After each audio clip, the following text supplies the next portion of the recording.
He traded his badge for a brand of justice written in gunpowder and blood. In the heart of outlaw country, one lawman walks a razor's edge between damnation and redemption. Ringer Canyon. Chapter 1. The sun hammered down on the mesa like God's own anvil, and Rip Campbell pulled his hat brim lower over eyes that had seen too much of everything. His horse picked its way through the scattered rocks and scrub brush, hooves finding purchase on stone that looked like it might crumble to dust if a man breathed on it wrong. But the animal knew its business, same as Rip knew his.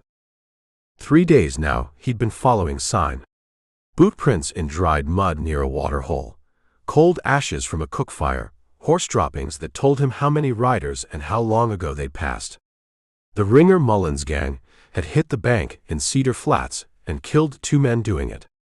Good men, one of them a father of 3. That kind of thing used to matter more to Rip than it did now, but it still mattered some. The badge in his vest pocket felt heavier than it ought to, considering it was just tin with some silver plate. Sheriff Rip Campbell of Cedar Flats, population maybe 200 on a good day when the miners came to town. Not much of a place, but it had been his place for near on 2 years now. Long enough to know which storekeepers watered their whiskey, and which ones would extend credit to a man down on his luck. Long enough to know that Mary Hutchins made the best apple pie this side of Kansas City, and that her husband Frank beat her when he got too deep in his cups. Long enough to know he was getting soft. Rip reined in his horse and studied the country ahead.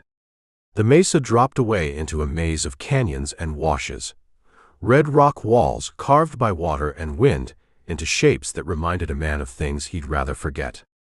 Somewhere down there, Ringer and his boys were holed up, counting their money and planning their next job. Probably figuring no one would track them this far into the Badlands. They figured wrong. The thing was, Rip knew these men. Not personally, maybe, but he knew their type.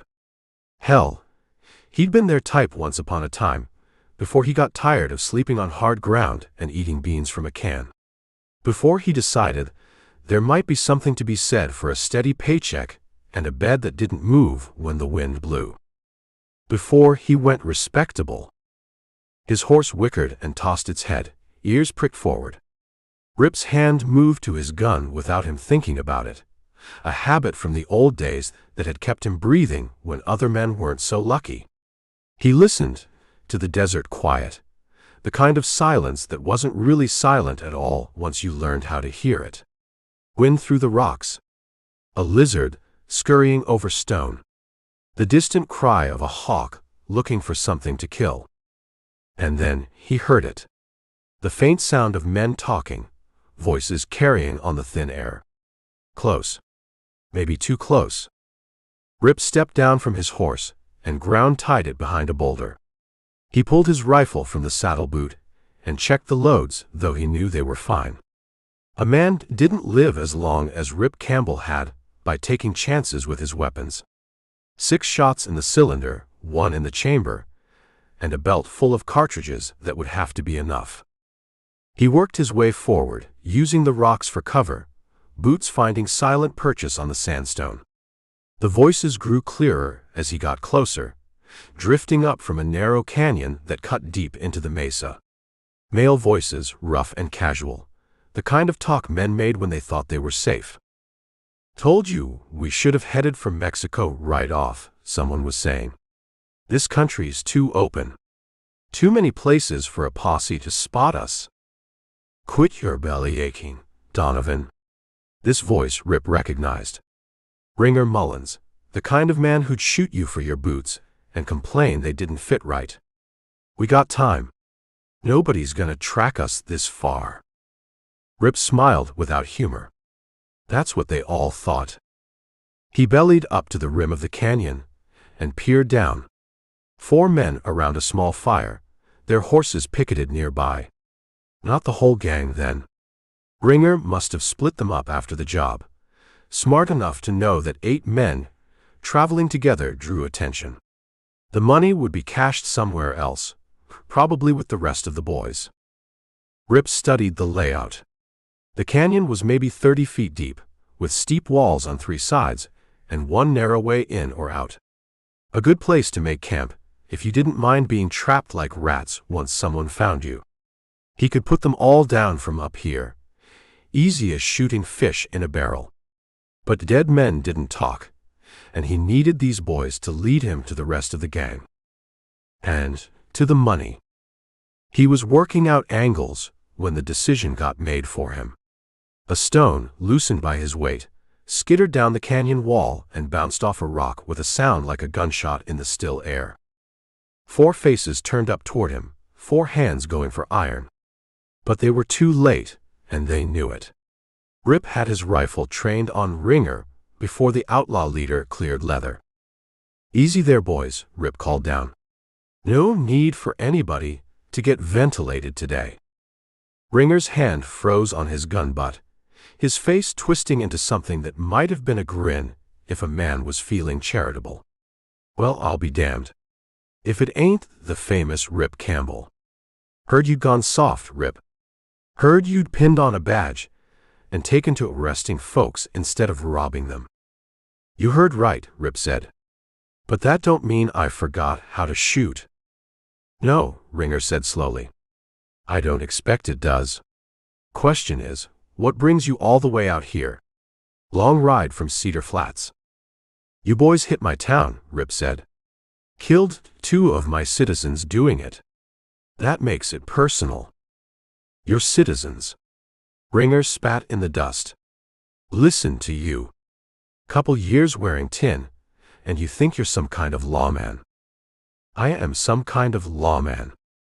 "You're a killer with a badge, Campbell. Same as you always were, just with legal backing now." Maybe he was right. Maybe that's all any of them were, killers looking for an excuse. But the badge in Rip's pocket felt real enough. And so did the responsibility that came with it. "Toss your guns up here," Rip said. "All of you. Nice and easy." That's when Ringer smiled for real, the kind of smile that meant trouble for somebody. "Now, why would we want to do a thing like that?" he said. "Seeing as how you're all alone up there, and there's 4 of us down here. Because I got the high ground, and a rifle pointed at your head. You got 1 shot, Campbell. Maybe 2 if you're real fast. But you can't get us all before we get you." Rip considered this. The man had a point. "Tell you what," Ringer went on. "Why don't you come on down here so we can talk proper? Man to man, like civilized folks." It was a trap, of course.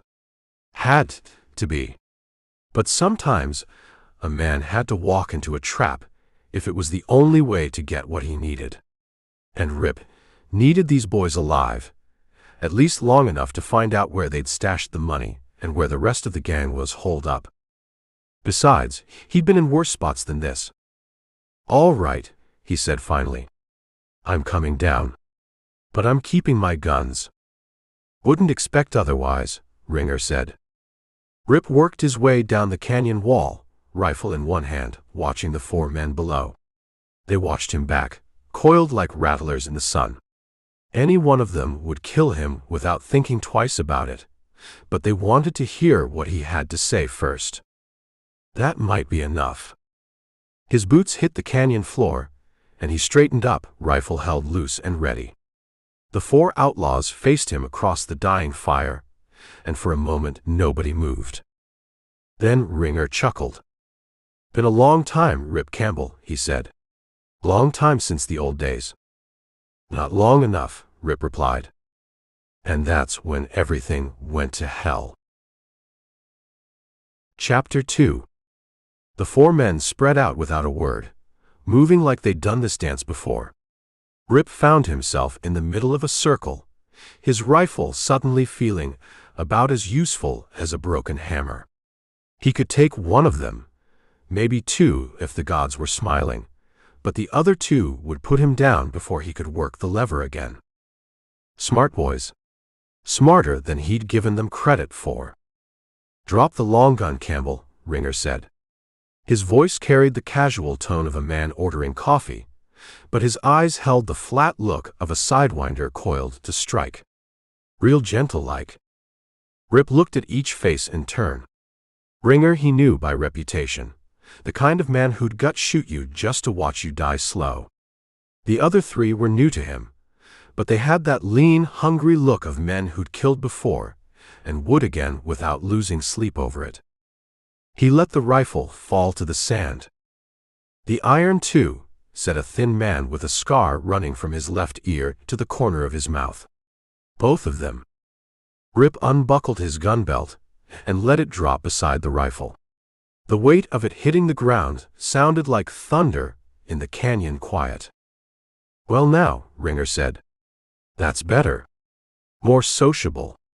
He stepped closer, close enough that Rip could smell the whiskey on his breath and see the gold tooth glinting in his smile. "You know what I'm thinking, Campbell? Probably nothing good. I'm thinking, maybe you didn't come out here with a posse backing your play. I'm thinking, maybe you came alone, figuring you'd track us and then ride back to town for help." Ringer's smile widened. "But you got careless, and now here you are, standing in our camp without so much as a derringer to your name." The thin man with the scar laughed, a sound like breaking glass. "Stupid lawdog walked right into it." "Maybe," Ringer said. "Or maybe our friend Campbell here ain't as stupid as he looks. Maybe he's got something else in mind." Rip felt sweat running down his back, despite the evening chill starting to settle in the canyon. These men were reading him like a dime novel, and he didn't much like the story they were telling themselves. "What's that supposed to mean?" he asked. Instead of answering, Ringer walked over to where Rip's gun belt lay in the dust.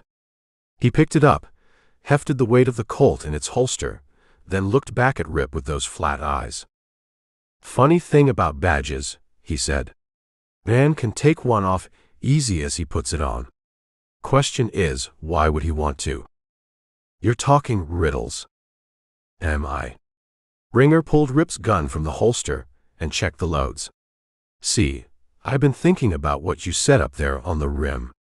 About us hitting your town, killing your citizens. Made it sound real personal." "It was personal. But here's what I can't figure." Ringer snapped the cylinder shut and pointed the gun at Rip's chest. "If you really wanted us for what we done, why didn't you just shoot us from up there? You had us dead to rights, could have saved the territory the cost of a trial." The other three men were watching this exchange like spectators at a prize fight. Rip could feel their attention like heat from a forge. "Because I wanted you alive," he said. "Now that's interesting. Wanted us alive for what?" This was the moment. Rip could feel it balanced on a knife's edge. One wrong word and they'd put him in the ground right here in this canyon. But one right word might open a door he needed to walk through. "Because," he said, "I want to join up." The silence that followed stretched out like a fiddle string, pulled too tight. Then the thin man with the scar started laughing again, and the other two joined in. Even Ringer's mouth twitched, though his gun never wavered. "Join up," Ringer repeated. "You want to join my gang?" "That's right." "Heard you went law," Ringer said. He spat into the dry dust at his feet, the spittle disappearing almost before it hit. "Pinned on a badge, and took to protecting decent folks. Ain't you heard?" Rip let his mouth curve into what he hoped looked like a genuine grin. "No better way to be an outlaw than as the law. I had a pretty good situation going in that little town. Everybody paying protection money to support their local sheriff." He tapped the empty lapel of his worn frayed coat where a badge might pin. "And folks were happy to pay up to keep them safe from the likes of you. That a fact?" Ringer's voice carried a dangerous edge. "The likes of me, huh?" "Now don't go taking it personal," Rip said, keeping that grin in place and hoping it touched his eyes. Not that he was scared, because in his mind he wasn't really in that much danger. The outlaws were gathered around in a circle, so if they decided to start shooting, he could skip and twist, and their bullets would hit each other. Mostly.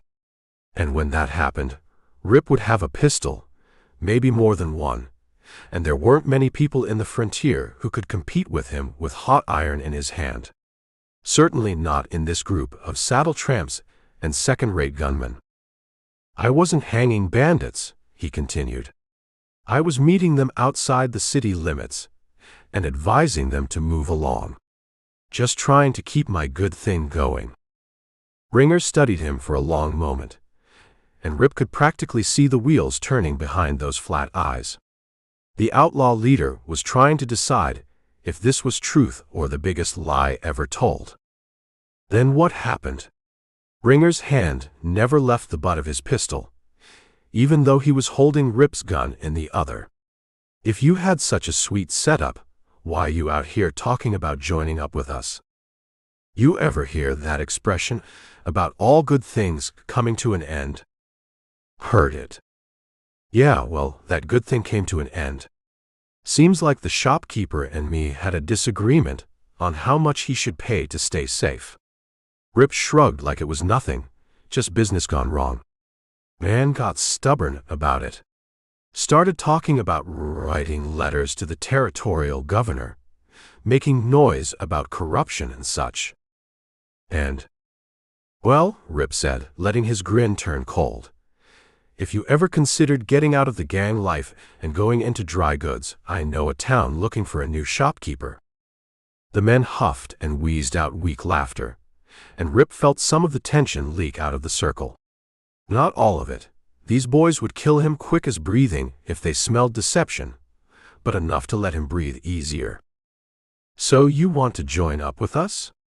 Ringer asked, after the laughter died down. That's my line of thinking, Rip said. At least for a couple of jobs, so I can scare up some more traveling money. Been considering trying my hand at ranching up north. Colorado, maybe. Heard there's good grazing up that way. Ringer holstered Rip's gun and stood there thinking. The desert wind whistled through the canyon, stirring the dust around their boots. Somewhere up on the rim, a coyote called to its pack, a lonesome sound that seemed to echo off the rock walls forever. All right, Ringer said finally. I heard a few things about you from your outlaw days, so if you want to get back to them, you can stay. But if you're law, and you're just scouting us for a posse, then trust me before God, I'll kill you first when they show up. Rip nodded, making it solemn. Ain't nobody showing up, Ringer. I'm just a lone cowpoke, trying to survive. We'll see about that. Ringer gestured to the thin man with the scar. McGuff, you and Donovan take the first watch. Keep your eyes open for dust on the horizon. What about his guns? McGuff asked, pointing at Rip's weapons lying in the sand. Leave them be for now, Ringer said. But Campbell, you so much as twitch wrong and I'll put a bullet in your spine. We clear. Clear as mountain water. Ringer walked back to the fire and settled down next to his bedroll. The other men followed suit, but Rip noticed they kept their guns close and their eyes on him. Smart boys, like he'd figured. He picked up his gun belt and strapped it on, then retrieved his rifle. Nobody stopped him, but nobody looked away either.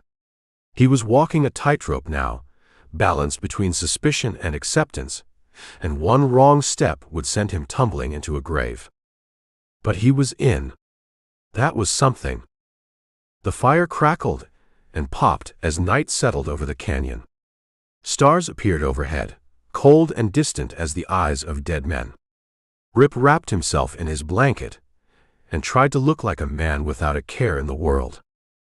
Inside, though, he was already planning his next move. Chapter 3. Dawn came up like a fever, painting the canyon walls the color of dried blood. Rip had slept maybe 2 hours, his ears tuned to every sound in the camp. A man didn't live long in outlaw company by sleeping sound, and old habits died hard. McGuff was tending the fire when Rip rolled out of his blankets, adding mesquite branches that crackled and sent sparks spiraling up toward the lightning sky. The coffee smelled like it had been boiled with old boots, but it was hot and black, and that was enough. "Sleep good?" McGuff asked, not looking up from the fire. "Good enough." Rip poured himself a cup of the bitter brew and hunkered down beside the flames. "You boys always this hospitable to new members?" "Depends on the member." This from Donovan, a thick-set man with hands like ham hocks and eyes the color of muddy water.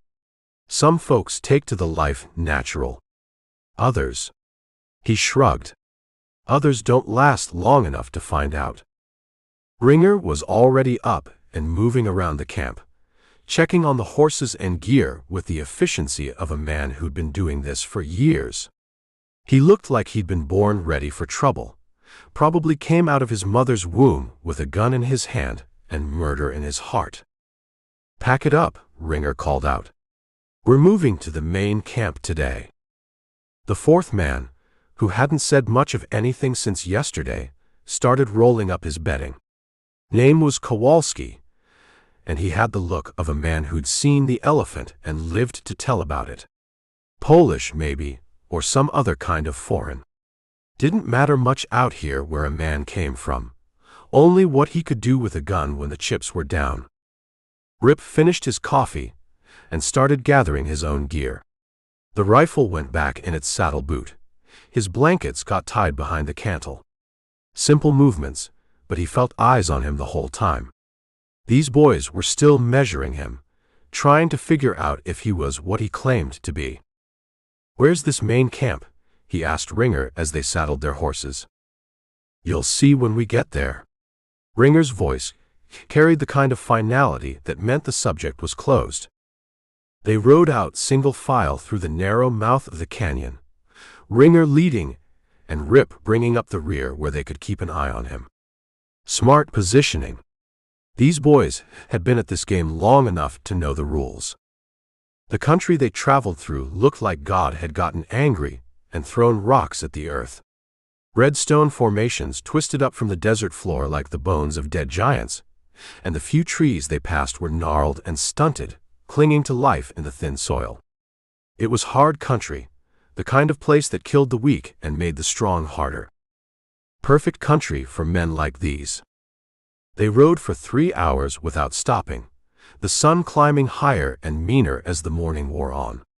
Rip's horse was holding up well, but he could see sweat darkening the flanks of the other mounts. Water would be an issue soon if they didn't find some. Then Donovan called out, "There it is." Rip looked where the man was pointing, and saw nothing but more red rock and scrub brush. Then Ringer led them around a bend in what looked like solid canyon wall, and suddenly they were riding into a hidden valley maybe a quarter-mile across. Water, grass, shade trees, and 8 more men lounging around a camp that looked like it had been there for months. "Welcome to paradise," McGuff said with a chuckle. The hidden canyon was everything their overnight camp hadn't been. A spring bubbled up from the rocks at the far end, feeding a stream that meandered through grass that was actually green. Cottonwoods provided shade, and the walls rose up on all sides high enough to hide smoke from a campfire. "Hell of a place," Rip said, and meant it. "Ain't it, though?" Ringer agreed. "Apache used to winter here, back before we convinced them to find somewhere else to spend their time." The other men in camp looked up as they rode in. Rip counted faces, memorizing details. Young kid who couldn't be more than 18, trying to grow a mustache that made him look like he had dirt on his lip. Older man with silver hair and a beard, sitting apart from the others and cleaning a shotgun. Mexican with gold teeth and clothes too fancy for this kind of work. Others he filed away for later study. "Boys," Ringer called out as they dismounted, "we got ourselves a new member. Some of you might remember Rip Campbell from the old days." A few heads turned, eyes narrowing as they studied him. The kid with the pathetic mustache looked impressed, like he was meeting someone famous. The Mexican just smiled, showing those gold teeth, but his eyes stayed cold as winter. "Campbell," said the older man with the shotgun. "Heard you went respectable." "That's what everybody keeps saying," Rip replied. "Seems like news travels fast in this territory." "Bad news always does." The man set his shotgun aside and stood up. He was tall, maybe 6.5 feet, with the kind of presence that made other men step back without thinking about it. "Name's Dutch Henry. I knew your partner, Jake Morrison, before he got himself killed up in Tucson." Rip felt something cold crawl up his spine. Morrison was dead. When had that happened? And how much did Dutch Henry know about their partnership? "Jake always was careless," he said, keeping his voice level. "How'd it happen?" "Got into it with a card sharp over a woman." Seems the card sharp was faster. Dutch Henry's eyes never left Rip's face. "Morrison mentioned you a few times. Said you were handy with a gun, but got squeamish when it came to killing." The camp had gone quiet, that special kind of stillness that came when men were deciding whether to reach for their weapons. Rip could feel the moment, balanced on a razor's edge. "Jake talked too much," he said finally. "Always did. And squeamish ain't the word I'd use. Practical, maybe. Dead men don't spend money, and corpses don't tell you where they hid their valuables." Dutch Henry considered this, then nodded slowly. "Fair point. Still, this line of work sometimes requires a man to get his hands dirty." "I done my share of dirty work," Rip said. "Ask around." "Oh, I have." Dutch Henry's smile was about as warm as a hangman's noose. "Question is, are you still up for it? Being a lawman might have softened you up some." Here it was again, the test. Every man in this camp was waiting to see how he'd answer, waiting to see if he was still one of them, or if the badge had changed him into something else. "Only one way to find out," Rip said. Ringer had been listening to this exchange with interest, but now he stepped forward. "That's enough jaw-flapping for now. Campbell, you can set up over there by the rocks. Dutch, we need to talk about the job." The tension broke like a fever, and the camp went back to its normal activity. Men tending to their gear, playing cards, cleaning weapons. But Rip noticed they kept glancing his way, still measuring, still deciding. He unsaddled his horse and hobbled it near the stream where it could drink and graze. The spot Ringer had indicated was decent enough, close to water, but with good sight lines to the rest of the camp. Not the best position, but not the worst either. As he was spreading out his bedroll, the kid with the mustache wandered over. "Mr. Campbell, I'm Billy Watts. I heard stories about you when I was growing up. About that business in El Paso with the Garza brothers." Rip looked up at the kid's eager face and felt something twist in his chest. Billy Watts couldn't be much older than his own son would be now if things had gone different. "What kind of stories?" he asked. "About how you outdrew both of them at the same time. About how you rode into their stronghold alone and came out with their gold." "Stories get bigger in the telling," Rip said. "Reality's usually smaller and meaner." "But you did kill them, didn't you? The Garza brothers?" Rip finished smoothing out his blankets and stood up. The kid was looking at him like he was some kind of hero, and that was dangerous for both of them. "Billy," he said quietly, "you want some advice from an old hand?" "Yes, sir." "Stop believing stories. In this business, the men who live longest are the ones who know the difference between legends and truth." The kid's face fell a little, but he nodded. "Yes, sir, Mr. Campbell." As Billy walked away, Rip wondered how long the boy would last. Not long, probably. This country ate up kids like him and didn't even burp afterward. He looked around the camp, studying faces and positions, memorizing details he'd need later. 12 men total, counting himself. All armed, all dangerous, all wanted by the law for one thing or another. And somewhere in this canyon was the money from the Cedar Flats bank job. Rip settled down with his back against a boulder and pulled his hat down over his eyes. He had a lot of thinking to do, and not much time to do it in. Chapter 4. The coffee McGuff served that morning could have floated a horseshoe, but Rip drank it anyway while he watched the camp come alive. Men rolled out of their blankets, cursing the cold, the hard ground, and each other in roughly equal measure. The Mexican with the gold teeth, Valdez, he'd learned, was shaving with a straight razor and a piece of broken mirror propped against a rock. Billy Watts sat cross-legged near the fire, cleaning his pistol with the careful attention of someone who'd been taught proper but hadn't lived long enough to make it automatic. The gun was a Colt Navy, older model but well-maintained. Kid probably inherited it from his daddy, along with whatever fool notions had brought him to this canyon. "You figure to sit there all morning drinking coffee?" Dutch Henry asked, settling down beside Rip with his own cup. "Or are you planning to earn your keep?" "Depends what kind of work you got in mind," Rip said. "Ringer's got something cooking. Big job, he says. Bigger than anything we done before." Dutch Henry took a sip of coffee and grimaced. "McGuff makes coffee like he's trying to poison us all." "I can hear you, Dutch," McGuff called from across the camp. "Good. Maybe you'll learn to make it better." Rip studied the older outlaw. Dutch Henry had to be pushing 50, old for this business.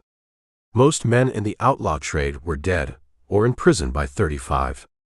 The ones who lived longer usually had something extra: speed, brains, or pure meanness. With Dutch Henry, it was probably all three.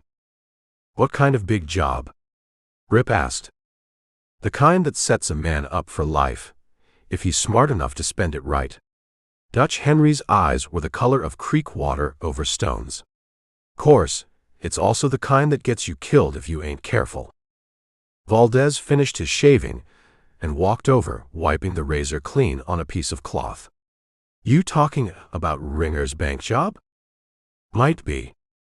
"That job's loco," Valdez said. "Too many guards, too much that can go wrong. Better to stick with stages and small-town banks."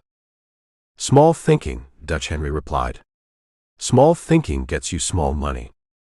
"Small thinking keeps you breathing," Valdez countered. "Dead men don't spend money, no matter how much they got." Rip had heard this argument before, in other camps with other men. It always came down to the same thing: risk versus reward. The smart ones took calculated chances and lived to spend their money. The greedy ones took big risks and ended up decorating cottonwood trees. "What's this bank job?" he asked. Dutch Henry glanced around, then leaned closer. "Little town called Prosperity Wells, about 40 miles southeast.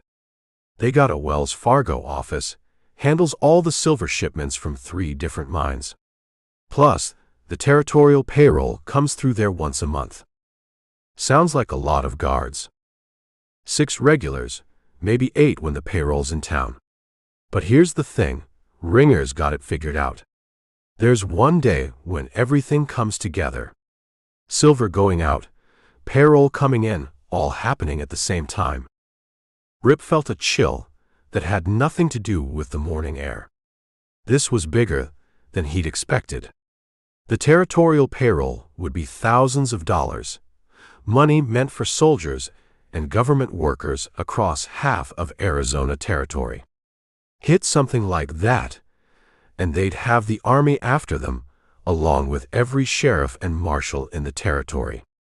"When's this supposed to happen?" he asked. "Week from Saturday," Dutch Henry said. "Ringer's been planning it for months. Got a man on the inside, feeding him information about schedules and such." "Inside man always makes me nervous," Valdez said. "Too many things can go wrong. Man gets scared, changes his mind, warns the wrong people." "This one won't," Dutch Henry said with confidence. "Ringer's got him by the short hairs. Bank manager's got a gambling problem. owes money to some very unfriendly people down in Tucson. He pays up or he disappears."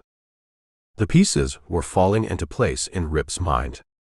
This wasn't just a bank robbery. It was a well-planned operation that had been in the works for months. The kind of job that would make headlines from here to San Francisco. "How many men?" he asked. "All of us," Dutch Henry said. "Every man in this camp, plus maybe 2 or 3 more from down south. Ringer's putting together the biggest gang this territory's ever seen." Billy Watts had finished cleaning his gun and was now listening to their conversation with the wide-eyed attention of a schoolboy hearing ghost stories. Rip wanted to tell the kid to walk away, to saddle his horse and ride as far from this canyon as he could get. But that would blow his own cover. And besides, Billy probably wouldn't listen anyway. "Sounds like quite an operation," Rip said. "It is," Dutch Henry agreed. "Question is, you up for it? This ain't robbing some 2-bit country bank. This is the real thing, with real consequences if we get caught." Before Rip could answer, Ringer himself appeared at their fire. The outlaw leader looked like he'd been awake for hours, his eyes sharp and alert despite the early hour. "Morning, boys," he said. "Hope you're enjoying the coffee, because it might be the last peaceful morning we have for a while." "Dutch was just telling us about the bank job," Valdez said. Ringer's expression darkened. "Was he now? That's interesting, seeing as how I haven't told anybody the details yet." An uncomfortable silence settled over the group.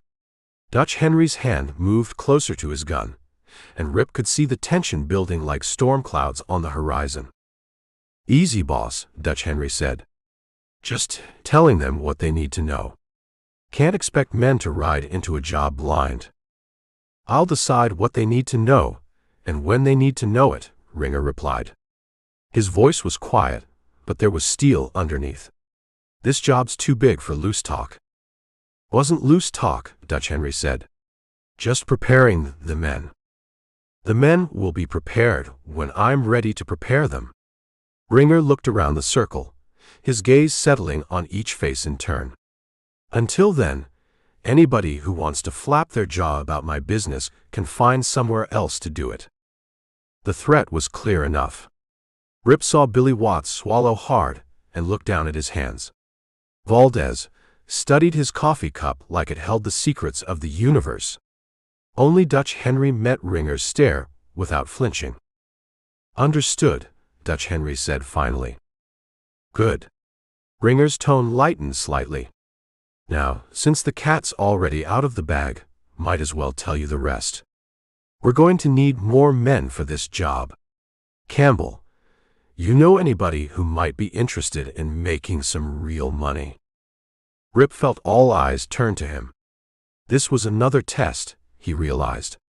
Ringer wanted to see if he had connections in the outlaw community, if he could bring in reliable gun hands. "Might know a few," he said carefully. "Depends on what kind of split you're offering.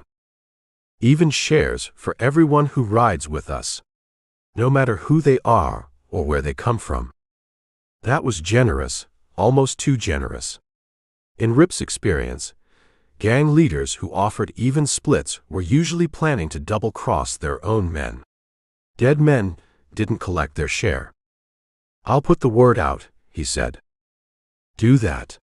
Ringer stood up, brushing dust off his pants. "But be careful who you talk to. This job's got to stay quiet until we're ready to move." "How long do we have?" Valdez asked. "Week and a half, maybe 2 weeks. Depends on when the payroll gets to Prosperity Wells." Ringer looked around the camp, taking in the scattered men and equipment. Time enough to get organized, but not enough to get sloppy. He walked away, leaving the 4 men sitting around the fire in uncomfortable silence. Finally, Dutch Henry spoke. "Well," he said, "that was educational." "Ringer's spooked," Valdez observed. "Job this big, he's got a right to be."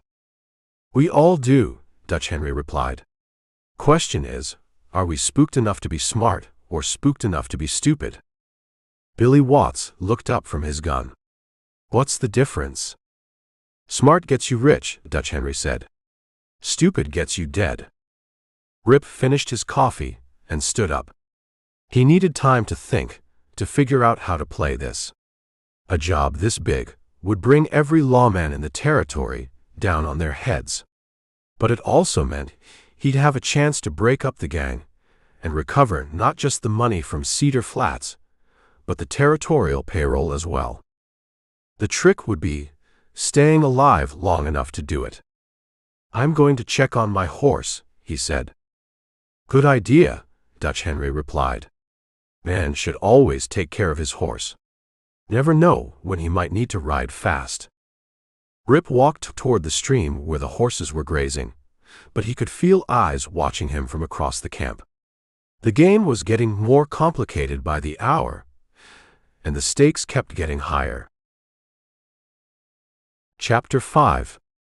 3 days passed before Ringer made his move. Rip spent the time learning the rhythms of the camp, figuring out who talked to whom and when the guards changed shifts.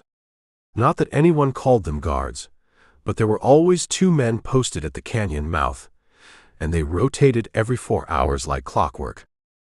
Professional outfit, he had to give them that.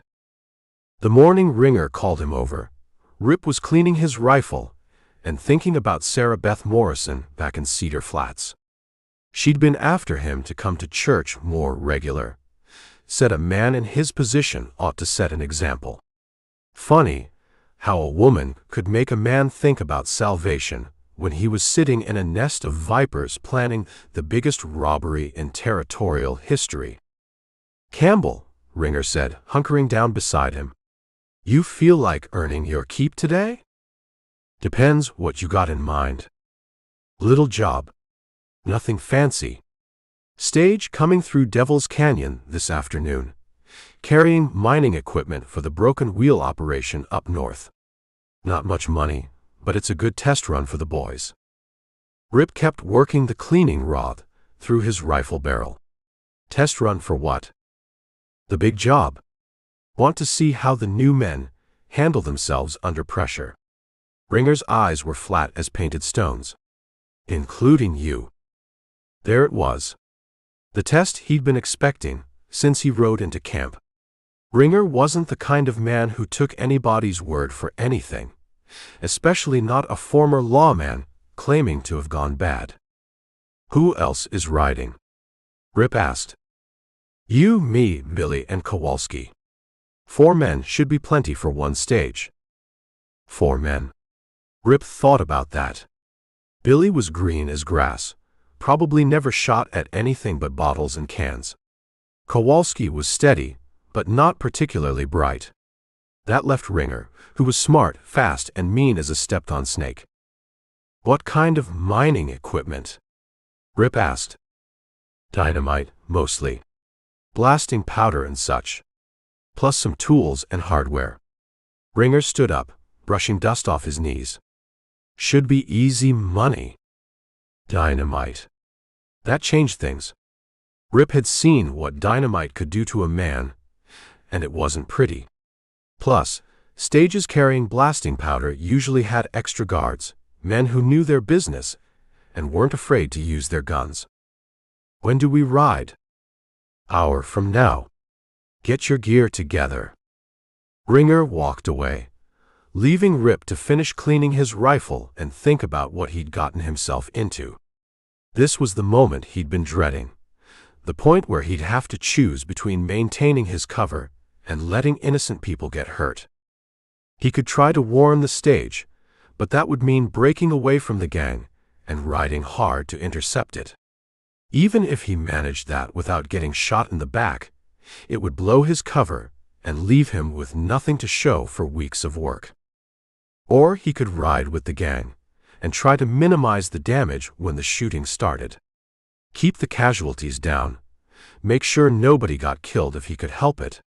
But that meant participating in armed robbery, something that went against everything he'd sworn to uphold when he pinned on the badge. The badge that was still hidden in his saddlebags, wrapped in an old shirt like a guilty secret. Billy Watts wandered over as Rip was checking his ammunition. The kid looked nervous, fidgeting with his gun belt and glancing around like he expected trouble to come crawling out of the rocks. "You ever rob a stage before, Mr. Campbell?" Billy asked. "Once or twice." Rip slid cartridges into his rifle, counting them automatic like. "Long time ago." "What's it like?" Rip looked at the kid's young face, saw the excitement mixed with fear in his eyes. Billy was probably thinking about dime novels and stories he'd heard around campfires, tales of daring outlaws and easy money. The reality was going to be different and uglier. "It's loud," Rip said finally. "And it happens fast. Stick close to me, keep your head down, and don't shoot unless I tell you to." "But what if?" "No what ifs, Billy. You do what I say when I say it, and maybe we all come back alive." The kid nodded, but Rip could see he wasn't really listening. In Billy's mind, he was already the hero of his own story, the young outlaw who helped pull off the perfect robbery. Reality had a way of curing that kind of thinking, usually permanent like. They rode out an hour later, following a twisting trail that led down from the hidden canyon toward the main road. Ringer set a steady pace, not pushing the horses but not dawdling either. Professional, like everything else about this operation. The country they traveled through was broken and harsh, all red rock and scattered scrub brush. Good ambush country, with plenty of places to hide and plenty of ways to disappear afterward. Rip found himself thinking like a lawman, studying the terrain and wondering how he'd track a gang through this maze of canyons and washes. Then he reminded himself he was supposed to be one of the gang now. They reached Devil's Canyon an hour before the stage was due. Ringer positioned them in the rocks above the narrow pass, where they could look down on the road like hawks watching for rabbits. "Remember," Ringer said, checking his rifle, "we want the cargo, not a fight. Kowalski, you and Billy stop the stage. Campbell and me will cover you from up here." "What if they don't want to stop?" Billy asked. "They'll stop," Ringer said. "Stage drivers ain't paid enough to die for somebody else's cargo." But Rip could see the doubt in Ringer's eyes. The outlaw leader was worried about something, probably the same thing that was nagging at Rip. Stages carrying dynamite usually had guards who knew their business, men who'd been in fights before and lived to talk about it. They waited in the rocks as the sun climbed higher and the heat built up like a furnace. Rip found himself thinking about the passengers who might be on that stage. Traveling salesmen, maybe, or miners heading north to the broken wheel operation. Innocent people who'd picked the wrong day to travel this road. Then he heard it, the sound of wheels and hoofbeats echoing off the canyon walls. The stage was coming, right on schedule. "There," Ringer whispered, pointing down the road. Rip saw it too. A standard Concorde coach pulled by 6 horses, dust rising behind it like smoke. But there was something wrong with the picture. The coach was riding too low, like it was carrying more weight than usual. And there were too many men on the driver's box, 4 instead of the usual 2. "That's a lot of guards," Kowalski observed. "Too many," Rip agreed. He was getting a bad feeling about this whole thing. Ringer studied the approaching stage through a pair of field glasses. "Might be more than mining equipment in that coach," he said finally. "What do you mean?" Billy asked. "I mean, we might have caught ourselves a bonus shipment." Ringer lowered the glasses, his face split by a grin that showed too many teeth. "Boys, I think we just got lucky." But Rip was thinking it might be the opposite of lucky. Stages with extra guards usually meant extra trouble, and extra trouble usually meant extra shooting. And when the shooting started, people died. Innocent people. The stage was getting closer now, maybe 500 yards out. Rip could see the drivers clearly, and the guards riding shotgun. Hard-looking men with rifles across their knees, the kind who'd been in this business long enough to know what they were doing. "Get ready," Ringer said. "Kowalski, Billy, get down there and set up the roadblock. Campbell, you stay with me." The kid and the Polish outlaw scrambled down the rocks toward the road, rifles in hand. Rip watched them take positions behind boulders on either side of the narrow pass. Good cover, good fields of fire. If this went bad, it was going to be a slaughter. "Nervous?" Ringer asked, still watching the stage through his glasses. "Just careful," Rip replied. "Good. Careful keeps you breathing." Ringer lowered the glasses again. "But not too careful. Sometimes a man has to take risks to get what he wants." The stage was 200 yards out now, close enough that Rip could hear the driver talking to his horses. Close enough to see the guards scanning the rocks, looking for trouble they probably expected to find. "Now," Ringer said. Kowalski stepped out into the road, rifle raised. "Hold up there," he shouted. The stage driver hauled back on the reins, bringing the coach to a sliding stop in a cloud of dust. The guards had their weapons up and ready before the wheels stopped turning. "Road's closed, mister," Kowalski called out. "You'll have to turn around." One of the guards laughed, a sound like breaking glass. "Road's closed." "That's a good one, mister." "Road's closed." That's when Rip knew this was going to go bad. The guard's voice held the kind of confidence that came from being on the winning side of fights before. These weren't scared civilian drivers, these were professionals.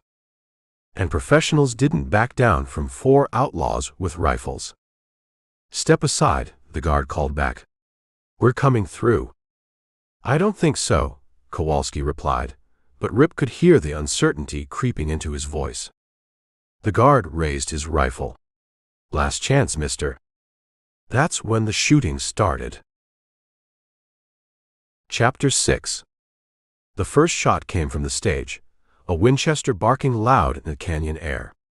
The bullet spanged off rock near Kowalski's head, sending stone chips flying like angry wasps. The Polish outlaw dove for better cover, cursing in 2 languages. Billy Watts froze like a rabbit caught in lamplight. The kid just stood there in the open, his rifle half raised, staring at the stage like he couldn't believe what was happening. Rip could see death written all over the boy's face. "Get down," Rip shouted, but his voice was lost in the sudden thunder of gunfire. The guards on the stage knew their business. 2 of them had rifles working steady, laying down covering fire while the other 2 repositioned for better angles. The driver was trying to back the coach out of the narrow pass, but the panicked horses were fighting the traces. Ringer put a shot through the driver's hat, knocking it clean off his head. "Kill the horses," he yelled to Rip. "Stop that stage." But Rip was already moving, scrambling down the rocks toward where Billy stood frozen in the middle of the road. A guard's bullet whined past the kid's ear, close enough to part his hair, and still Billy didn't move. Rip hit the boy in a flying tackle, driving him behind a boulder, just as 3 more shots chewed up the ground where he'd been standing. Billy landed hard, the breath whooshing out of him, his rifle clattering away across the rocks. "Stay down," Rip hissed in his ear. "Keep your head down and don't move." The kid's eyes were wide as dinner plates, and Rip could see the shock setting in. First time under fire was always the worst, especially when you found out it wasn't anything like the stories made it sound. A bullet sparked off the boulder inches from Rip's head, showering them both with rock dust. The guards had spotted their position and were concentrating their fire. Smart boys. Pin down the threat and then maneuver for a kill shot. Rip risked a quick look around the boulder. The stage was still stuck in the narrow pass, the driver fighting to control his spooked horses. One of the animals was down, thrashing in the traces, blood darkening its neck where a stray bullet had found home. That changed everything. With a dead horse tangling the team, the stage wasn't going anywhere, which meant this fight was going to be settled right here, right now. Kowalski was firing steady from his position across the road, his rifle cracking like a whip every few seconds. But the range was long for accurate shooting, and the guards had good cover behind the coach. It was turning into the kind of standoff that usually ended with somebody doing something stupid. Campbell. Ringer's voice carried over the gunfire. Work around to the left. We got them pinned. Rip looked at Billy, who was pressed against the boulder like he was trying to melt into the stone. The kid was breathing hard and fast, on the edge of panic. "Billy," Rip said, grabbing the boy's shoulder. "Billy, look at me." The kid's eyes focused on his face with effort. "You stay right here," Rip told him. "Don't move, don't shoot, don't do anything until this is over. You understand?" Billy nodded, though Rip wasn't sure how much was getting through the shock. Rip checked his rifle and started working his way left, using the rocks for cover. The guards were good, but they were outnumbered and stuck in a bad position. This fight was going to end soon, one way or another. That's when he saw the passenger. The coach door had come open during the fighting, and a woman was trying to get out. She was maybe 30, wearing a traveling dress that had once been fine but was now torn and dusty. Her face was pale with fear, but she was moving with purpose, not panic. She was trying to reach something on the ground near the coach. A carpetbag that had fallen out when the door opened, spilling its contents across the dusty road. And scattered among the clothes and personal items, Rip could see what looked like official papers. Government documents. Maybe territorial dispatches or orders for the territorial militia. The kind of papers that certain people would pay good money to see. One of the guards spotted the woman and shouted something Rip couldn't make out over the gunfire. The guard was trying to reach her, but Kowalski's rifle was keeping him pinned behind the stage. That's when Rip saw Billy moving. The kid had left his position behind the boulder and was working his way toward the stage, probably thinking he could be a hero. His rifle was in his hands now, and his face had that tight, determined look of someone trying to prove something to himself. "Billy, no," Rip called out, but the kid either didn't hear him or wasn't listening. A guard saw Billy coming and swung his rifle around. The range was maybe 50 yards, easy shot for a man who knew his business. Rip could see it happening like it was slowed down, the guard taking aim, Billy still moving forward with that stupid brave look on his face, not understanding that bravery without brains just got you killed. Rip didn't think about it. He put his rifle to his shoulder and shot the guard through the chest. The man went down hard, his own shot going wide. But now the other guards knew where Rip was, and they started putting lead his way with serious intent. Bullets whined off rocks all around him, forcing him to duck back into cover. Billy reached the stage and grabbed the woman's arm, trying to pull her to safety. But she jerked away from him, still reaching for that carpetbag. Whatever was in there, it was important enough to risk her life for. That's when the second guard made his move. He came around the back of the coach, low and fast, rifle ready. Billy saw him coming and tried to bring his own weapon up, but he was too slow, too green. The guard's rifle was almost on target when Kowalski's shot took him in the shoulder, spinning him around. But he didn't go down, just staggered and kept fighting. Tough man, the kind who'd been shot before and lived through it. The wounded guard got his rifle back on Billy, and this time there was nobody in position to stop him. Except Rip.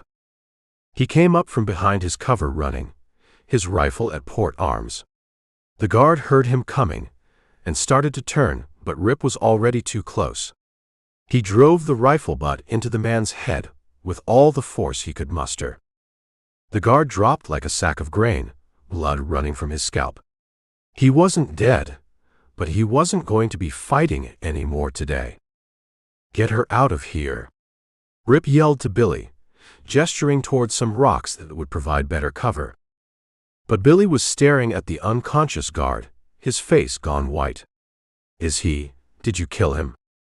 "He's breathing. Now move." The remaining guards were still fighting, but their position was hopeless now. With 2 men down, and the coach going nowhere, it was only a matter of time. Ringer and Kowalski were closing in from both sides, and there wasn't enough cover to go around. The woman had finally reached her carpetbag, and was clutching it against her chest like it contained the crown jewels.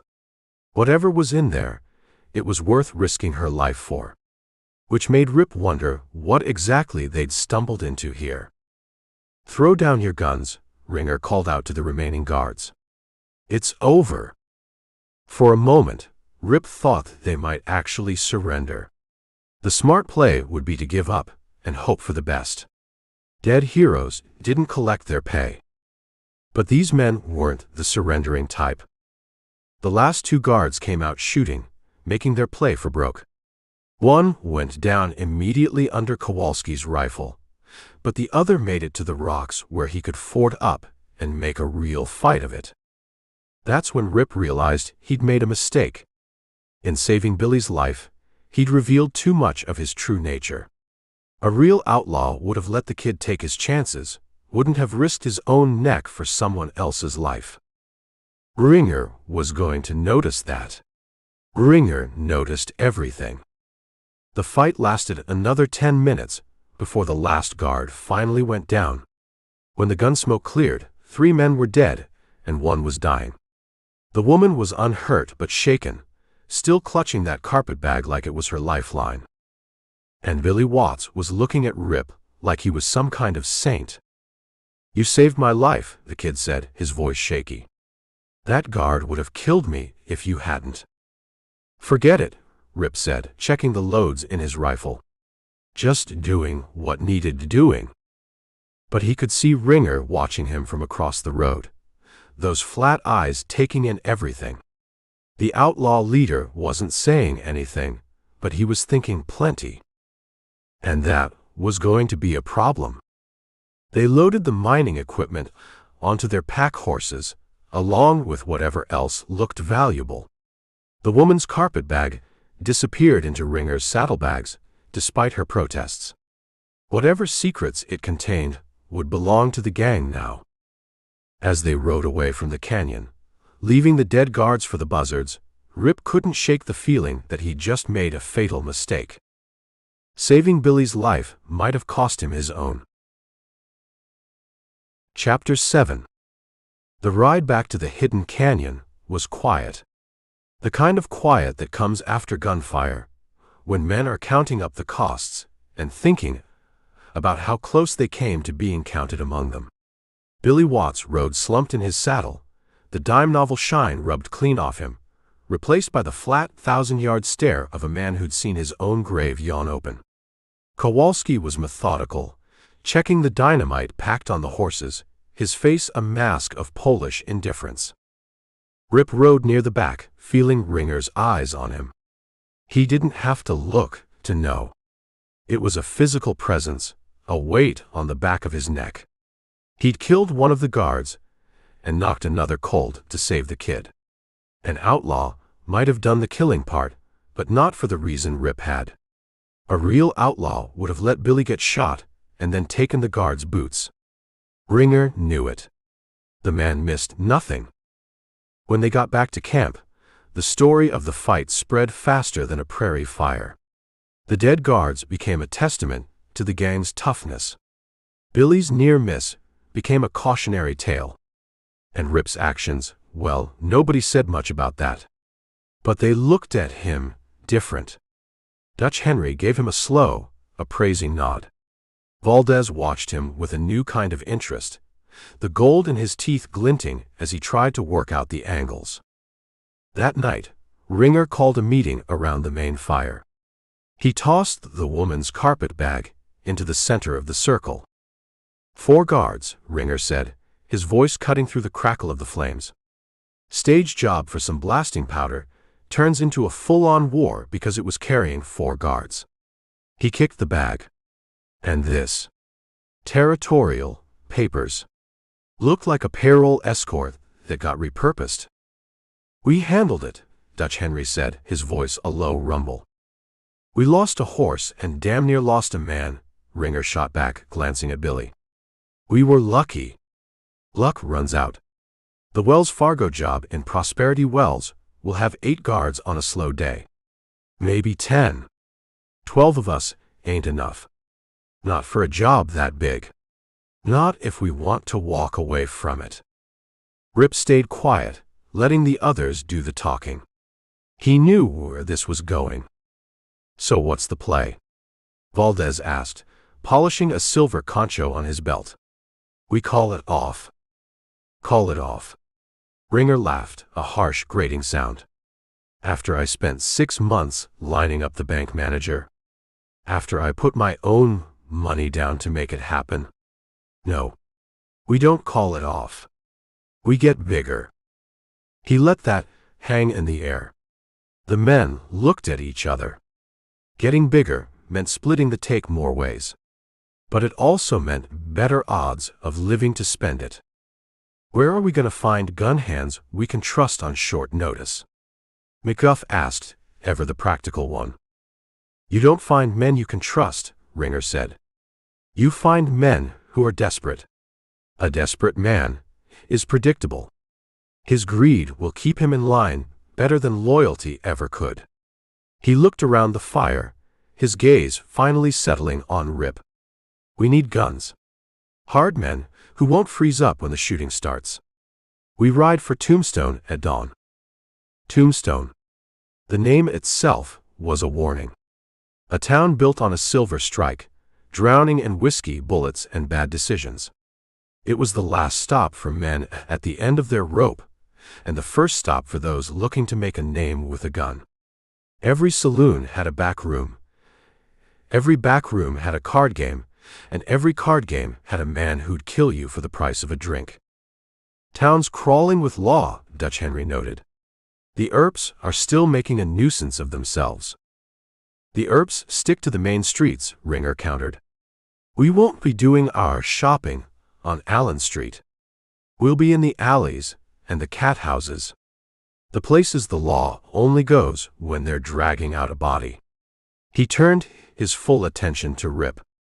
Campbell, you spent time on both sides of the fence. You should know the kind of places I'm talking about. It was another test. A chance for Rip to prove he still knew the outlaw trails. I know a few, Rip said, his voice level. The Alhambra. The Oriental. Every man in there is either running from something or looking for something. Usually both. Good, Ringer said, a flicker of something that might have been approval in his eyes. We'll start there. We need at least 4, maybe 5 more guns. Men who can ride, shoot, and keep their mouths shut. He stood up, signaling the end of the meeting. Get some sleep. It's a long ride, and Tombstone will wear a man down. They rode out the next morning, a party of 5, Ringer, Rip, Dutch Henry, Valdez, and Kowalski. They left the rest of the gang to guard the canyon and the dynamite. The mood was different now. They weren't just a gang of outlaws. They were a company on a business trip, and the business was murder and armed robbery. The ride south was hot and dusty. They skirted settlements, sticking to dry washes and forgotten cattle trails. Valdez hummed Mexican folk songs under his breath, cheerful tunes about betrayal and death. Dutch Henry rode in silence, his eyes constantly scanning the horizon, a man who had survived this long by never being surprised. Rip watched them all, filing away details. He was deeper in now than he had ever been. Surrounded by killers, on his way to recruit more killers, all for a job that would shake the territory to its foundations. The tin badge in his saddlebag felt 1,000,000 miles away. They saw Tombstone before they reached it, the sun glinting off the windows of the Grand Hotel on a distant hill. As they got closer, The sounds hit them first. The constant hammering from the stamp mills, the faint cry of a vendor, the discordant plink of a piano from an early opening saloon. The town smelled of coal smoke, horse manure, and cheap perfume. "Home sweet home," Valdez said with a grin showing his gold. Ringer led them to a livery at the edge of town, a place that didn't ask questions so long as you paid in coin. From there, they walked.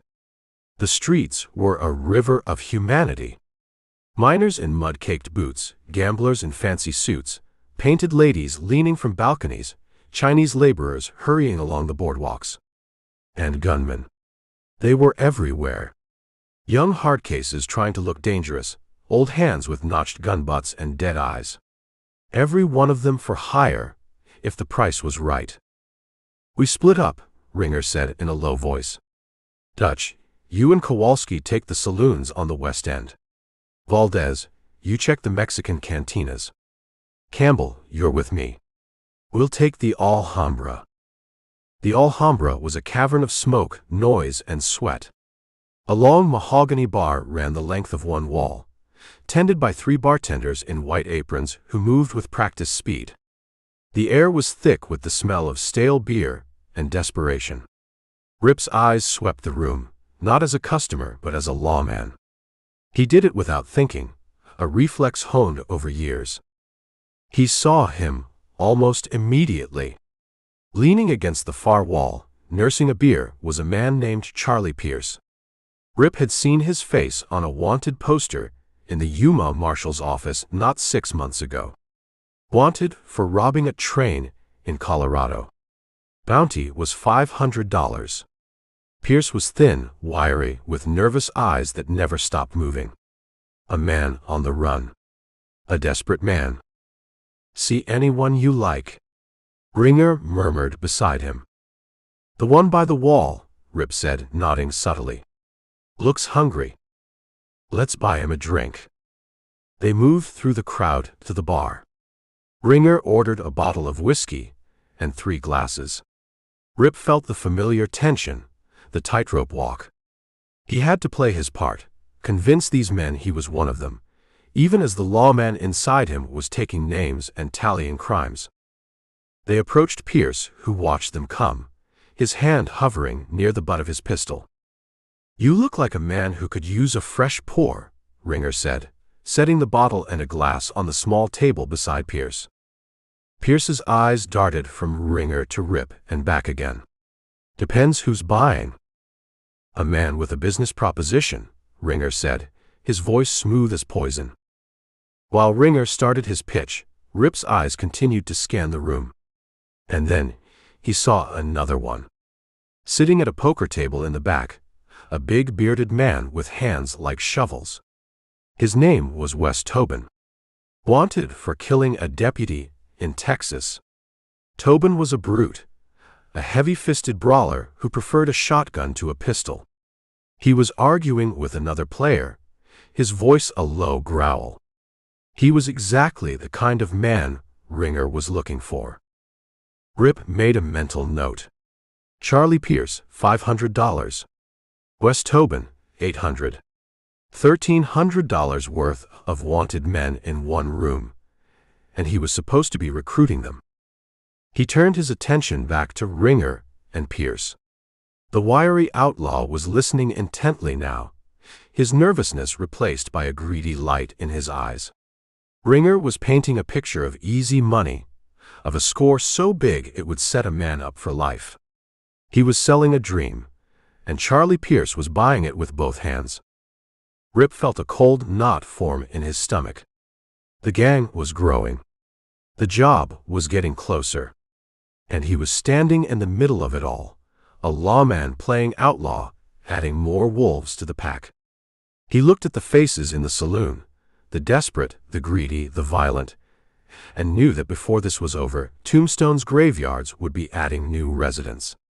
He just had to make sure he wasn't one of them. Chapter 8. By noon, they had their men. Charlie Pierce, the wiry train robber, had signed on before Ringer finished his first glass of whiskey. Wes Tobin, the big shotgun man, took more convincing. He'd lost a pile of money at the poker table and was in a foul mood, but the promise of an even split from a Wells Fargo job was enough to cool him down. Dutch Henry and Kowalski came back with a quiet man named Silas who had a reputation for being good with a knife, and Valdez returned with two cousins from Sonora who looked like they'd been born with pistols in their hands. The gang had grown by 6 guns. They were 17 men now. An army. They met in a back room of the Alhambra that Ringer had rented for the afternoon. The air was stale with the ghosts of 1,000 bad deals. "All right," Ringer said, pacing the small room. "The new men will ride out tonight, one at a time. Head north. Dutch, you gave them the location." Dutch Henry nodded. "Told them to look for the canyon with the 3 dead cottonwoods at the mouth. They'll wait there. We'll meet them on the ride back." "Good. No sense in all of us riding back together. Too much attention." Ringer stopped pacing and looked at Rip. "Campbell, I need you to run an errand." Rip didn't look up from checking the cylinder on his Colt. "I'm not your boy, Ringer." "No," Ringer said, his voice dangerously soft. "You're my new partner. And partners help each other out. We're flush with dynamite, but short on doctoring supplies. With this many men, somebody's bound to get shot, stabbed, or bit by a snake. I want bandages, carbolic, and a bottle of laudanum. The good stuff." It made sense. A job this big, there would be blood. But Rip knew it was more than that. It was a way for Ringer to keep him busy, to send him off while the real plans were settled. It was a leash. "Where do I find it?" Rip asked, holstering his weapon. "There's a general store on Fremont Street. The one that doesn't look like it's about to fall down. Get what we need, and meet us back at the livery in an hour. Don't get lost." Rip just nodded and walked out, leaving them to their plotting. The sun hit him like a physical blow as he stepped out of the saloon's gloom. Tombstone was a town of sharp contrasts, deep shadow and blinding light, sudden quiet and explosive noise. He walked away from the chaos of Allen Street, heading toward the more respectable part of town. Here, the saloons gave way to mercantiles, assay offices, and private homes with picket fences fighting a losing battle against the dust. He found the store Ringer had mentioned, a solid-looking adobe building with a wooden sign that read Patterson's Mercantile. Inside, it smelled of bolt cloth, coffee beans, and leather. A clerk with a green eyeshade sold him the supplies without a second glance. Rip paid in coin from the roll Ringer had given him, the money feeling dirty in his hand. With the package under his arm, he stepped back onto the boardwalk. He had time to kill. Ringer had said an hour, and buying the supplies had taken 10 minutes. He could go back to the livery and wait, but sitting still wasn't in his nature. He started walking, letting his feet carry him, his mind working over the angles of the Wells Fargo job. He was so deep in it now, the only way out was through. His walk took him past the Tombstone courthouse, a grand brick building that seemed out of place in all the dust and wood. Across from it stood a small whitewashed church, its steeple pointing a finger at the hard blue sky. Next to the church was a long, low building with a simple, hand-painted sign, Tombstone Mission and Orphanage. He saw the trouble before he heard it. 2 boys, maybe 12 or 13 years old, were squared off against a thick-necked miner who looked like he'd been chiseled out of rock and bad temper. A wooden crate of tinned goods lay on the ground between them, several cans spilled in the dust. "I saw you," the miner growled, his voice thick with whiskey and accusation. "One of you little rats tripped me." "We did not," the taller of the 2 boys said, his chin stuck out with more bravery than sense. "You were stumbling drunk, and you fell over your own feet." The miner's face darkened. He took a step forward, his big hands clenching into fists. "Why, you little smart-mouthed bastard. I'll teach you to respect your elders." Rip had seen this 100 times. A man full of cheap whiskey, looking for someone smaller to blame for his own failings. He could have kept walking. It wasn't his business. He was supposed to be an outlaw, and outlaws didn't get involved in street corner squabbles. He kept walking for 3 more steps. Then he stopped, sighed, and turned back. He didn't say a word. He just moved, placing himself between the miner and the boys. He set his package down on the boardwalk and looked at the man. Rip was tall, but the miner was broader, a bull of a man used to getting his way through sheer size. The miner looked him up and down. "This ain't your affair, mister." "Looks like it is now," Rip said. His voice was quiet, conversational. "Get out of my way. I'm gonna tan the hides on these 2 thieves." "The boy said you fell," Rip stated. It wasn't a question. "The boy's a liar." The miner jabbed a thick finger toward Rip's chest. "And you're about to be a fool." Rip didn't move. He just held the man's gaze. He let the silence stretch out. He'd learned a long time ago that the man who was more comfortable with silence usually won the argument. The miner's bluff started to crumble. He was used to loud threats and quick violence. This quiet stillness unnerved him. His eyes flickered past Rip to the Colt tied low on his hip, then back to Rip's face. He saw something there that made him reconsider. "They ain't worth the trouble," the miner mumbled, his anger deflating into a sullen pout. He spat in the dust, glared at the boys one last time, and lumbered off down the street. Rip watched him go, then turned to the boys, who were staring at him with wide eyes. "You two all right?" "Yes, sir," the taller one said. "Thank you, mister." "Pick up the cans," Rip said. As the boys scrambled to gather the spilled goods, a woman came out of the orphanage. She was maybe 30, with hair the color of corn silk, pulled back from a face that was handsome rather than pretty. Her dress was simple, made of practical gray cotton, but it couldn't hide a strength in her shoulders and the straightness of her back. Her eyes, the color of a summer sky, missed nothing. She had seen the whole thing. "Thank you," she said, her voice as clear and direct as her gaze. "He's been trouble before. Usually a kind word is enough, but he's been at the bottle early today." "Some men only understand one kind of word," Rip said, picking up his package. "And what kind is that?" she asked, a challenge in her tone. Rip looked at her. He saw the wariness in her eyes, the way she stood ready to defend her charges.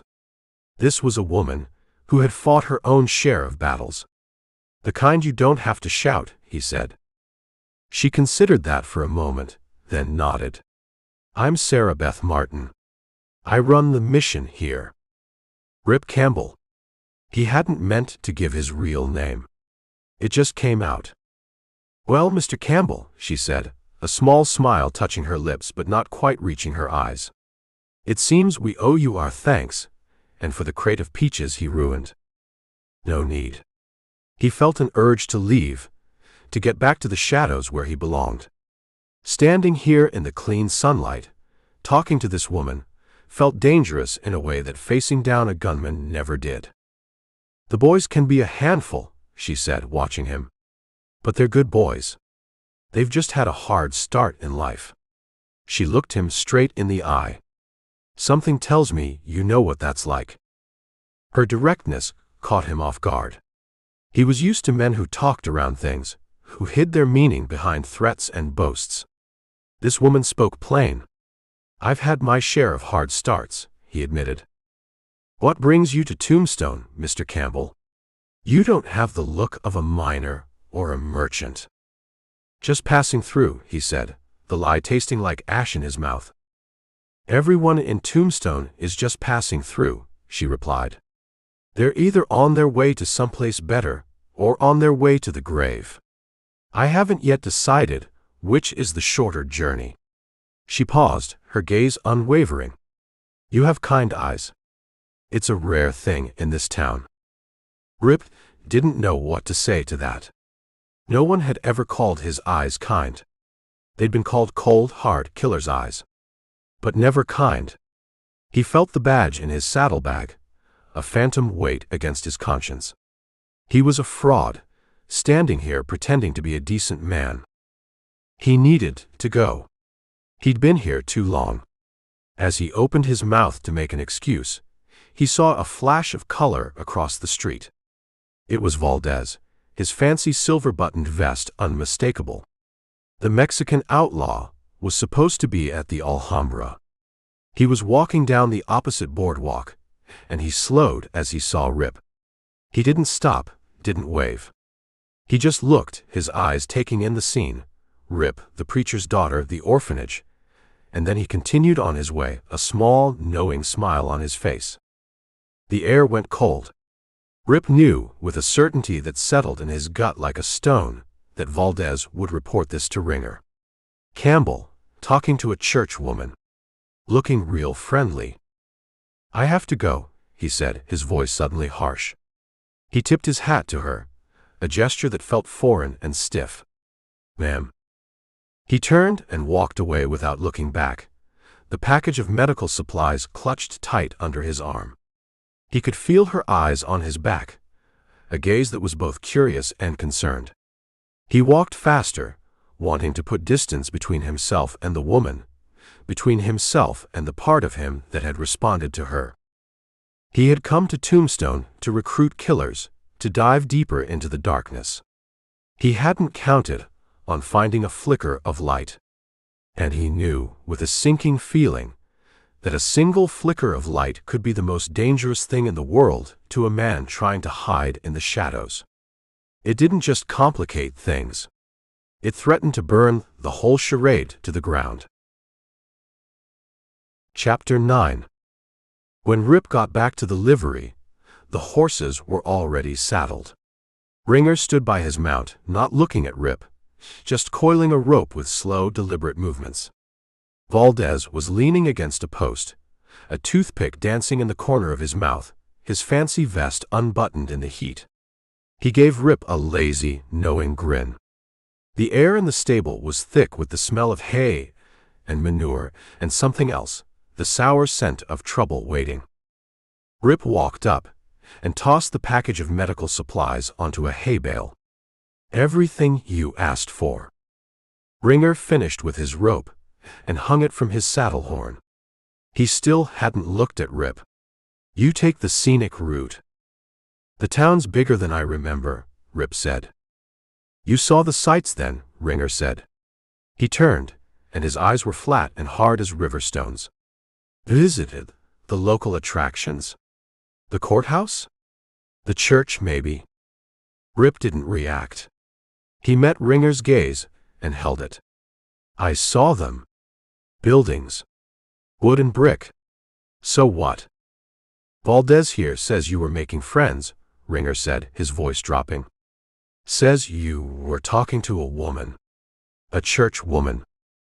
Rip glanced at Valdez. The Mexican outlaw pushed himself off the post, the picture of casual innocence.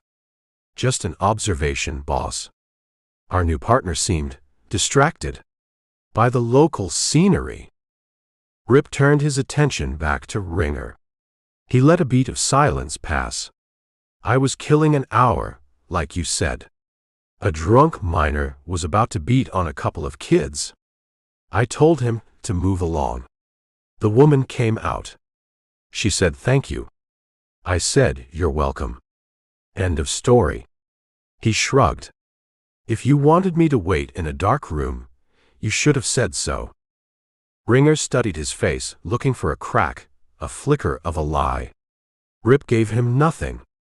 He'd learned long ago how to make his face a mask. He was a man buying supplies. A man who stopped a drunk from hurting a child. Nothing more. "You have a soft spot for children?" Ringer asked. "I have a distaste for loudmouth drunks," Rip said. "And I don't like leaving witnesses who might remember my face. The woman runs an orphanage. Now she thinks I'm a decent citizen. She won't be looking for my face on a wanted poster." He made it sound like a calculated move, a piece of strategy. Ringer seemed to chew on that. It was the kind of cold, practical thinking he understood. He looked at Valdez, then back at Rip. "From now on, you kill your time where I can see you." "Fine by me," Rip said. "Pays the same either way." Dutch Henry and Kowalski came in from the street then, breaking the tension. "All quiet," Dutch said. "Let's ride before this town swallows us whole." They mounted up and rode out of Tombstone the way they'd come, kicking up dust that settled on everything. They didn't talk. There was nothing left to say. Rip rode with the knowledge that he was being watched, that his story had been just good enough to hold for now, but that the ground beneath his feet was thinner than ever. They met the new men at the canyon with the 3 dead cottonwoods, a place that looked like a gateway to hell. Pierce and Tobin and the others were hunkered down, nervous and edgy. Ringer gave them their riding orders in a low voice, and the gang, now 17 strong, moved north as the sun began to dip toward the horizon, painting the clouds the color of a fresh bruise. It was full dark when they rode back into the main camp. The place felt different. Bigger, louder, more dangerous. The new recruits from Tombstone were there, gathered around their own small fire, a separate island in the camp's geography. The air was thick with tension between the old hands and the new hires. And there was another fire, set apart from the others near the spring. A woman stood in its light. She wasn't like the women in Tombstone. She wore a split riding skirt of dark leather and a simple cotton blouse, practical clothes for this country. Her black hair was pulled back in a severe braid that fell almost to her waist. She was half Mexican, that was clear from her high cheekbones and the olive tone of her skin, but her eyes were something else. They were a pale, cool green, and they missed nothing. As they rode in, those eyes swept over the new men, cataloging them, then landed on Rip and stayed there.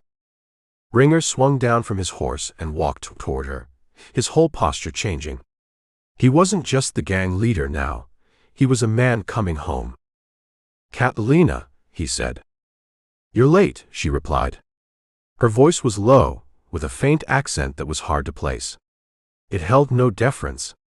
She spoke to him as an equal. "And you brought strays." Her gaze flickered toward the new men. "We needed more guns," Ringer said. He gestured toward a stack of canvas sacks near her fire. "You get the count." "I always get the count." She picked up a ledger book from a rock by the fire. The take from the stage was $412, not counting the dynamite. "After paying for the grain and the whiskey you ordered, we're ahead by $280. Barely worth the bullets you spent." She said it flatly, a statement of fact. This was Catalina, the woman who handled the money, the gang's banker. Rip watched her, a new kind of alarm rising in him. She wasn't just keeping the books. She was running the business side of the operation. Her intelligence radiated off her like heat from a stove. Ringer grunted. There were complications. Papers in the coach. Territorial business. "There are always complications," she said, her eyes leaving the ledger and finding Rip again. She looked him up and down, a slow, deliberate appraisal that was more invasive than a physical search. "So this is the new man. The famous Rip Campbell. The lawman who decided he liked the other side better."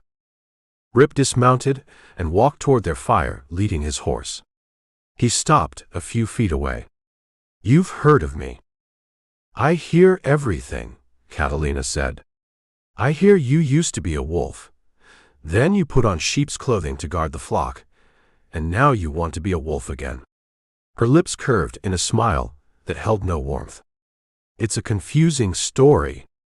It makes me wonder which part is the lie." "They're all true," Rip said. "A man can be more than one thing." "A man can," she agreed. "But he usually only has one soul. And I've found that men who change sides so easily can't be trusted by anyone. She looked at Ringer. He's a risk. A big one. He's handled himself, Ringer said, though his voice lacked full conviction. He stood his ground on the stage job. He saved the boy, Catalina corrected. An outlaw would have used the boy as a shield. An outlaw would have let him die to save his own skin. She looked back at Rip. But you didn't. Why? Rip felt the familiar tightening in his gut. She was smarter than Ringer, smarter than all of them. She saw the inconsistencies, the parts of the story that didn't add up. The kid's no good to me dead, Rip said, using the same cold logic he'd used on Ringer. He's another gun. A weak one, maybe, but better than nothing. Keeping him alive was a business decision. Catalina's cool green eyes searched his face. He felt like a bug under glass. A business decision, she repeated, tasting the words. You have the eyes of a businessman, it's true.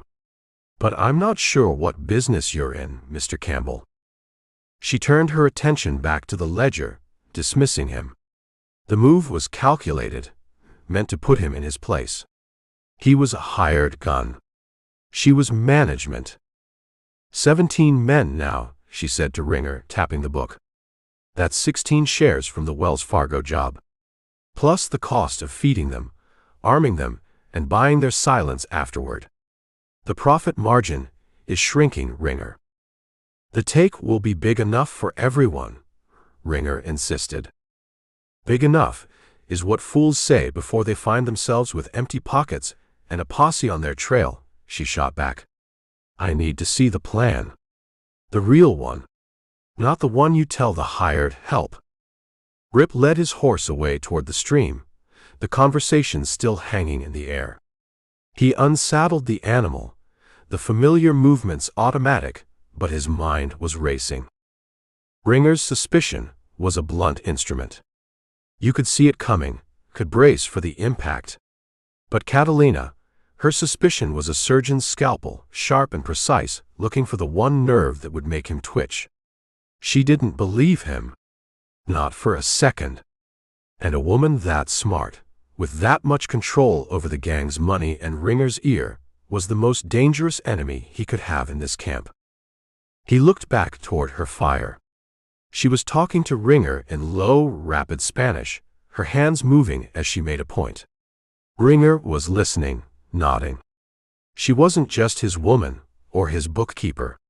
She was his partner. Maybe the real leader of this whole operation. Rip had come here to take down a gang of outlaws. He was beginning to realize he had underestimated the opposition. Badly. And Catalina, with her cool green eyes and her sharp mind, was going to be the one to see right through him if he made a single mistake. The game had just gotten a whole lot harder. Chapter 10. The next day, the camp simmered. The new men from Tombstone kept to themselves, a pack of wolves wary of the established pack. They drank Ringer's whiskey and ate his food, their eyes constantly moving, measuring, waiting. Every man there was a killer, a thief, or both. And the air was thick with the weight of bad history and worse intentions. Rip spent the morning cleaning his guns, a task that let him sit and watch without looking like he was watching. He saw Catalina move through the camp like a queen, inspecting her domain. She spoke to no one but Ringer, but her cool green eyes took in everything, a card game that got too loud, the way Wes Tobin handled his shotgun, the nervous energy of Charlie Pierce. She was making a list, and Rip had no doubt she was checking it twice. Just after noon, Ringer sent McGuff to fetch Rip, Dutch Henry, and Valdez. The boss wants to see you. Her too. The meeting wasn't around the main fire. It was at Catalina's camp, a space the other men gave a wide berth. A heavy wool blanket was spread on the ground, and laid out on it was a hand-drawn map, sketched in charcoal on a piece of tanned hide. It was a map of a town. Prosperity Wells. Catalina knelt beside it. Ringer stood behind her, his arms crossed. He was the leader, but this was her ground. Prosperity Wells, Catalina said, her voice cutting through the midday heat. She didn't look up at them. Her finger traced a line on the map. A town with one reason to exist, this building here. Her finger tapped a crudely drawn square marked Wells Fargo. It's a bank, a freight office, and a telegraph station. All in one convenient brick-walled package. Dutch Henry hunkered down, his old knees cracking. I've been through there. Solid-looking place. Sits right on the main street. It is, Catalina agreed. She looked up then, her eyes finding each of them in turn. Ringer's man inside, the manager, has given us the layout. Her finger moved across the hide. One main entrance at the front. A back door leading to an alley. 2 tellers in the main room. The manager's office is here, with a window looking out onto the street. The vault is at the back. Steel door, 2 locks. The manager has 1 key. The head teller has the other. And the telegraph? Rip asked. It was the first thing a lawman would think of. Catalina's eyes narrowed on him. Here. A small office off the main room. 1 operator. He's a drunk named Abernathy who sleeps half the day. What about the guards? Valdez asked, still standing, too restless to kneel. That's the beauty of the plan, Ringer said, stepping forward. The manager, a man named Beasley, has a gambling problem. He owes people in Tucson more than he can ever repay. He's been feeding us the schedules for months. Catalina took over, her tone sharp and precise. There are 4 permanent guards. 2 inside, 2 out. They work 12-hour shifts. But on the 2nd Saturday of every month, 2 things happen. The silver shipment from the northern mines comes in on the morning stage. That brings 2 more guards riding shotgun. They stay until the silver is locked in the vault. 6 guards, Dutch Henry grunted. Wait, Catalina said, holding up a hand. That same afternoon, the territorial payroll arrives by special coach. That's another 2 guards. For about 3 hours, from noon until 3 o'clock, the bank is holding almost $100,000 in silver and cash. And it's protected by 8 men. 8 men is a fair fight, Valdez said with a grin. And there are 17 of us. A fair fight is for fools, Catalina snapped. A fair fight gets men killed. We are not going there for a fight. We are going for the money. The plan is to be clean. In and out in 10 minutes. 10 minutes is a long time when bullets are flying, Rip said. He was looking at the map, seeing it not as an outlaw, but as a sheriff planning a defense. He saw the weak spots. Then we make sure the bullets don't fly, Catalina said. Her gaze was a physical challenge. This is how it works. We hit them at 2 o'clock. The payroll will have arrived. The silver guards will be getting lazy, thinking their job is done. The town will be settling in for its afternoon nap. She laid it out. The gang would be split into 3 teams. Team 1 is the street, she said. Her finger designated positions on the map.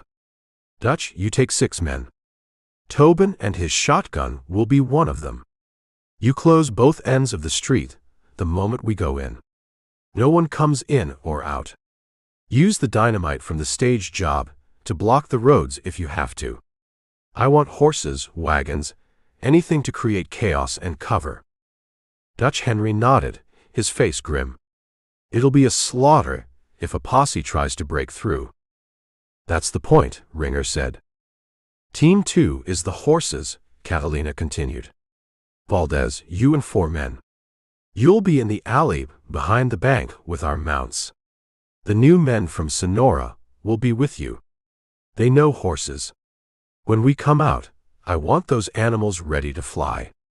No mistakes. Valdez tapped his chest. They will be ready, Jeffa. That leaves Team 3, Catalina said, her cool green eyes settling on Rip, then moving to Ringer. The inside team. Ringer, Campbell, Kowalski, and me. Rip looked at her. You're going in? I'm the only one who has memorized the numbers, she said, tapping her temple. Beasley, the manager, will give us the combination to the first lock on the vault. But the second combination, that one I bought from a teller he fired last month. I'm the only one who knows it. I'm the only one who can open the vault. So yes, Mr. Campbell, I'm going in. Rip looked back at the map. He could see the plan, clean and brutal. But he could also see the flaws. The telegraph, he said again. Abernathy, the drunk. You tie him up. Someone finds him. Or he gets brave. He gets a message out before we even clear the street. We'll have a gun on him, Ringer said. A gun isn't enough, Rip countered. He felt Catalina's eyes on him, sharp and suspicious. He had to play this right. You want to be sure? You don't just silence the man. You silence the machine. What are you talking about? Ringer asked. The key, Rip said. The telegraph key. You take a hammer to it. You smash it to pieces. A man can be untied. A wire can be fixed. But a man can't send a message without a key. It'll take them half a day to get a new one from Tucson. By then, we're ghosts. A slow smile spread across Dutch Henry's face. The boy thinks like a professional thief. But Catalina wasn't smiling. She was staring at Rip, her head tilted slightly. That's a very thorough thought, Mr. Campbell. You've considered this before. I've seen jobs go bad because of one small detail, Rip said, keeping his voice flat. A barking dog. A nosy kid. A telegraph key. The law has ways of finding you. Our job is to take those ways away from them. He made it sound like common sense for a man in their line of work. He's right, Ringer said, slapping a hand on Rip's shoulder. Smash the key. I like it. Kowalski, that's your job. You go straight for the telegraph office. You don't shoot anyone unless you have to, but you turn that machine into scrap metal. Catalina didn't argue, but her eyes never left Rip's face. The seed of doubt she held had just been watered. The escape, she said, moving on, her voice tight. Once we have the money, we go out the back. Valdez will have the horses. We ride east into the Dragoons. There's a pass Beasley told me about. It's rough country. A posse will think twice before following. We lie low for 2 days, then we split up and meet at the border in a week. The plan was solid. Too solid. Rip knew that a plan this detailed was a brittle thing. One piece broke, and the whole thing could shatter. His only chance was to be one of those pieces. What about the bank manager? Rip asked. Beasley. What happens to him when we're gone? He's the only one who can identify Ringer. Ringer's face went cold. Beasley won't be identifying anyone. A loose end, Catalina added, her voice devoid of emotion. And we don't leave loose ends. So it was a murder, too. Of course it was. Rip felt the weight of it settle on him. He was now part of a conspiracy to commit armed robbery and murder. The badge in his bag felt like it was burning a hole through the leather. All right, Ringer said, clapping his hands together. That's the plan. We ride for Prosperity Wells in 2 days. We'll make camp 5 miles out and watch the town. We move on Saturday. Don't talk about this. Not to the new men, not to anyone. From now on, the only people you trust are the ones in this circle. He looked around, his eyes glowing with a feverish light. This is it. The job that makes us all kings. After this, none of us will ever have to rob another bank again. They stood up, the meeting over. The plan hung in the air between them, a living thing with teeth. As Rip turned to walk away, Catalina's voice stopped him. "Campbell." He turned back. She had risen to her feet and stood watching him, the map of their crime at her feet. "That was a good idea," she said. "About the key. Very clever." "I get lucky sometimes," he said. "I don't believe in luck," Catalina replied, her green eyes like chips of ice. "And I don't believe in coincidences. I'll be watching you. Every step." Rip just nodded, then walked away. He didn't need her to tell him. He already knew. He was walking a wire over a canyon, and now the wind was starting to blow. The job was set for Saturday. He had less than a week to figure out how to stop an army, save a man's life, and not get killed by the woman who saw right through him. Chapter 11. The 2 days after the planning meeting were the longest of Rip's life. The camp was a powder keg with a short fuse. The new men were getting antsy, drinking too much and talking too loud.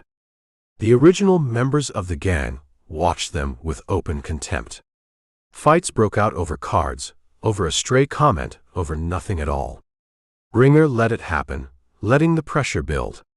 He wanted them mean and hungry for the job. Rip stayed away from it all. He oiled his guns, sharpened his knife, and checked the cinch on his saddle a dozen times a day. He was a man with a job to do, and he made sure everyone saw it. It was a performance. Inside, he was turning the plan over and over in his mind, looking for the crack, the one seam he could break open when the time came. How to save the bank manager, Beasley, without getting himself killed. How to stop the robbery without letting 17 killers ride away. Catalina was a constant presence. A shadow at the edge of his vision. He'd be cleaning his rifle and look up to find her watching him from across the camp, her green eyes unreadable. She never spoke to him, but he felt her weighing him, measuring him, waiting for him to make a mistake. The woman had the patience of a spider. It was the afternoon of the second day, 48 hours before they were set to ride for Prosperity Wells. The sun was a hammer, beating the energy out of the canyon. Most of the men were either sleeping in the shade or playing a listless game of poker. Rip was sitting with his back to a rock, trying to ignore the knot in his gut when he saw the guards at the canyon mouth stiffen. 2 men, Tobin and the knife man Silas, stood up and brought their rifles to the ready. A single rider was coming down the trail. He wasn't riding fast, just ambling along like a man with no particular place to be. But no one just ambled into a place like this. The camp went quiet. The poker game stopped. Men reached for their guns, not drawing them, but just knowing where they were. The rider came closer. He was a scarecrow of a man, thin and long-limbed, perched on a sway-backed mule that looked as tired as he did. He wore a dusty black coat and a hat that had seen too many winters. As he rode into the main camp, he pulled up his mule and looked around, a slow, gap-toothed grin spreading across his face. "Well now," the man said, his voice a lazy drawl. "Looks like I found the party after all. Heard there was a man in these parts, hiring guns. A man with big ideas." Ringer stepped out from the shade of an overhang, his hand resting on the butt of his Colt. "Who told you that?" "Word gets around," the scarecrow said. "A fella in Tombstone said Ringer Mullins was putting together an army for a big score. I figured I'd see if there was room for one more." Rip didn't move. He didn't breathe. He felt the blood drain from his face. He knew that voice.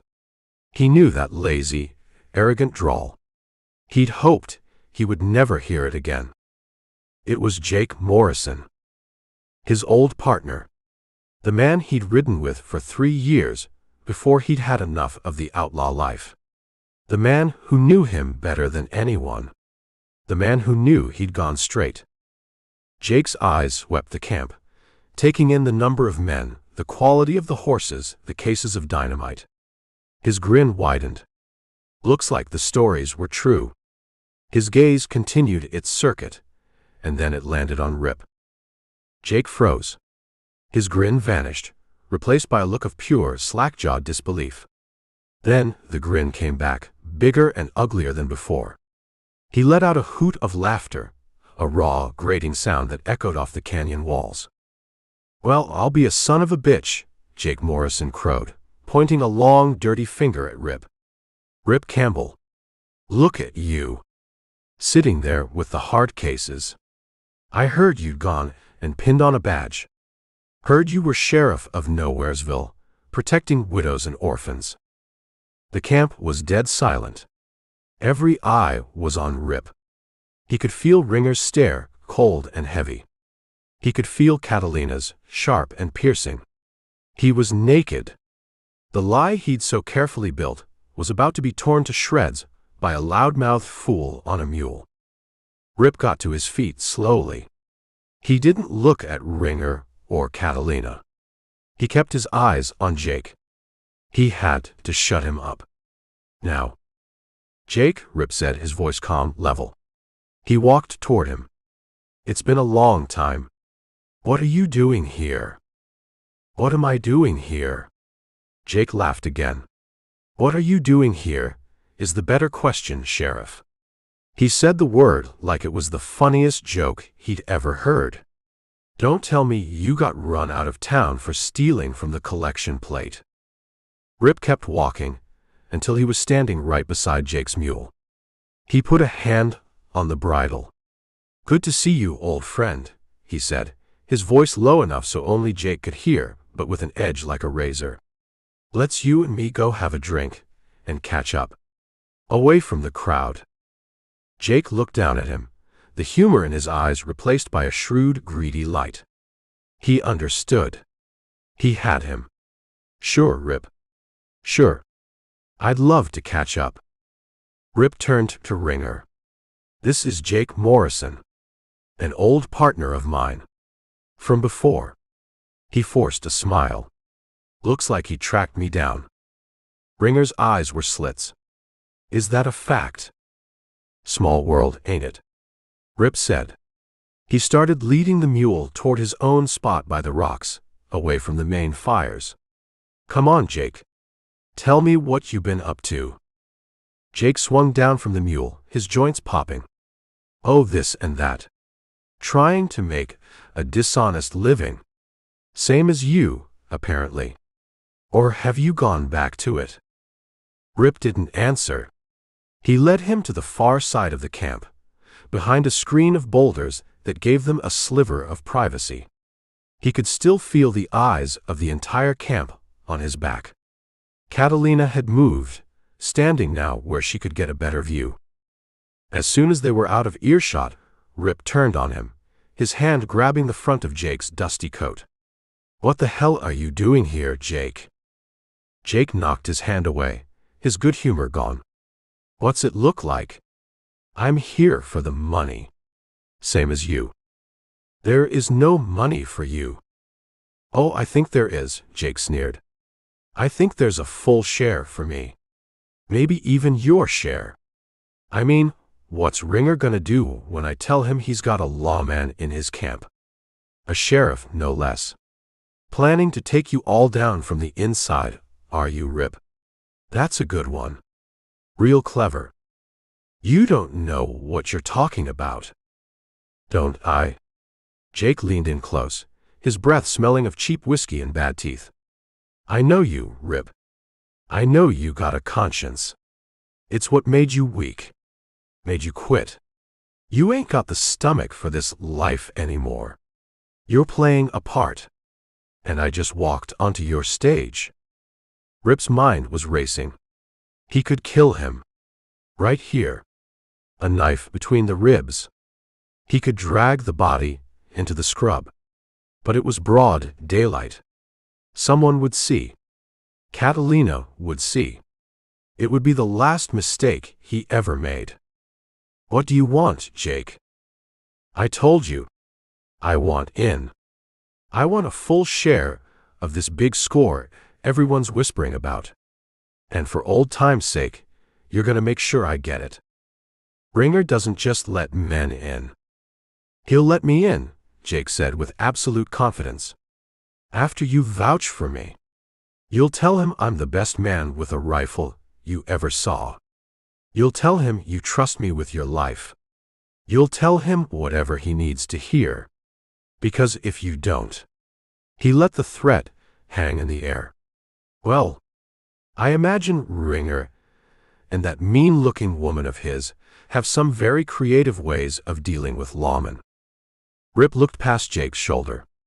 Ringer was walking toward them. Alone. You son of a bitch, Rip said, his voice a low whisper. That's me, Jake said with his gap-toothed grin. Always was. Ringer stopped a few feet away, his thumbs hooked in his gun belt. Touching reunion you two are having. Just catching up, Rip said, forcing his muscles to relax. Jake here is one of the best guns I ever rode with. He heard you were hiring. Ringer's eyes went from Rip to Jake and back again. He called you sheriff. Old joke, Rip said smoothly. From a job we pulled down in Texas. I had to pose as a lawman to case a bank. Jake never let me live it down. He looked at Jake, his eyes sending a clear message, play along or you're dead. Jake, for all his faults, wasn't stupid. He picked up the cue. That's right, he said, chuckling. Funniest thing I ever saw. Rip, with a tin star on his chest, acting all high and mighty. Had the whole town fooled. Ringer wasn't buying it. Not all of it. But the story was plausible enough to create a sliver of doubt. Is that so? He's a good man to have in a fight, Rip pressed on. We could use another rifle we can trust. I decide who we can trust, Ringer said. He looked Jake up and down, his expression one of pure disgust. We ain't a charity. We're full up. Now hold on, Jake started to protest, but Rip cut him off. He rode a long way, Rip said. Let him stay the night. We can use another gun on guard duty. One night. Then he can ride on. It was a gamble, a way to buy time. Ringer considered it. His eyes were cold, calculating. He was looking at the situation from all angles. An old partner of Rip's shows up out of nowhere, calls him a lawman, and now Rip is vouching for him. It smelled bad. But killing a man in his own camp over a suspicion was also bad for morale. Fine, Ringer said finally. One night. He takes the last watch with you. I want him where I can see him. He jabbed a finger at Jake. And you. You keep your mouth shut and your hands away from your gun. You make one wrong move, and I'll have Dutch Henry use you for target practice. Ringer turned and walked away without another word. Jake watched him go, then turned to Rip, his grin returning. See. Told you. We're partners again. We're nothing, Rip said. You're a loose thread, Jake. And you're about to unravel everything. I'm your insurance policy, Jake corrected him. You keep me happy, and your secret stays safe. You cross me, well, you know. Rip knew. He was trapped. He had a ghost at his back, a killer in front of him, and a woman who saw too much watching from the side. The job was in 2 days. He now had a new problem, one that was more immediate and more dangerous than the heist itself. He had to silence Jake Morrison. And he had to do it before Jake silenced him for good. Chapter 12. The night was a living thing, full of whispers and sharp edges. Every shift of weight on a bedroll, every cough from a sleeping man, was a sound that scraped along Rip's nerves. He sat by his small fire, nursing a cup of coffee that had long gone cold, and watched Jake Morrison hold court with the new men from Tombstone. Jake with a plate of Ringer's beef and a bottle of his whiskey, was telling stories. Old stories. Their stories. He was careful, never mentioning the badge, but he danced close enough to the fire to make Rip feel the heat. And there was Rip, Jake said, his lazy drawl carrying across the camp, cool as a winter morning, telling the banker he was there to inspect the books. Had a tin star, big as a dinner plate, pinned to his coat. Funniest damn thing I ever saw. Rip didn't look up. He just stared into his coffee cup, seeing the dregs swirl. He could feel Catalina's gaze from her fire across the camp. She was listening, too. She was putting the pieces together.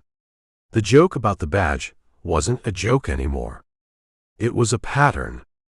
Later, when the camp had settled into a snoring, drunken slumber, Jake sauntered over to Rip's fire. He was drunk, but it was a mean, confident drunk. He hunkered down, too close, his gap-toothed grin a pale slash in the moonlight. "You're a cool one, Rip. I'll give you that," he whispered, his voice conspiratorial. "Had me worried for a minute there. But you handled it. We're in." "You're in for one night, Jake," Rip said, his voice flat. "Then you ride." "Nah." Jake shook his head, the movement loose and sloppy. "I don't think so. I like it here. The food's good. The company's mean. And the money. I can smell the money. Me and you, Rip. We're partners again. Just like the old days." "The old days are over." "Are they?" Jake's eyes glittered with malice. "I don't think Ringer or that witch woman of his would agree. They find out who you really are, and the old days are going to look like a church picnic." He stood up, stretching his long, thin frame. "Last watch is ours, partner. Wake me when it's time." Rip watched him swagger back to his bedroll and collapse. He was a dead man. He just didn't know it yet. The only question was how Rip was going to arrange the funeral without getting buried alongside him. The last watch came in the dead of night, that cold, still hour just before dawn when the world holds its breath. The moon was down, and the stars were hard and bright. Rip woke Jake with the toe of his boot. "Time," he said. Jake groaned and sat up, rubbing his face. "All right, Sheriff. Let's go guard the chickens." They took up their post at the mouth of the canyon, relieving two of the Tombstone recruits who were happy to go to their blankets. For a long time, they stood in silence, listening to the night sounds. The canyon was a black wound in the earth, and the trail leading out of it was a pale, dusty ribbon. "You know," Jake said finally, his voice low, "I always knew you were smarter than the rest of us. But I never figured you for this. Playing both sides against the other. It's a thing of beauty." Rip didn't answer. He was watching the sky, waiting for the first hint of gray in the east. He had a plan. It was a thin, desperate thing, but it was all he had. "Jake," he said, his voice casual, "you remember that payroll we took from the stage outside of Socorro? The one we had to bury when the posse got too close?" Jake's head turned. Even in the dark, Rip could feel the sudden spike of interest. Greed was the one thing you could always count on with Jake Morrison. "The one with the army wages?" "Hell yes, I remember. We never got back to it. Figured that money was long gone." "It's not," Rip said. "I went back. A year ago. Dug it up." Jake took a step closer. "You what? You went back and got it? Without me?" "You were in a jail in Laramie, as I recall," Rip said dryly. "I couldn't very well send you a telegram. The money's safe. I reburied it. Not 5 miles from here." The lie was a clean one. There was no payroll. The job in Socorro had gone bad, and they'd barely escaped with their lives, let alone any money. But Jake's memory was clouded by years of cheap whiskey, and his greed was a fire that would burn up any doubt. You're lying, Jake said, but his voice held no conviction. Am I? Rip said. Why would I lie? It's our money, Jake. Partners split. Always was. He let that sink in. With this big job coming up, things are gonna get hot. I figured we should get that payroll and add it to the pot. Or just split it between us. A little insurance, in case things go sideways here. Jake was breathing heavy now. Rip could hear it. The thought of more money, easy money, was a hook in his jaw. Where is it? In a dry wash, under a flat rock marked with a cross. I can take you right to it. It's a 2-hour ride, there and back. We can be back before the camp is even stirring. No one would have to know. Not Ringer. Not his woman. That was the final piece. A secret between them. Money no one else knew about. It was perfect. Let's go, Jake said, his voice raspy with excitement. Let's go right now. Easy, Rip said. We can't just ride off. We're on watch. But our watch ends at dawn. When Tobin and Silas come to relieve us, we tell them we're scouting the East Trail. Ringer wants everything checked before we ride out. They won't question it. It was settled. Jake was practically vibrating with greed. He had no idea he was planning his own execution. Dawn came, a faint pearly gray that slowly pushed back the darkness. The rocks of the canyon began to take on shape and form. As planned, Tobin and Silas came trudging up the trail to take over the watch. Anything? Tobin asked, his voice thick with sleep. All quiet, Rip said.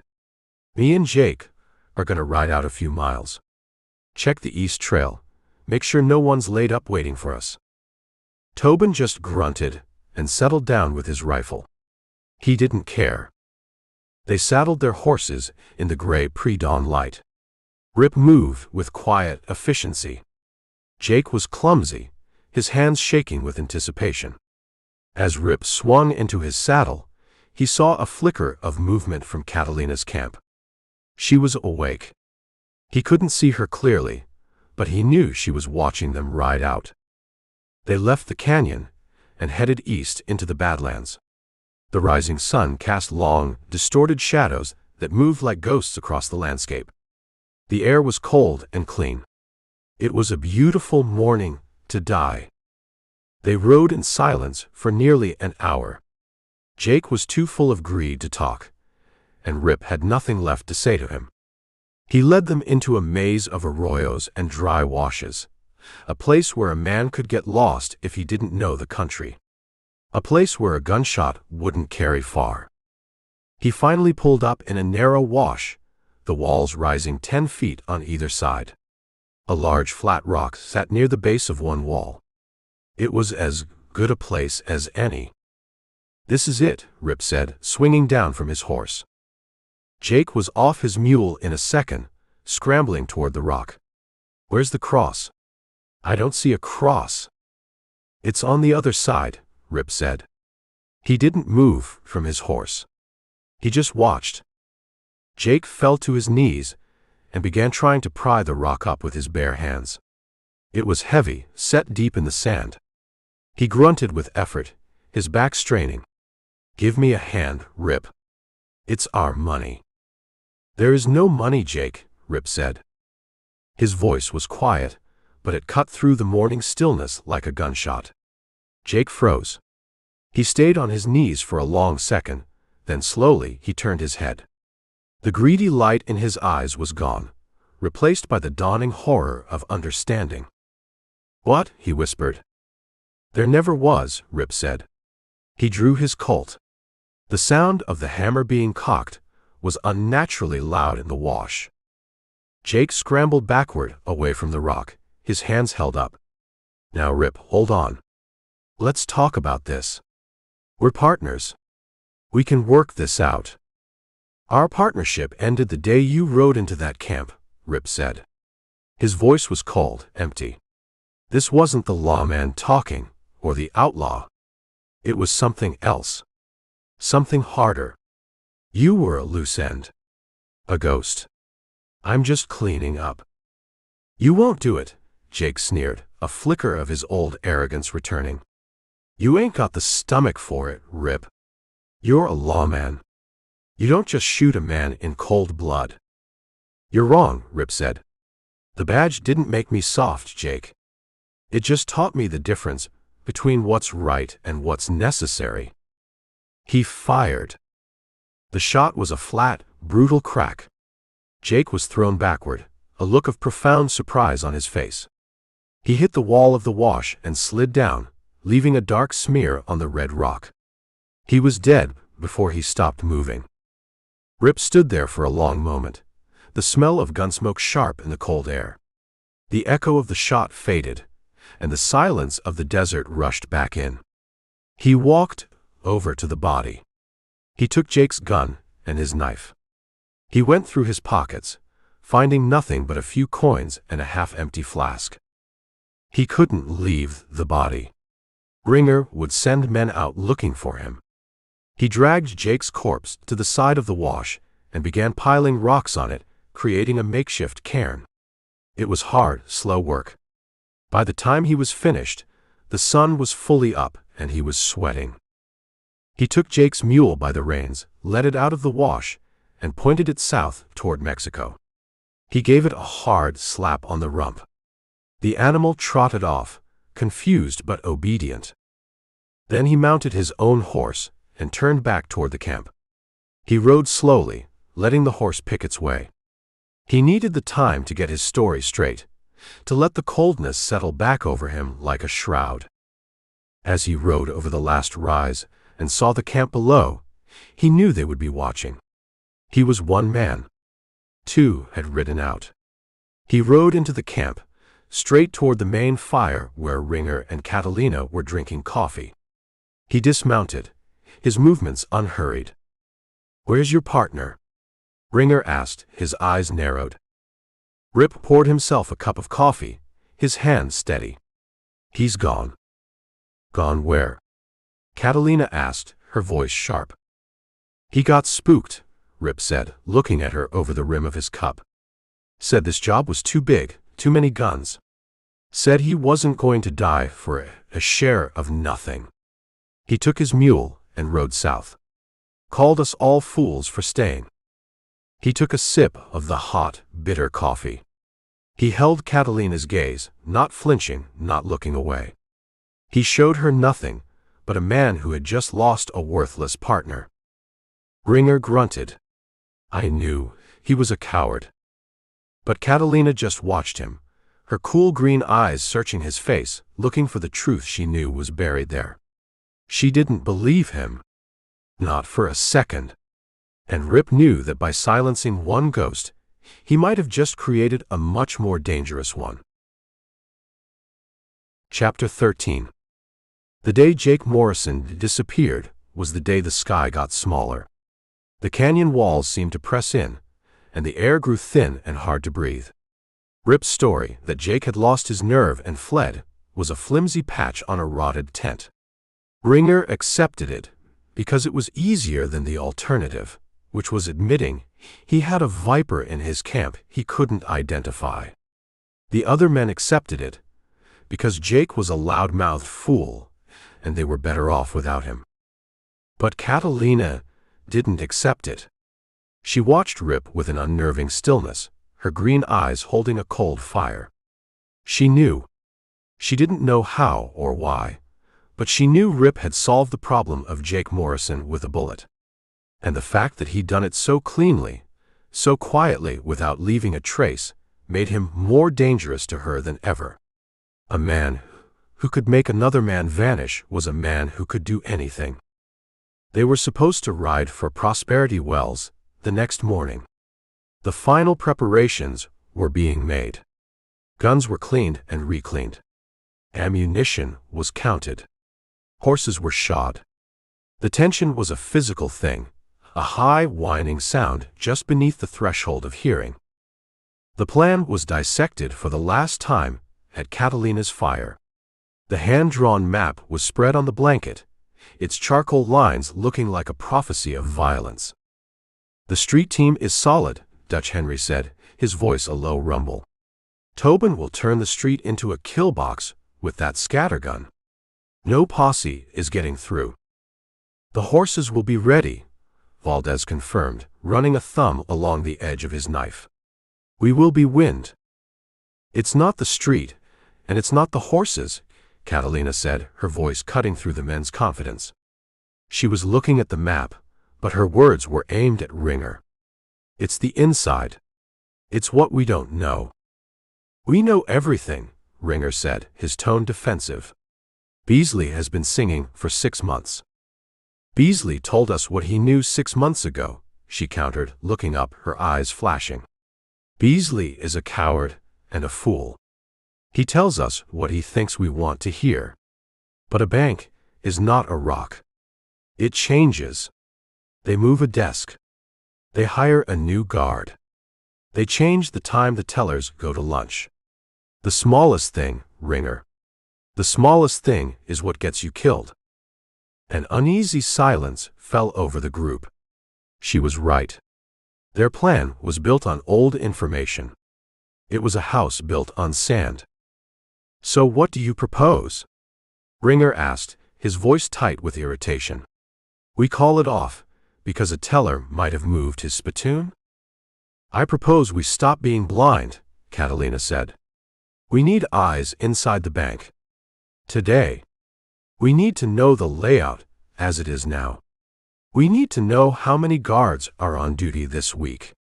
We need to see the tellers, the manager, the telegraph office. We need to breathe the air in that room before we fill it with gunsmoke." "And who do you suggest we send?" Dutch Henry asked, gesturing around their circle.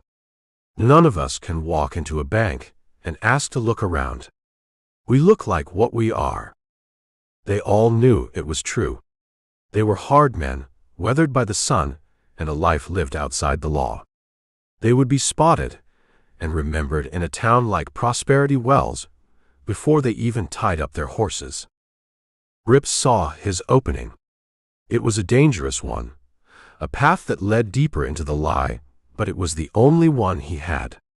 It was the only way to get inside, to see the layout for himself, to find a way to stop the slaughter of the bank manager, Beasley. "I'll go," he said. The three of them turned to look at him.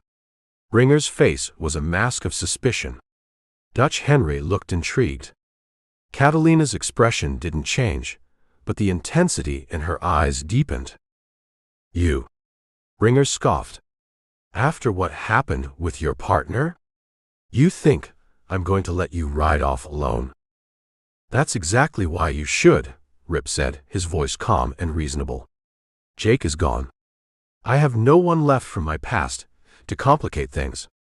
And unlike the rest of you, I know how to walk into a town and not look like I'm about to rob it." He let that hang in the air. "I've been on the other side. I know how to talk to these people. I won't go in as a saddle tramp. I'll go in as a man looking for work. A security man. A lot of these mining towns are hiring private guards. I'll tell them I'm looking for a position, and I want to understand how the town's main line of defense, the bank, operates. I'll ask about their guards, their security.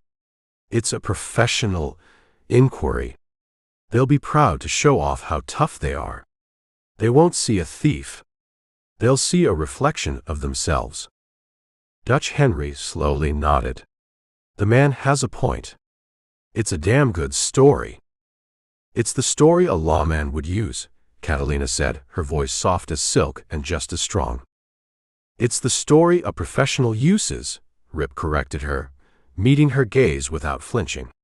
"Whether he's a lawman or an outlaw. The goal is the same: get the information without a fight. You said it yourself, you don't want a fair fight.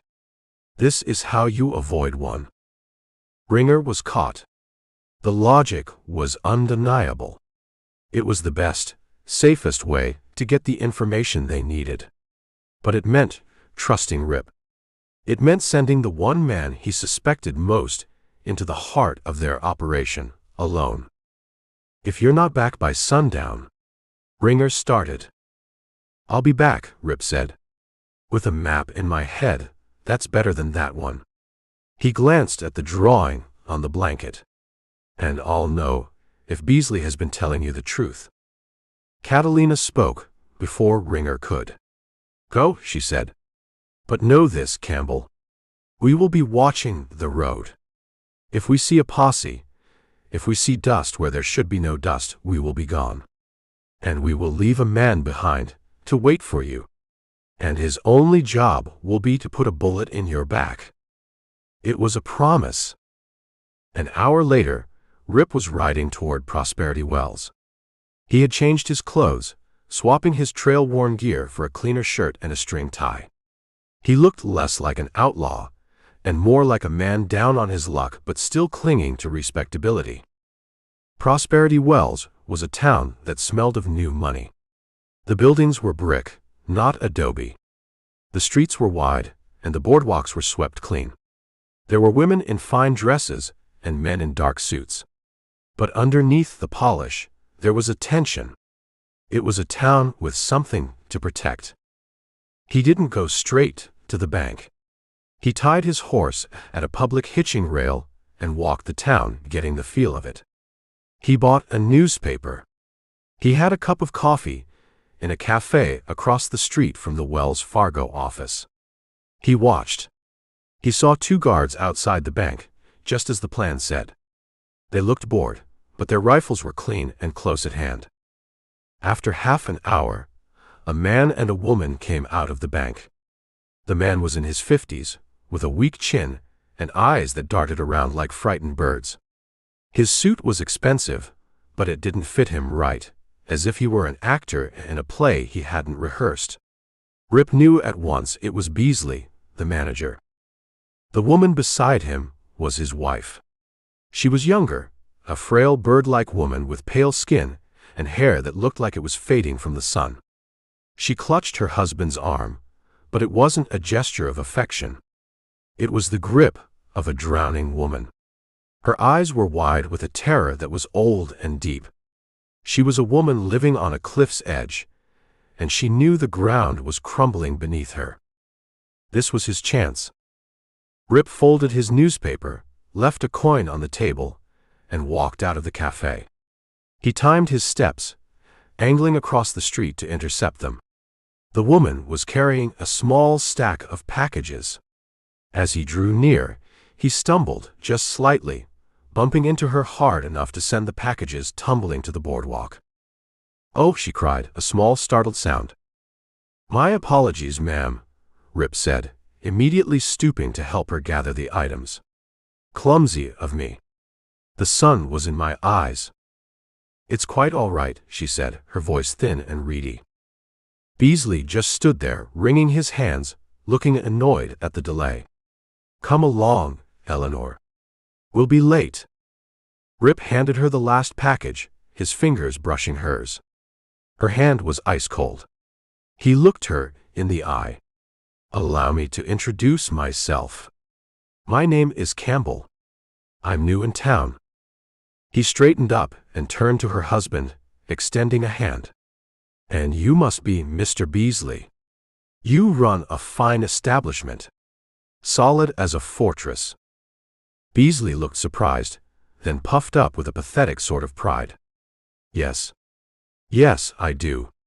The finest west of Denver." "I'm sure it is," Rip said.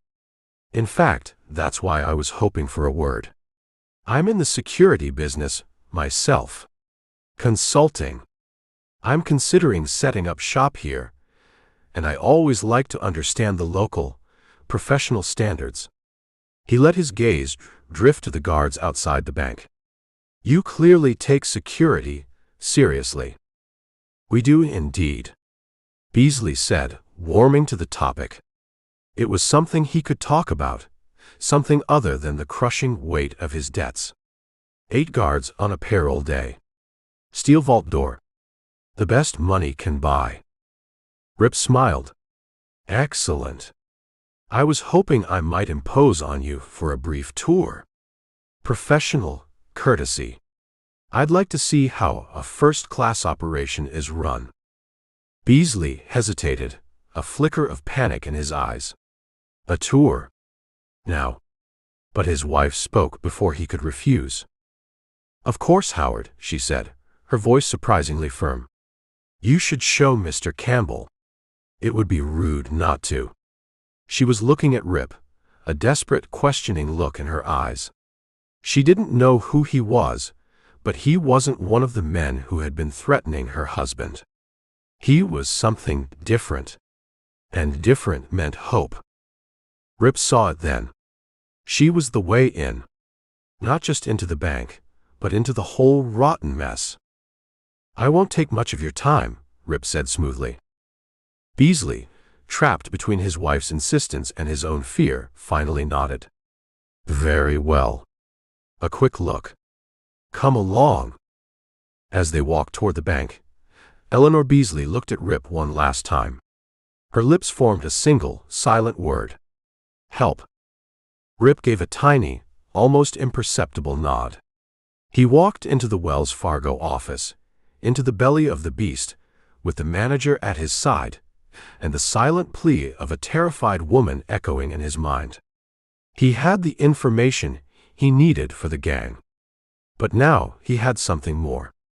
A complication, a risk, and a sliver of a chance to stop a massacre.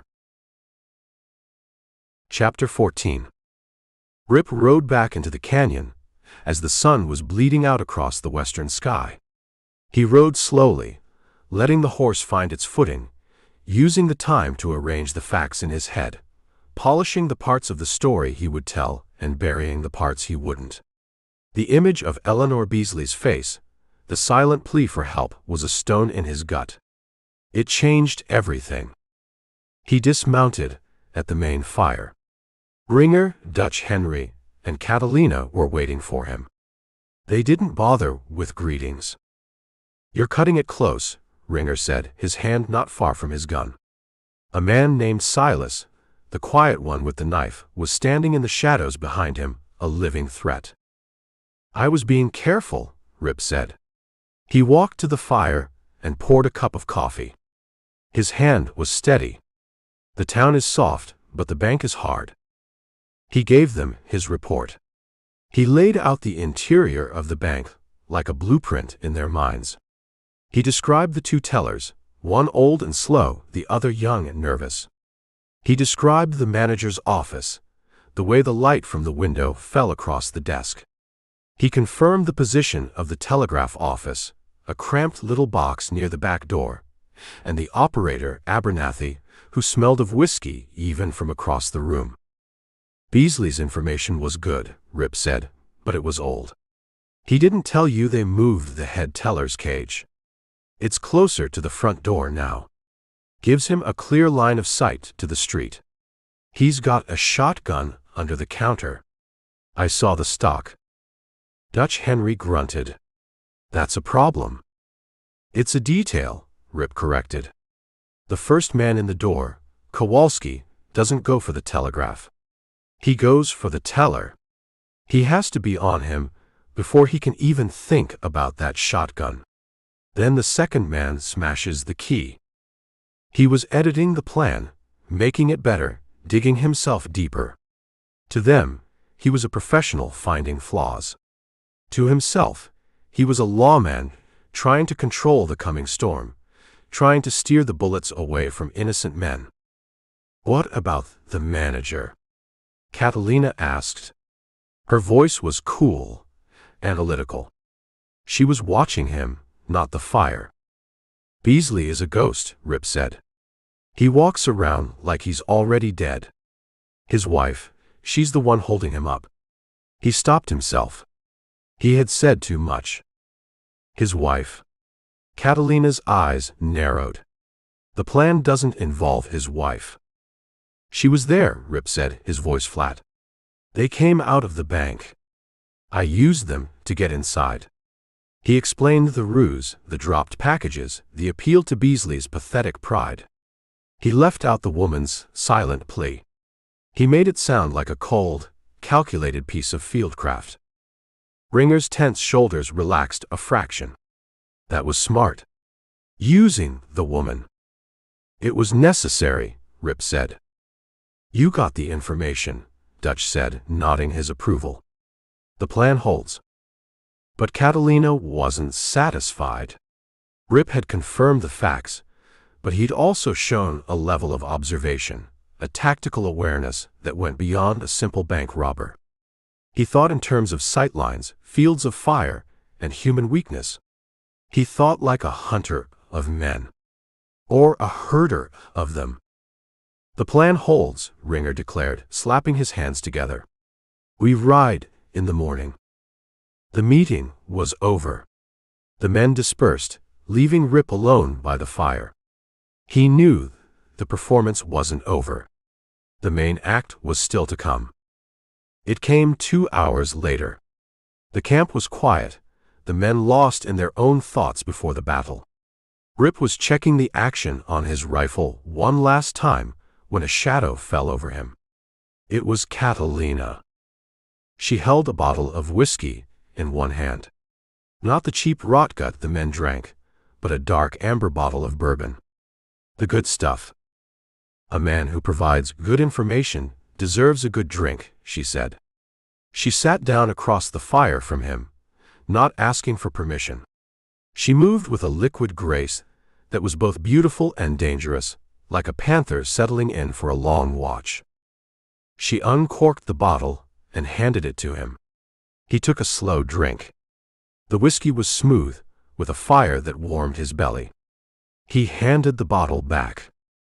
To a successful partnership, she said, raising the bottle in a mock toast before taking a drink herself. Her eyes, reflecting the firelight, were a startling green. You and I, Campbell. We are not like them. Is that so? Look at them, she said, her voice a low murmur, gesturing with the bottle toward the rest of the camp. They are dogs. They are loyal, as long as you feed them. They are vicious when you corner them. But they are simple. Ringer, Dutch, even Valdez. They think about the next job, the next bottle, the next woman. They don't think about the day after tomorrow. She took another drink, her eyes never leaving his. But you do. You think about all the angles. You think about what comes next. It's what makes you good. It's what makes you dangerous. Careful planning keeps a man alive, Rip said, his voice neutral. And secrets, she added. Secrets keep a man alive too. Don't they? She leaned forward, the firelight carving sharp shadows on her high cheekbones. Your partner, Jake. He was not a careful man. He was a man with a big mouth and no secrets. And now he's gone. Rip met her gaze. The air between them was tight as a fiddle string. This was it. The game. Jake was a fool, he said. He let his mouth get ahead of his brain.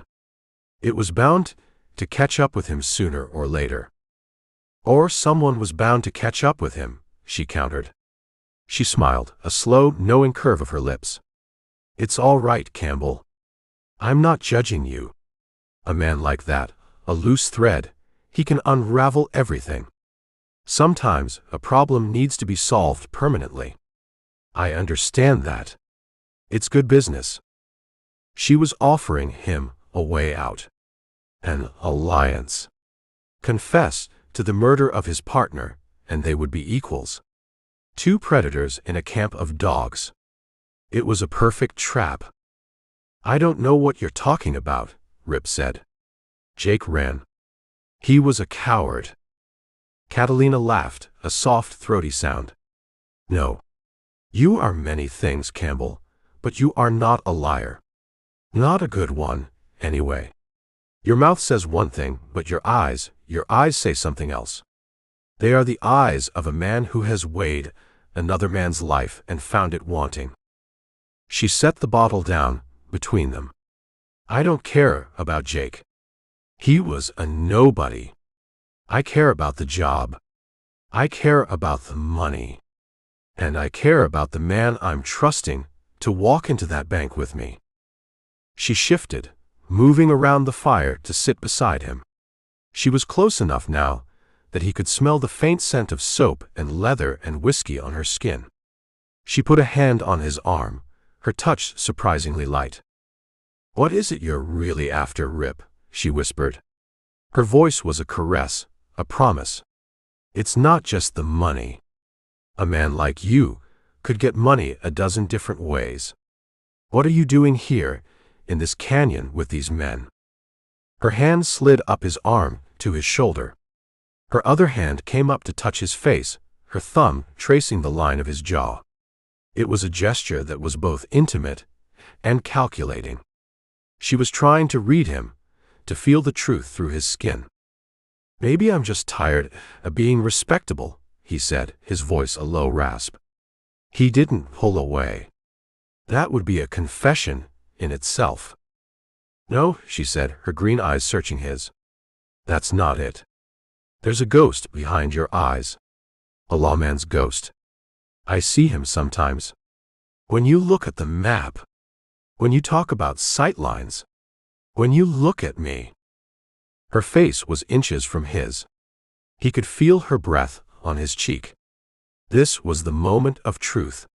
He could feel the trap closing. He leaned in, closing the distance between them until their lips were almost touching. "And what do you see now?" he murmured. He saw a flicker of surprise in her eyes, a momentary loss of control. He had turned her own move back on her. He wasn't resisting, he was advancing. "I see a man who is playing a very dangerous game," she breathed. "The only kind worth playing," he said. He didn't kiss her. Instead, he reached up and gently removed her hand from his face. He held it for a second, then let it go. It was a dismissal, a statement that he was in control of this encounter, not her. "The job is tomorrow," he said, his voice all business again. "We should get some sleep." Catalina stared at him for a long moment, her expression unreadable. She had made her play and had come up empty. She had shown him her claws, and he hadn't even flinched. He had beaten her at her own game. She stood up, brushing the dust from her skirt. She picked up the bottle of whiskey. "You are a very interesting man, Rip Campbell," she said, her voice once again cool and distant. "I still don't know if you are a wolf or a sheepdog. But I promise you, by the time the sun sets tomorrow, I will have my answer." She turned and walked back to her own fire, melting into the shadows. Rip watched her go, the warmth of the whiskey turning to ice in his stomach. He had survived her interrogation. But he knew she was right. Tomorrow, in the noise and blood and chaos of Prosperity Wells, all the masks would come off. And she would be watching. Chapter 15. Dawn broke cold and gray, the promise of a brutal sun still hours away. The outlaw camp was a hive of quiet, purposeful activity. Men checked their cinches, loaded their rifles, and drank the last of the coffee, their faces grim and set. Today was the day. Today, they would ride on Prosperity Wells. Rip moved through the preparations like a ghost, his mind 1,000 miles away. His plan to disrupt the robbery was a fragile thing, a cobweb in a hurricane. It depended on chaos, timing, and the hope that he could save the bank manager Beasley without getting himself and a dozen other people killed. "Campbell." Ringer's voice cut through his thoughts. "You're riding point. I want your eyes on that road. No surprises." It was a position of trust, but Rip knew it was also a leash. At the front of the column, everyone's eyes would be on his back. "We need to travel light," Rip said, his voice steady. "No extra gear to slow us down if we have to run. I've got a spare blanket and some personal effects I need to cash. I'll peel off and meet you at the rendezvous point, 5 miles out of town." Ringer's eyes narrowed. You're asking to ride alone. Again. I'm saying, I don't want to get weighed down by a bedroll when I'm running from a posse, Rip countered. I have a spot I use. An old line shack south of Tombstone. It's on the way. I'll be an hour behind you, that's all. Catalina had been listening, her arms crossed. Let him, she said, her voice cool. Let him get rid of his baggage. Her eyes met Rip's, and he knew she wasn't talking about a bedroll. She was giving him enough rope, waiting to see if he'd use it to climb or to hang himself. Ringer grunted his assent. 1 hour. If you're not there, we don't wait. Rip just nodded. An hour later, he was riding alone, the main column of the gang a cloud of dust on the northern horizon. He turned his horse south. The line shack was real. An abandoned adobe hut he'd used before, a place to lie low when the world was looking for him. It was isolated, forgotten, and close enough to the Tombstone orphanage to make his gut twist into a cold knot. He told himself it was just a convenient spot, but he knew he was lying. He was a moth, circling a flame he had no business being near. He found the shack in a shallow arroyo, half swallowed by mesquite and thyme. He dismounted, pulling his saddlebags from his horse. Inside one was his spare ammunition and a few personal items. Inside the other, wrapped in a worn-out shirt at the very bottom, was the tin star. His conscience. He meant to leave it all, to ride to Prosperity Wells as nothing more than an outlaw with no past to weigh him down. The door of the shack creaked open before he reached it. Sarah Beth Martin stood in the doorway. She wasn't holding a gun. She was holding his badge. It lay flat in her palm, the tarnished silver catching a stray beam of morning light. Rip froze, his hand hovering over the butt of his Colt. His mind, which had been racing with plans for the robbery, went completely blank. Of all the things he had prepared for, this was not one of them. I was praying I was wrong, she said. Her voice wasn't angry or frightened. It was worse. It was filled with a profound, soul-deep disappointment.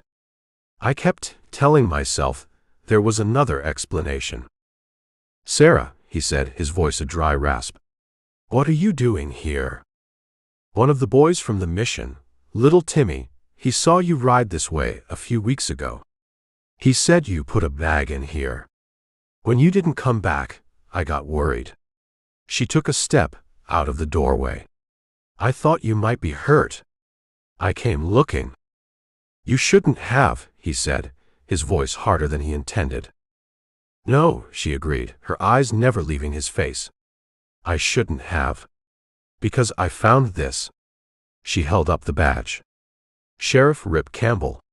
I asked around. A good man, they said. A fair man. A man who cleaned up Cedar Flats. Her voice broke on the last words. So I have to ask myself, Sheriff, what business do you have riding with the kind of men who would burn my orphanage to the ground for the money in the poor box? He had no answer for her. The lies he had told Ringer and Catalina, the hard shell he had built around himself, they were useless here. They shattered against the simple, honest clarity in her eyes. It's not what you think, he said, the words sounding weak and hollow even to his own ears. Isn't it? She challenged, taking another step closer. I saw you in Tombstone. You were with them. Hard men. Killers. I saw it in their eyes. And you were one of them. Now I find this. Are you a wolf, Mr. Campbell? Or are you a sheepdog who has forgotten which side he's on? It was the same question Catalina had asked him. Hearing it from Sarah Beth's lips was like a knife twisting in his gut.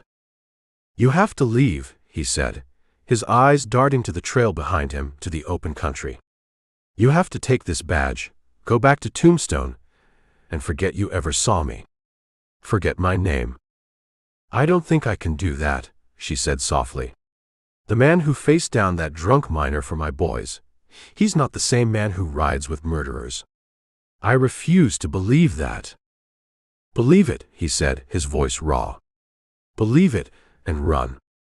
He took a step toward her, reaching for the badge. Give it to me. She pulled her hand back. No. Not until you tell me the truth. He looked at her, at the fierce, stubborn set of her jaw, and knew he was trapped. He owed her that much. I'm a lawman, he said, the words feeling strange in the open air. I'm working undercover. The men I'm with, they robbed a bank in my town. They killed 2 people. I'm here to bring them to justice. A wave of relief washed over her face, so profound it was like watching the sun rise. I knew it. I knew it. Knowing it puts you in more danger than you can possibly imagine, he said, his voice urgent. He grabbed her by the shoulders, his grip tight. Sarah, these are not just thieves. They are killers. They are planning something terrible, a robbery in Prosperity Wells. Today. If they find out who I am, they will kill me. And if they find out you know, they will kill you too. Do you understand? The fear finally registered in her eyes, but it was quickly replaced by a different kind of strength. Then what can I do to help? He almost laughed. It was a broken, bitter sound. Help. You can disappear. You can go back to your mission, and lock the door, and pray that you never see me again. I don't believe in running from a fight. This isn't your fight, he hissed. He was about to say more, to try and shake some sense into her, when a flicker of movement on the ridge behind her caught his eye. It was a man on a horse, half hidden by a stand of ocotillo. He was too far away to identify, but he was watching them. Just watching. Rip's blood ran cold. Catalina. She hadn't trusted him. She'd sent someone to follow him. He pushed Sarah Beth back toward the door of the shack. Get inside. Now. What is it? Do it, he commanded, his voice a whip crack. He turned his back to her, shielding her from the watcher on the ridge. He pretended to adjust his saddle, his movements slow and deliberate, trying to look like a man having a conversation, not a lawman whose cover had just been blown to hell. The rider on the ridge watched for another long minute, then turned his horse and melted back into the landscape. But the damage was done. Rip had been seen. He had been seen meeting with a woman who, with a little asking around in Tombstone, could be identified as the preacher's daughter who ran the orphanage. The same woman Valdez had seen him with before. The coincidences were piling up. They were forming a noose. He turned back to Sarah Beth, who was standing in the dark doorway of the hut, her face pale. Someone was watching us, he said, his voice grim. Who? One of them. It doesn't matter who. What matters is that they saw me with you. Again. He ran a hand through his hair, his mind racing. The plan was in ruins. His life was measured in hours, maybe minutes. And he had just dragged her into the grave with him. You can't go with them, she said, her voice trembling but firm. You have to come with me. We can go to the marshal in Tombstone. It's too late for that, he said. They're expecting me. If I don't show up, they'll know something is wrong. They might scatter. Or they might come looking for me. And they'll start here. With you. He looked at her, at the badge still clutched in her hand, at the terrible knowledge in her eyes. He had come here to cache his past, to bury his conscience in the dust. Instead, he had found it waiting for him, and it had a name and a face. Listen to me, he said, his voice low and intense. Go back to the mission. Take the badge with you. If I'm not back in Tombstone in 3 days, if you hear about a bank robbery in Prosperity Wells that went bad, you take that badge to the marshal and you tell him everything. You tell him my name. You tell him who I was." "Rip?" "Promise me, Sarah," he said, his hands gripping her shoulders again. "Promise me." She looked at him, tears welling in her eyes, and finally she nodded. "I promise." He let her go. He took his saddlebags, the ones that didn't contain a tin star, and slung them over his shoulder. He walked to his horse and swung into the saddle. He didn't look back. He couldn't. He spurred his horse north, toward the rendezvous, toward the robbery, toward a confrontation he knew was now inevitable. He had left his badge behind, but he was carrying something far heavier. The knowledge that the only decent thing in his life was now in the crosshairs of a killer. And it was all his fault. Chapter 16. Rip met the gang at the rendezvous 5 miles out from Prosperity Wells, a sun-scorched hollow that offered a good view of the road. 17 men and their horses kicked up a nervous dust. They were a coiled spring, wound too tight, and Rip could feel the tremor of it in the ground. He rode in and dismounted, his face a mask of trail dust and indifference. Ringer and Catalina were on him before his feet hit the ground. The man who had followed him, a hard case from Tombstone named Pierce, stood behind them. "You took your time," Ringer said, his voice flat and ugly. "I was being careful," Rip replied, walking past them to get a canteen. "Something you ought to try." "Pierce here says you weren't alone at that shack," Catalina said. Her voice was like ice. "He says you met a woman." Rip took a long drink of water, rinsing the dust from his mouth before answering. He looked at Pierce, whose eyes darted away. "That's right. I did." He let the admission hang in the air. Ringer's hand drifted to his gun. "It was the bank manager's wife," Rip said, the lie coming smooth and easy now. "Eleanor Beasley. She was scared. She followed me out of town. Said her husband was falling apart, talking about running. She was afraid he'd ruin everything. I calmed her down and sent her home." He looked straight at Catalina. "I was handling a loose end. One your man Beasley created. You're welcome." The lie was audacious, but it fit the facts as they knew them. It explained the woman.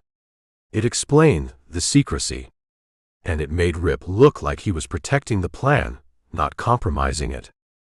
Ringer looked from Rip to Catalina, uncertainty warring with suspicion on his face. Catalina's expression was unreadable, but a flicker of doubt entered her eyes. The story was too perfect, and that made it both believable and deeply suspicious. "We stick to the plan," she said finally, her voice tight. "But Campbell, you're on the inside team. With me. Where I can see you." That was her answer. The leash just got shorter. They moved on the town an hour later, splitting into their teams. The sun was high and hot, beating down on the brick buildings of Prosperity Wells. The streets were quiet, the townspeople seeking shelter from the midday heat. It was a perfect, sleepy Saturday afternoon. Too perfect. Rip was with Ringer, Catalina, and Kowalski, the inside team. They took up a position in an alleyway across from the bank, the air thick with the smell of garbage and stale beer. They could see the front of the Wells Fargo, the 2 guards leaning against the wall looking bored. Everything was going according to the clock. Then the first thing went wrong. It was the sound that gave it away, the rumble of a heavy coach, the jingle of harnesses coming hard. It was too early. The silver shipment wasn't due for another hour. "What the hell is that?" Ringer whispered, peering around the edge of the building. The stagecoach thundered down the main street and pulled up in a cloud of dust in front of the bank. It was the silver shipment, all right. And riding shotgun were 2 extra guards, their faces hard and alert, their rifles held ready. They dismounted and took up positions by the coach doors, their eyes scanning the street. The number of guards had just gone from 4 to 6. "They're early," Kowalski stated, his voice tight. "I can see that," Ringer snapped. "Why are they early?" "It doesn't matter," Catalina said, her voice sharp, cutting through the panic. "The plan is for 2 o'clock. We stick to the plan. They will be inside. The silver will be in the vault. It changes nothing." But it changed everything. The rhythm was broken. The clock was wrong. A seed of chaos had been planted. They waited. The silver was unloaded in heavy wooden boxes and taken inside. The 2 new guards followed it in. The street went quiet again. But the tension in the alley was a living thing now, a wild animal pacing in a cage. Rip watched the street, his gut twisting. He was thinking about Eleanor Beasley's terrified face. He was thinking about the shotgun under the teller's counter. He was thinking about the watcher on the ridge. The second thing went wrong at 1:30. Valdez, the leader of the horse team, came slinking down the alley, his face grim. "Jefe," he said to Ringer. "A problem. The payroll coach. It's not coming." "What do you mean, it's not coming?" Ringer growled. "One of my cousins, he has family that works the stables at the edge of town. The coach from the capital threw a wheel 10 miles out. They sent a rider. The payroll is going to be 3, maybe 4 hours late. It won't be here until after the bank is closed." The silence in the alley was absolute. The perfect plan, the one that hinged on the silver and the payroll being in the vault at the same time, had just fallen apart. All that was in the bank now was the silver. And to get it, they'd have to go through 6 guards, not the 4 they had planned for. "We pull out," Catalina said immediately. Her voice was flat, final. "The plan is compromised. The risk is too high for half the reward. We ride." "Ride?" Ringer turned on her, his face a mask of fury. "We ride away with nothing? After 6 months? After I hired 17 men? No. We're not running." "This is not running, this is being smart," she shot back. "This is living to fight another day." "I'm not waiting for another day." Ringer's voice was rising, and Rip saw Kowalski glance nervously toward the street. "We take the silver. It's still more money than any of us have ever seen. For a higher risk." While they argued, the third thing went wrong. It happened so fast, so quietly, it was like a magic trick. The front door of the bank opened, and 2 men came out. They weren't customers. They were big men with rifles and grim faces. They spoke briefly to the 2 guards on the street, then took up positions of their own, one at each corner of the building. They were flanking the bank. Rip's blood ran cold. 4 guards on the street. 2, maybe 3 inside. Beasley must have gotten word about the late payroll and panicked. He'd hired extra muscle. The number of guards hadn't just increased. It had doubled. "Ringer," Rip said, his voice low and urgent. "Look." Ringer and Catalina stopped arguing and looked. They saw the new guards. They saw the street, which was no longer a sleepy lane but a fortified position. "My God," Ringer whispered. "Now do you see?" Catalina hissed, her face pale. "It's a trap. Beasley lost his nerve. He's set us up. We have to go. Now." She was right. Every instinct Rip had, every nerve ending screamed at him that this was a disaster. This was the time to fade away, to melt back into the desert and wait. But Ringer wasn't looking at the guards. He was looking at the faces of his men. He was looking at Kowalski, at Valdez, at the 17 killers he had assembled. He had sold them a dream of a job so big it would make them kings. To walk away now, with the bank right there in front of them, he would be a coward. His authority, his very identity would be shattered. "No," Ringer said, his voice a raw, ragged whisper. He was talking to himself more than to them. No. I'm not running.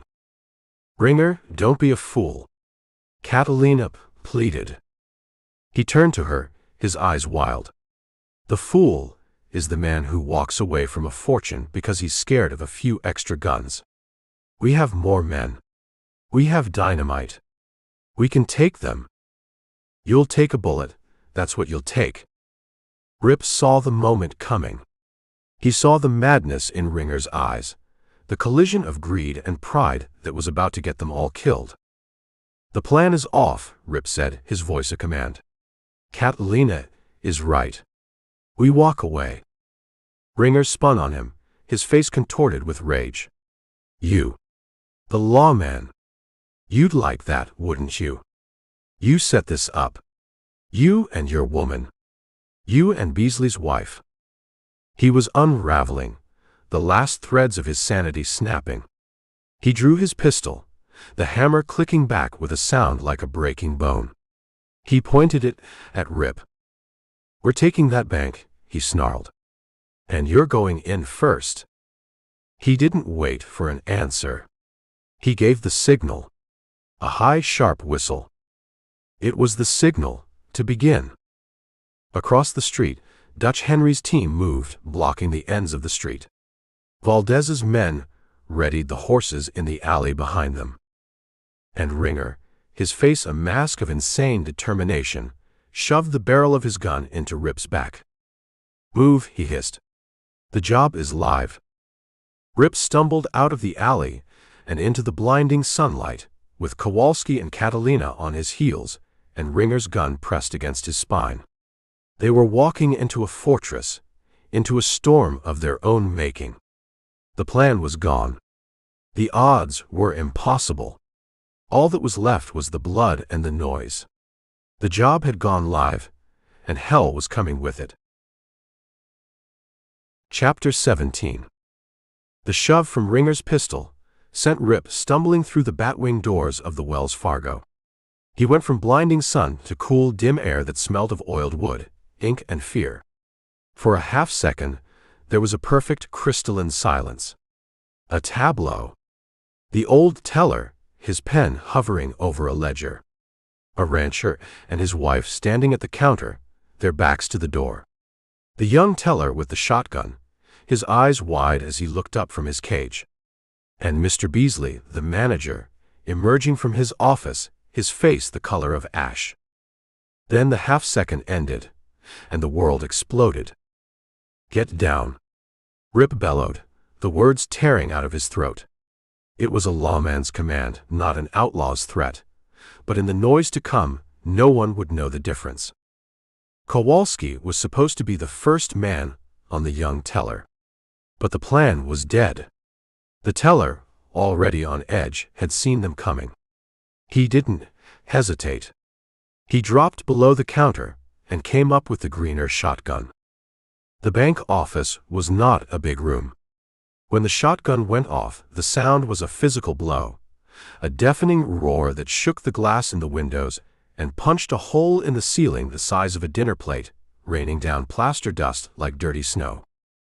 Kowalski, who had been charging the teller's cage, took the brunt of the blast high in the chest. He was lifted off his feet and thrown backward, a stunned, uncomprehending look on his face. He hit the floor like a sack of feed, his part in the robbery over before it had truly begun. The rancher at the counter screamed and threw his wife to the floor, covering her with his own body.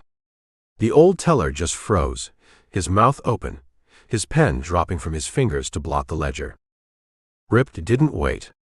He fired his Colt, not at the teller, but at the wall just above his head. The shot was a sharp crack after the shotgun's boom. Splinters flew. The teller flinched and ducked back down, fumbling to reload. That was the space Rip needed. He moved left, away from the door, putting himself between the civilians and the rest of the gang pouring in behind him. Ringer came through the door next, his pistol already firing. He wasn't aiming. He was just making noise, spreading terror. One of his shots shattered the glass of the teller's cage. Another tore a chunk out of the counter. Catalina was the last one in. She didn't fire a shot. Her eyes, cold and analytical, took in the scene in a single sweeping glance. Kowalski down, the tellers suppressed, the civilians on the floor. She moved immediately toward the back of the bank, toward the manager's office and the vault. She was the only one still following a plan. The guards inside, 2 of them from the silver shipment, had been in the back room. They came charging out now, rifles in hand. They were professionals. They didn't panic. They saw the situation and opened fire. A bullet whined past Rip's ear. He dropped to one knee behind an overturned writing desk, the wood splintering as another shot slammed into it. He returned fire, aiming for the doorframe beside one of the guards, forcing him back. He had to look like he was trying to kill them. He had to make the misses look real. From the street, a new sound began, a rolling thunder of gunfire. Dutch Henry's team was engaged. Rifles and shotguns. The sound of men shouting. A woman's scream, sharp and terrified, cut through the din and was abruptly silenced. The street was becoming a slaughterhouse. Inside the bank, it was chaos. Ringer was yelling, firing his pistol wildly, drunk on the violence. The vault. Get to the damn vault. Beasley, the manager, stood frozen in the doorway of his office, his face a mask of pure terror. One of the guards, a hard-faced man with a thick mustache, saw him. He knew Beasley was the key. He started moving toward him, using the teller cages for cover. Rip saw it happening. Ringer was too caught up in his own rage to notice. Catalina was already at the vault door, pulling Beasley toward it. If that guard got to the manager, he could end the robbery. Or Ringer would kill Beasley out of pure spite. Rip had to act. He rose from behind the desk and fired 2 quick shots. Not at the guard. At the heavy brass chandelier hanging from the ceiling above him. The first shot missed the chain. The second one found it. With a sound of groaning metal, the massive chandelier, weighing 200 pounds, broke free and crashed to the floor directly in the guard's path. It landed with a sound like the end of the world, shattering into 1,000 pieces of metal and glass. The guard wasn't hit, but he was trapped, blocked by the wreckage. It was an impossible shot. A 1 in a million piece of luck. Rip knew, with a sinking feeling, that Catalina would not see it as luck. She had Beasley at the vault now, his hands trembling so badly he could barely hold the key. "Open it," she hissed at him. The remaining guard and the young teller with the shotgun were pinned down. But outside, the battle was growing fiercer. Bullets from the street fight started punching through the front windows of the bank.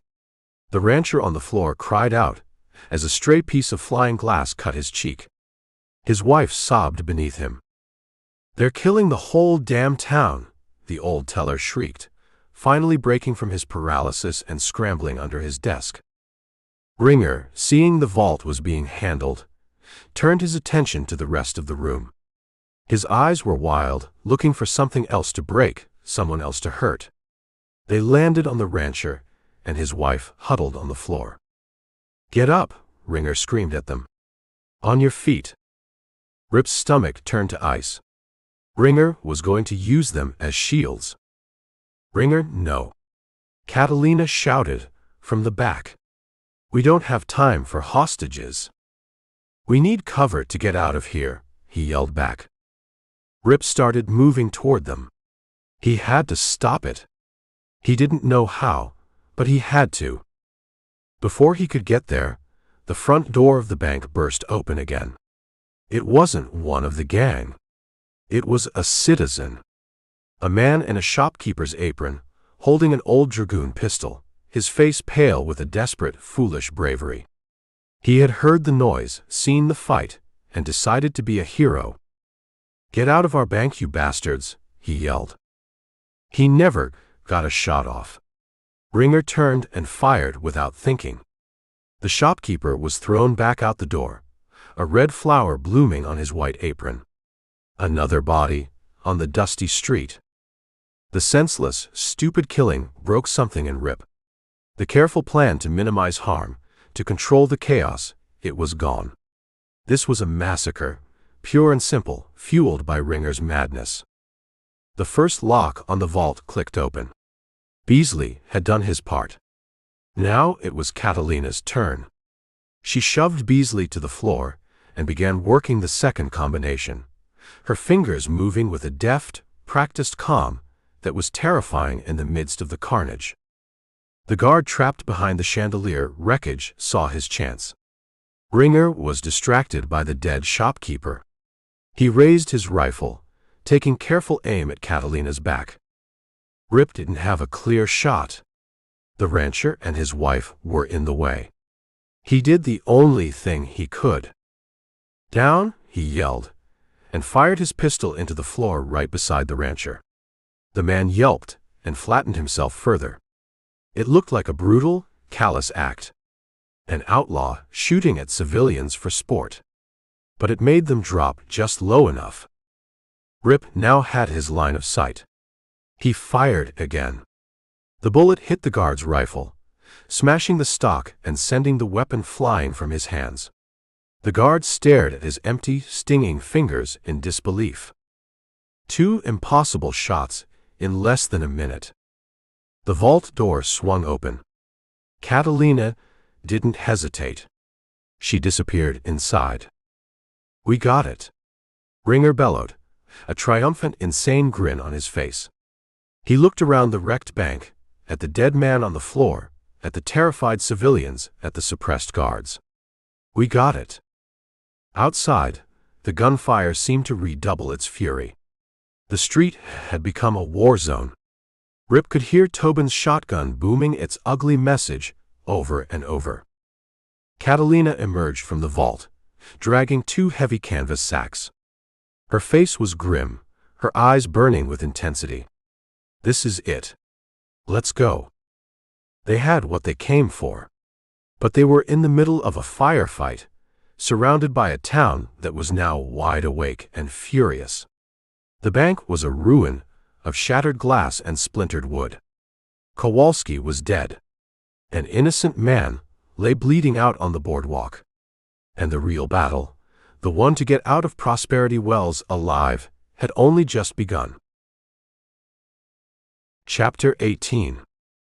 The air in the bank was thick enough to chew, a foul stew of gunsmoke, plaster dust, and the coppery smell of fresh blood. The echo of the last shot was still bouncing off the walls when Catalina threw the sacks of silver onto the floor. They landed with a heavy, muffled thud, the sound of their bloody prize. "Out the back." "Now," she commanded, her voice the only sane thing in the room. Ringer, his face flushed and his eyes blazing with a lunatic's fire, wasn't listening. He grabbed the front of the rancher's shirt and hauled him to his feet. "You're coming with us. A little insurance." "Leave him," Rip snapped, moving toward them. He couldn't let Ringer drag civilians into the crossfire. But it was Beasley, the bank manager, who saved the rancher. Sprawled on the floor near the open vault, his terror finally boiled over into a kind of mad courage. He scrambled to his feet and threw himself at Ringer's back, clawing and shouting gibberish. "No. Get out. Get out of my bank." The attack was so unexpected, so pathetic, it startled Ringer into letting the rancher go. He spun around and backhanded Beasley across the face, sending the smaller man crashing into his own desk. Beasley lay there, sobbing, a broken man in his broken bank. The distraction was enough. "Ringer, move." Catalina screamed, already dragging the heavy sacks toward the rear exit. "The money." The word money cut through Ringer's rage. He gave Beasley one last kick for good measure, then grabbed one of the sacks. Rip snatched the other. It was heavier than he'd expected, a dead, awkward weight. They half ran, half stumbled toward the back door, leaving the wreckage and the wounded behind them. The alley was supposed to be their safe passage. It wasn't. It was a shooting gallery. Valdez and his two Sonora cousins were there with the horses, but they were pinned down. Townspeople, miners, shopkeepers, men Rip had seen drinking coffee an hour ago, were firing from rooftops and doorways at the end of the alley. One of the new men from Tombstone, the big shotgun man Tobin, lay dead beside the horses, his chest a bloody ruin. "It's a goddamn war," Valdez yelled, firing his pistol over a rain barrel. There was no time for a plan. There was only the mad scramble for the horses. One of the Sonora cousins went down, clutching his leg and screaming in Spanish. Ringer, dropping his sack of silver, fired blindly down the alley, just spraying lead. Rip threw his sack across the back of his horse and swung into the saddle. He drew his rifle from its boot. He saw a man in a bowler hat, leaning out of a second-story window, drawing a careful bead on Valdez. Rip fired from the saddle. The bullet tore through the window frame, and the man disappeared. Another near miss that looked like a kill. The remaining men scrambled onto their mounts, hauling the wounded cousin with them. Dutch Henry and the survivors of the street team came thundering into the alley from the main street, their faces blackened with powder smoke. "The whole town's armed," Dutch yelled. "Let's ride." They spurred their horses, a ragged, desperate cavalry charge bursting from the mouth of the alley. They hit the back street and turned south, riding low over their horses' necks. Behind them, Prosperity Wells was a chorus of rage and ringing rifle shots. They had gotten away with the silver, but they had kicked a hornet's nest the size of Arizona territory. They rode hard for an hour, not sparing the horses, putting distance between themselves and the town. The sounds of gunfire faded, replaced by the rhythmic pounding of hooves and the harsh, ragged breathing of men and animals. They were a study in desperation. One man was tied to his saddle, bleeding from the gut. Another had lost his hat, and the sun was already blistering his scalp. The sacks of silver, split now among several horses, were an awkward, unbalancing weight. They finally stopped in a deep, rocky arroyo, where the horses could breathe and the men could take stock. The silence that fell was as loud as the gunfire had been. It was the silence of failure. 13 men left. They had started the day as 17. Kowalski and Tobin were dead for sure. One of the Sonora cousins was gut-shot and wouldn't last the night. The other had a shattered leg. Pierce, the wiry man from Tombstone, was missing entirely, last seen on the street. 4 men, Dutch Henry said, his voice a gravelly whisper. 4 men for a pile of rocks. He kicked one of the silver sacks. "It's more money than you've ever seen," Ringer snarled, but his voice lacked its earlier fire. The battle rage had burned out, leaving behind a hollow, brittle anger. "It's not the money we were promised," a voice said. It was Silas, the quiet knife man. His face was grim. "We were promised the payroll. Easy cash. This is heavy. And it's hot. Hotter than hell." "We got what we could get," Ringer shouted, his control fraying. Beasley lied. "The payroll was late." "Or maybe our inside information was bad," Catalina said, her voice cutting and precise. She was looking at Rip. "Maybe someone didn't want the job to go right." Rip met her gaze. "Maybe the plan was bad from the start," he said, his voice level. "Maybe walking into a brick bank in the middle of the day is a fool's game, no matter how you play it." He was pushing back, a dangerous move, but to stay silent now would be an admission of guilt. "What did you say?" Ringer took a step toward him. "You heard me," Rip said. "This went wrong long before we got to town. It went wrong when you got greedy." Before Ringer could answer, a shout came from the man they'd posted as a lookout on the ridge. Riders. Coming from the north. A lot of them. They scrambled to the top of the arroyo and looked back the way they had come. On the horizon, stark against the blue sky, was a cloud of dust. It was too big, too organized, to be anything but a posse. A big one. "They're on us already," Dutch Henry said, a note of disbelief in his voice. "Damn that telegraph." "I told you to smash the key," Rip said, looking at Ringer. But he knew it didn't matter. The alarm would have been raised by a rider before the smoke had even cleared in the bank. A new kind of fear settled over the gang. It wasn't the hot fear of a gunfight. It was the cold, creeping dread of the hunted. "We can't go back to the canyon," Catalina said, stating the obvious. "They'll have riders heading there already. They'll have posses coming from every town in the territory." "So where do we go?" Valdez asked, his face pale beneath his tan. "South," Ringer said, his voice flat. He was looking at the dust cloud, his mad dream of being a king crumbling around him. "We ride for Mexico. We don't stop. We ride for the border." There were grumbles. Mexico was 100 miles of badlands and desert. They were low on water, and the silver would slow them down. "Anyone who doesn't like it can stay here and talk to that posse," Ringer snarled. There were no more arguments. They mounted their tired horses and rode south, away from the dust cloud, away from the law. The gut-shot man from Sonora died in his saddle an hour later. They cut him loose and left him for the coyotes. They were traveling lighter already. As the sun set, casting long, bloody shadows across the desert, Rip looked at the men riding around him. Their faces were grim, streaked with sweat and dirt. The easy confidence they'd had in the canyon was gone, replaced by the grim, furtive desperation of the wolf pack on the run. The silver they'd killed for was no longer a prize, it was an anchor dragging them down. They weren't a gang of bold outlaws anymore. They were just fugitives, 13 desperate men riding into the dark, with the heat of the law on their necks, and the cold promise of more blood ahead.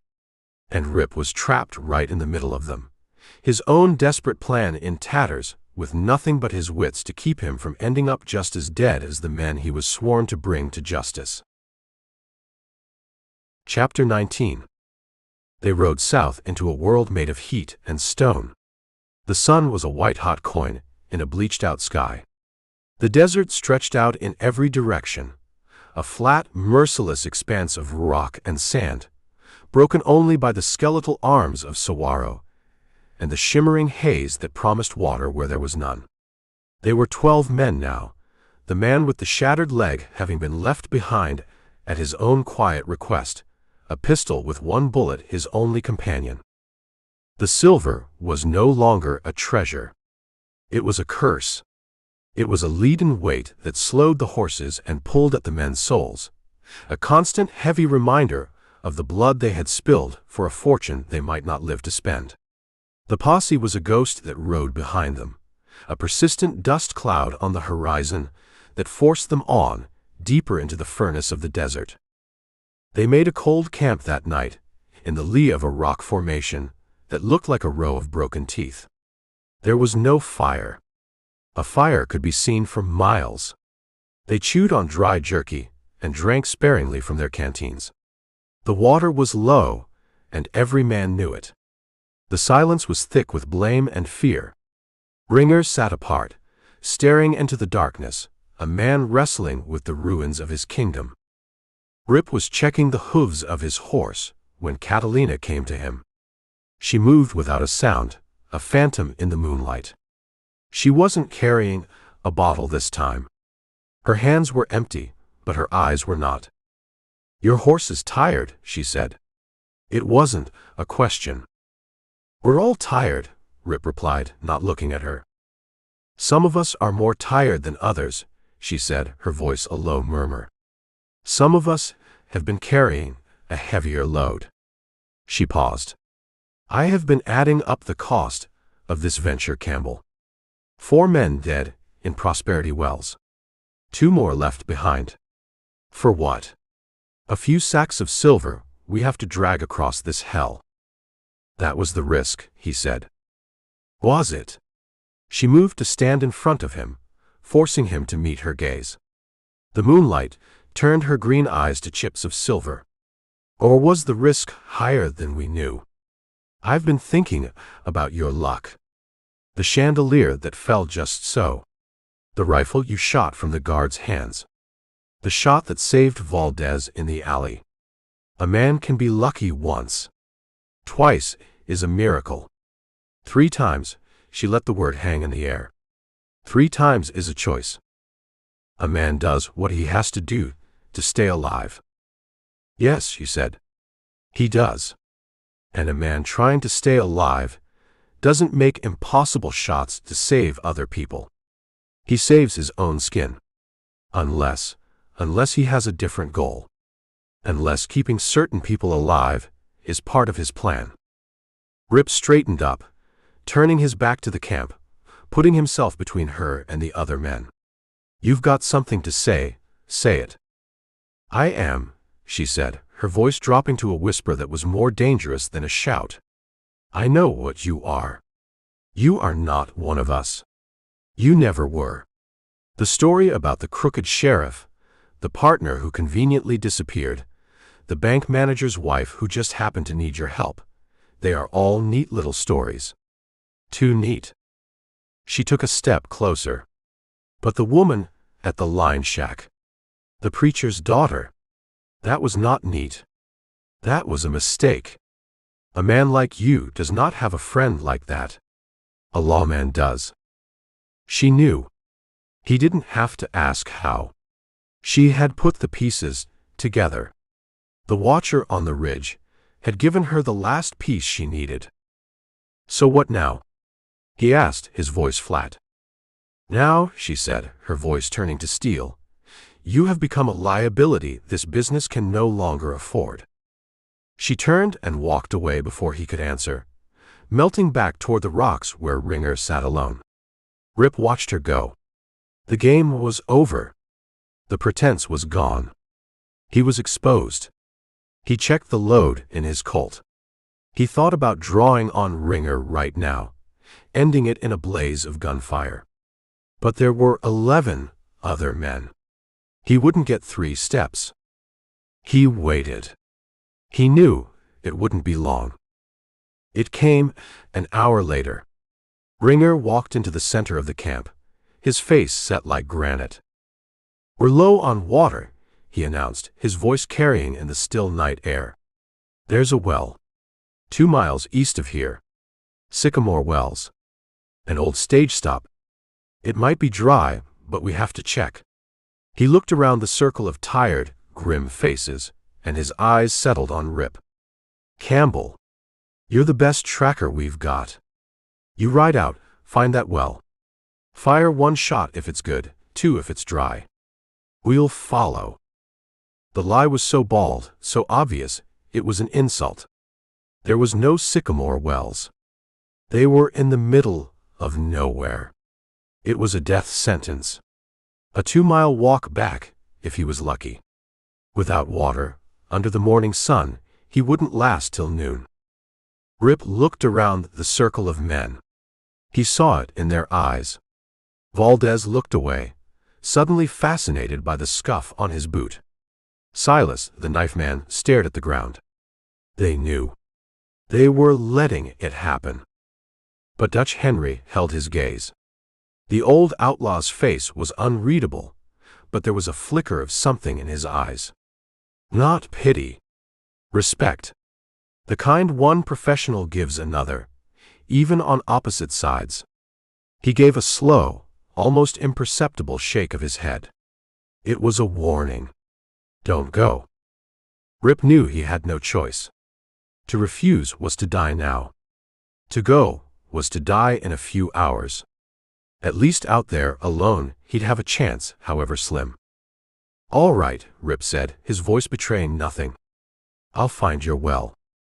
He walked to his horse. The animal was exhausted, its head hanging low. As he tightened the cinch, he felt a presence beside him. It was Dutch Henry. The big man was pretending to check his own saddle. "That silver's heavy," Dutch said, his voice a low rumble that wouldn't carry. "Slows a man down. A smart man would travel light if he was in a hurry." It wasn't much, but it was everything. It was a choice.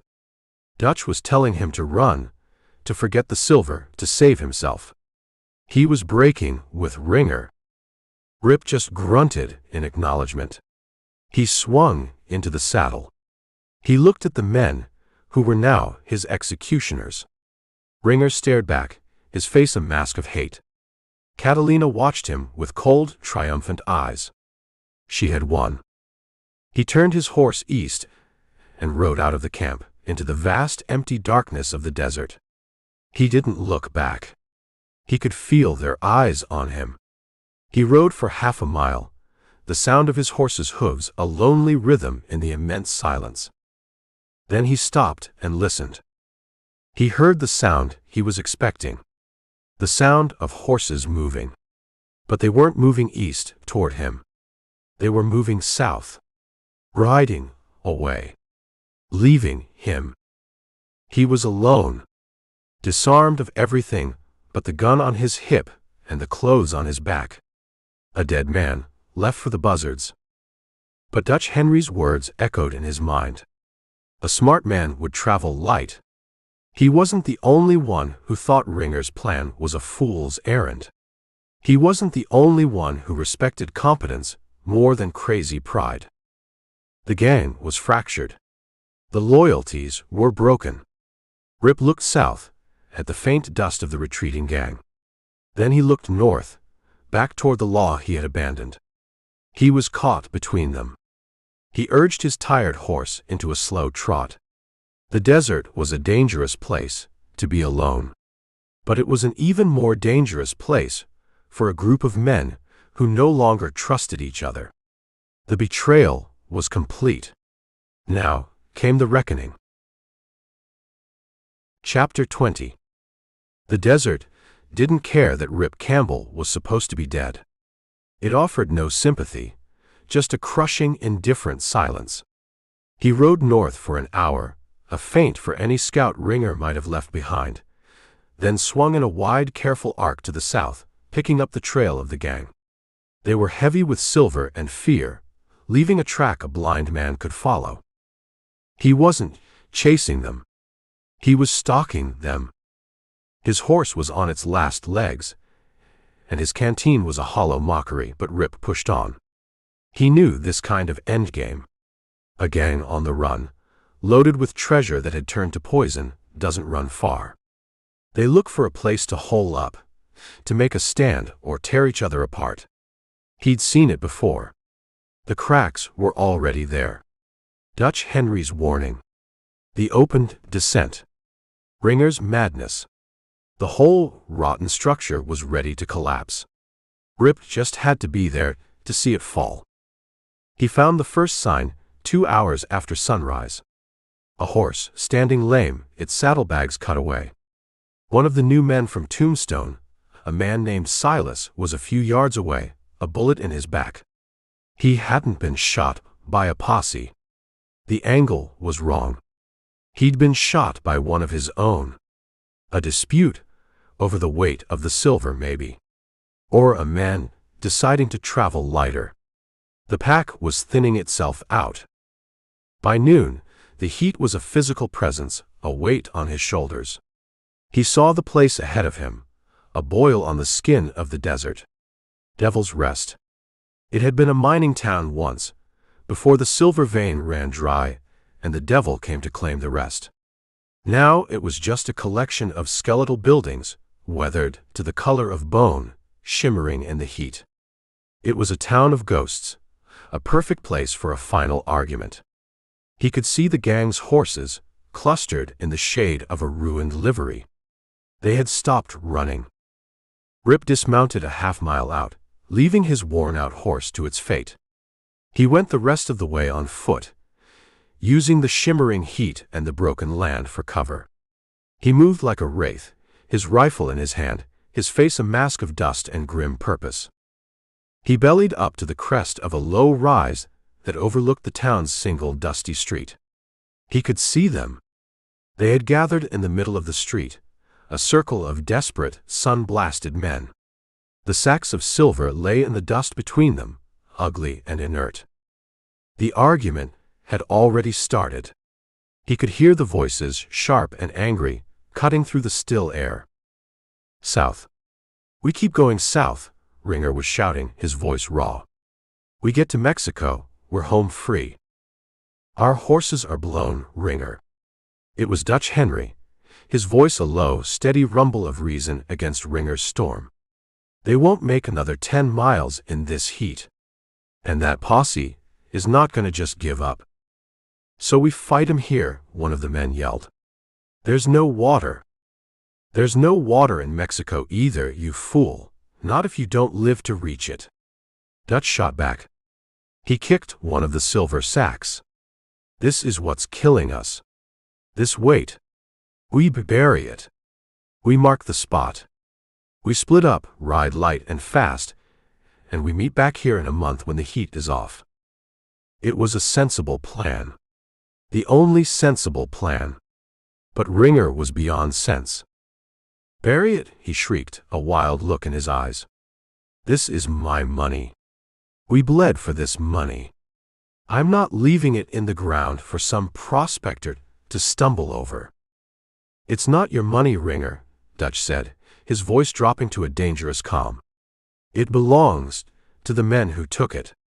And the men who are still alive are telling you we're done dragging it." Sides were being chosen. Rip could see it. Dutch had 2 men standing with him, including Valdez, the smart one. Ringer had a handful of the others, the ones too scared or too stupid to see the truth. The rest were caught in the middle, their eyes darting between the 2 leaders. And then there was Catalina. She stood slightly apart, her face a mask. Her loyalty was not to Ringer's pride or Dutch's logic. Her loyalty was to the silver. "Dutch is right," she said, her voice cutting through the tension. "About the posse. But Ringer is right about the money.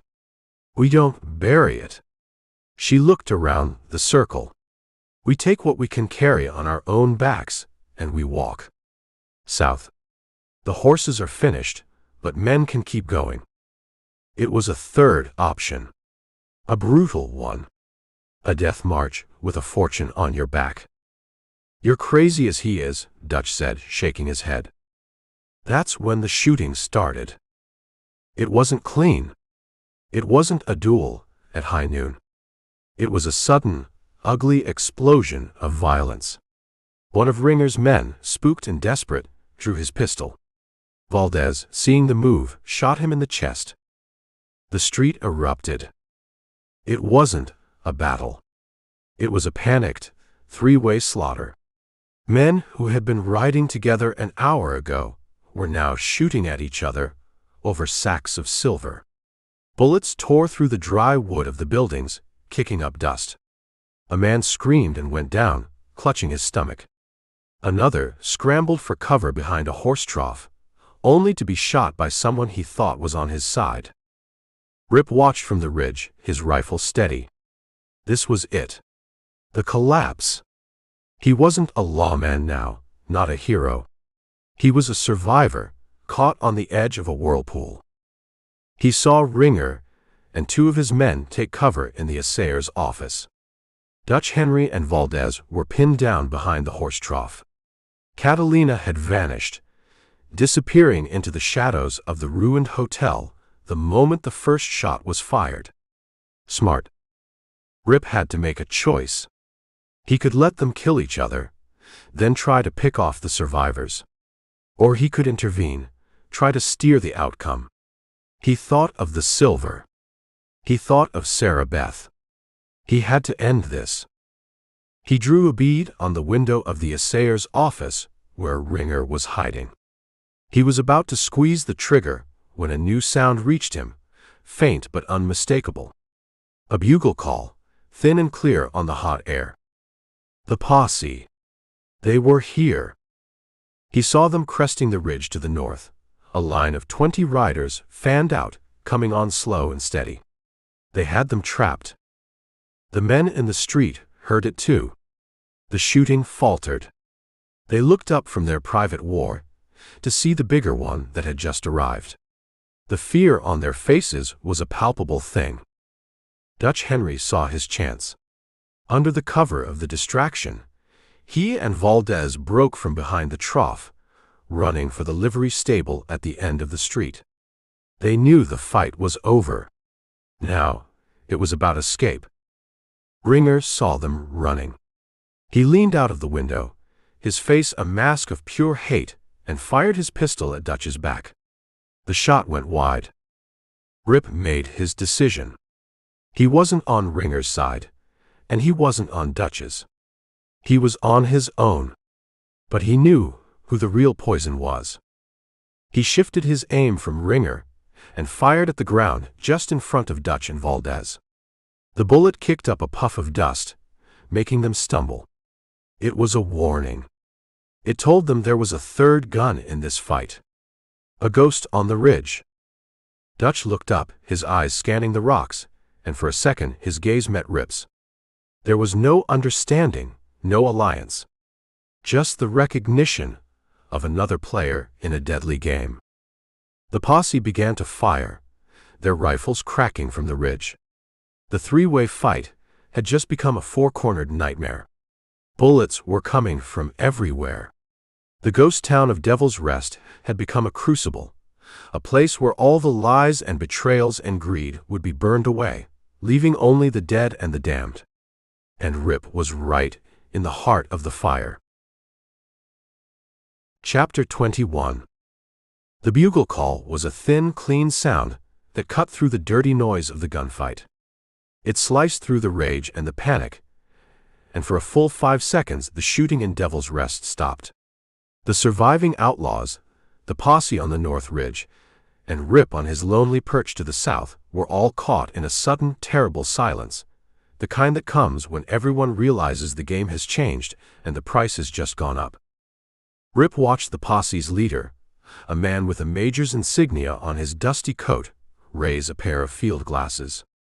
He was studying the town, counting heads, assessing the situation.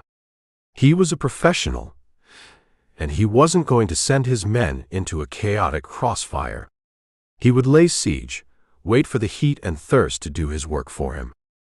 In the street below, the brief truce shattered. Dutch Henry and Valdez, seeing their chance, made a final dash from the livery stable, trying to get to the rocks behind the town. But Ringer wasn't going to let them go. He leaned out of the assayer's window and fired, his shots kicking up dust at their heels, driving them back to cover. The private war was back on. Rip knew this was his moment. With the posse as a hammer and Ringer's men as the anvil, he could break them. He drew a bead on the assayer's window, his finger tightening on the trigger. Then the door of the building, next to the assayer's office, the old land claims office, kicked open. Ringer dragged a figure out into the blinding sunlight, holding them in front of him like a shield. It was Sarah Beth. Her hands were tied in front of her. There was a dirty gag in her mouth, but her eyes were wide with a terror that ripped through Rip Campbell's soul. She stumbled on the broken boardwalk, and Ringer jerked her upright, pressing the barrel of his pistol to her temple. Rip's world narrowed to that single, horrific image. The posse, the silver, the years of his life he had invested in this mission, it all turned to smoke. He had been a fool. A blind, arrogant fool. He had thought Ringer would run south. He never imagined the man's spite and paranoia would drive him on a 2-day detour to Tombstone to snatch the one piece of leverage that could undo him completely. "All right, you bastards," Ringer screamed, his voice cracking, aimed at the posse on the ridge. "You want a fight? Let's have a fight. First man who takes a shot, the preacher's daughter gets to meet her maker." The major on the ridge lowered his field glasses, his face grim. A hostage changed everything.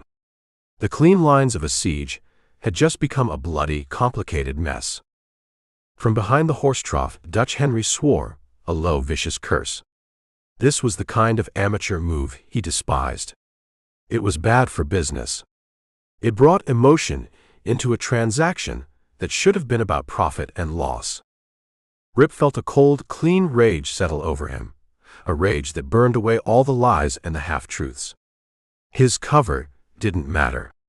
His life didn't matter. Nothing mattered but the woman with the gun to her head. He stood up. He rose from behind the rocks on the south ridge, in full view of the posse, of Ringer, of everyone. He held his rifle loosely in one hand, pointed at the sky. He started walking down the slope, into the kill box. "Campbell!" Dutch Henry yelled from his cover. "What in God's name are you doing?" Rip didn't answer. He just kept walking, his boots crunching on the loose rock, each step a deliberate, final act. The sun beat down on him. He could feel the eyes of 30 men on him, could feel the crosshairs settling on his chest. Ringer saw him coming. A wild, triumphant grin split his face. "Well, look what the desert coughed up. The ghost. Come to watch the show?" Rip stopped in the middle of the dusty street, 50 yards from Ringer and his captive. He was exposed on all sides. "Let her go, Ringer," Rip said. His voice wasn't loud, but it carried in the dead, hot air. "Let her go." Ringer laughed, a high, unhinged sound. "I don't think so. She's my ticket out of here. She's the reason these good, law-abiding citizens on the hill ain't turning this town into a scrap heap." He pressed the gun harder against Sarah Beth's head, and she flinched. "She's very valuable." "She's got nothing to do with this," Rip said. "Oh, I think she does," Ringer sneered. "I think she has everything to do with this. My girl Catalina, she's smart. She told me. You ain't one of us, Campbell. Never were. And this woman, this is your weakness." Rip slowly, deliberately, dropped his rifle in the dust. He stood there, empty-handed. "You're right, Ringer. I'm not one of you." He reached up to his chest, to the spot where his badge should have been. The gesture was pure instinct. He looked across the street at Sarah Beth, at her terrified eyes, and he spoke the truth that would sign his death warrant. "My name is Rip Campbell," he called out, his voice ringing now, clear and strong, aimed not just at Ringer but at the posse on the hill. "I'm the sheriff of Cedar Flats. The men you have trapped here are wanted for robbery and the murder of 2 of my citizens." A stunned silence fell over Devil's Rest. The posse leader raised his field glasses again, focusing on Rip. Dutch Henry stared, the last pieces of the puzzle clicking into place in his mind. Valdez just shook his head slowly. Ringer's grin was a terrible thing to see. "I knew it," he shrieked, his voice filled with the vindication of a madman. I told you he was the law." "That's right," Rip said, taking a slow step forward. "I am. Which means this is my jurisdiction. This is my fight. It's between you and me, Ringer. Let the woman go, and you and I can settle this." "Settle this?" Ringer's eyes were wide with manic glee. He was in control now. He had the hostage. He had the truth. "I think we'll settle it my way. You want her alive? You tell that posse to back off. You tell them to ride away, and give us clear passage to Mexico." From the hotel, a shadow moved in a second-story window. Catalina. She was watching, her face impassive. Her plan was in ruins, but she was already calculating the new odds, figuring the new angles. "Major." Rip shouted toward the north ridge, not taking his eyes off Ringer. "My name is Sheriff Campbell. I am ordering you to hold your position. Do not fire. Do not advance. You hear that, lawman?" Ringer cackled. "You're giving the orders now. I like that." Rip took another step. This is over, Ringer. Look around you. Your gang is broken. Half your men are dead. You're surrounded. There's no way out.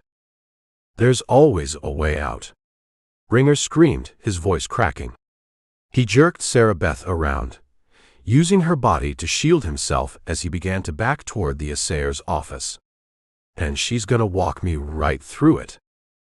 His cover was gone. His identity was revealed. He was a sheriff with no posse, an outlaw with no gang, a man with no allies. He stood alone in the dusty street of a ghost town, facing a madman with a gun to the head of the only thing he had left to lose. The lies were burned away. The real fight had just begun. Chapter 22. The sun was a merciless hammer, beating down on the dead town of Devil's Rest. The silence that followed Rip's declaration was a physical thing, a weight that pressed in on all sides. He stood alone in the street, his rifle in the dust behind him, his hands empty. He was a man who had thrown away all his cards and was now betting his life on the turn of the last one. Ringer laughed, a dry, rasping sound like stones grinding together. He dragged Sarah Beth backward, step by agonizing step, until they were framed in the dark doorway of the assayer's office. Her eyes, wide with terror, were locked on Rip. Your jurisdiction, Sheriff? Ringer spat the word. This is my town now. My rules. He pressed the barrel of his pistol harder against Sarah Beth's temple. And the first rule is, the man with the hostage gets what he wants. I want a horse. A fresh one. And I want every man on that hill to turn around and ride away. That's not going to happen, Rip said, his voice calm. He took a slow, deliberate step forward. You take one more step and the preacher's daughter gets a third eye, Ringer snarled. From his cover behind the horse trough, Dutch Henry watched, his face a granite mask.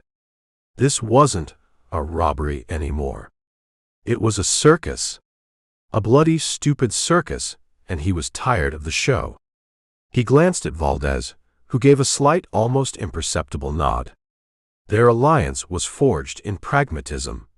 Ringer was no longer a leader, he was a liability. In a second-story window of the hotel, Catalina watched the drama unfold. She wasn't looking at Sarah Beth or the posse. She was looking at the sacks of silver, lying abandoned in the middle of the street like fallen idols. Her mind was a cold, clear engine of calculation, figuring the angles, waiting for the moment when every eye was turned elsewhere. You're a fool, Ringer, Rip said, his voice carrying in the heat. You had it all. A safe camp. A loyal crew. A plan that might have worked. But you got greedy. Then you got scared. And now you've got nothing left but a woman to hide behind. I've got her, and I've got a bullet for you, Ringer shot back. That's more than you've got, lawman. You think so? Rip took another step. He was goading him, pushing him, playing the only card he had left. Ringer's pride. Look at you. Hiding in a doorway. Your gang is dead or dying. The men who are left are watching you, waiting for you to get them killed. Even your woman has abandoned you. He flicked his eyes toward the hotel. She's not watching you, Ringer. She's watching the money. She was never with you. She was with the silver.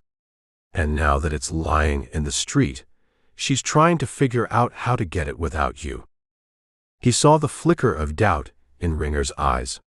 He had seen the way Catalina looked at the silver. He knew Rip was telling the truth. Liar, Ringer screamed, but his voice was a half-note higher. He was losing control of the narrative, of the fear he was trying to project. Rip took another step. He was 20 yards away now. Close enough.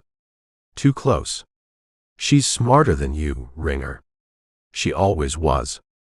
She used you to get the gang together, to do the dirty work.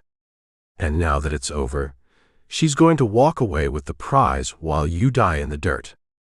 "Shut up," Ringer shrieked. It was the sound of a man coming apart at the seams. And that's when the town exploded again. It wasn't the posse.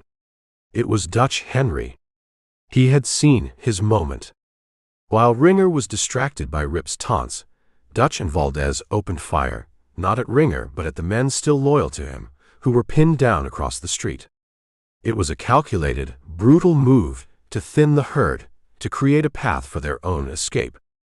In the sudden chaos of renewed gunfire, Rip moved. He didn't run. He walked fast, closing the distance. Ringer, startled by the betrayal from his own men, made his mistake. For a single, fatal second, his rage at Dutch and Valdez eclipsed his focus on Rip. He shoved Sarah Beth forward, out of the doorway, wanting a clear line of fire on his mutinous crew. "You backstabbing sons of—" He never finished the sentence. Sarah Beth stumbled and fell to her knees on the boardwalk, out of his grasp. For that 1 second, Ringer was exposed, his pistol turning away from the woman and toward the street. Rip drew his Colt. It felt like an extension of his own arm, a part of him he had tried to deny. The motion was fluid, economical, a lifetime of practice distilled into a single, perfect instant. Ringer saw the move. He spun back, his eyes wide with surprise and hate, bringing his own gun around. He was fast. But Rip was faster. Rip's Colt bucked in his hand once. The shot was a flat, hard crack that seemed to silence all the other gunfire. A small, dark hole appeared in the center of Ringer's chest. He looked down at it, a comical expression of disbelief on his face. He looked back up at Rip, his mouth opening as if to say something. But all that came out was a soft sigh, a puff of air and life. He dropped his pistol in the dust and crumpled, falling backward into the darkness of the assayer's office. Silence. The gunfire from Dutch and Valdez stopped. The posse on the hill held its fire. The whole world seemed to hold its breath. Rip stood in the middle of the street, his pistol smoking, his eyes locked on the empty doorway where Ringer had been. He walked forward, his boots silent in the dust, until he reached Sarah Beth. He holstered his pistol and knelt beside her, his hands fumbling with the ropes on her wrists. "Are you all right?" he asked, his voice a stranger's. She just nodded, tears streaming down her dusty face, unable to speak. As he pulled the gag from her mouth, she took a deep, shuddering breath. From the corner of his eye, Rip saw movement. It was Catalina. She slipped out of a side door of the hotel, a single, heavy sack of silver in her hands. She gave Rip one long, final look, a look of appraisal, of respect, of a game lost and a new one begun. Then she disappeared into the maze of alleys behind the town. He let her go. She was a ghost, and he had no more room in his life for ghosts. He heard the sound of boots on the boardwalk.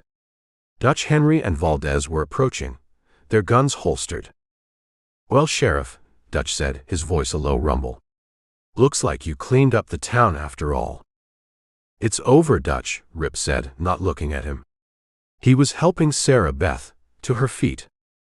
"For some of us," Dutch said. He looked toward the north ridge, where the posse was beginning to move, coming down the slope cautiously. "Me and Valdez, we got business elsewhere."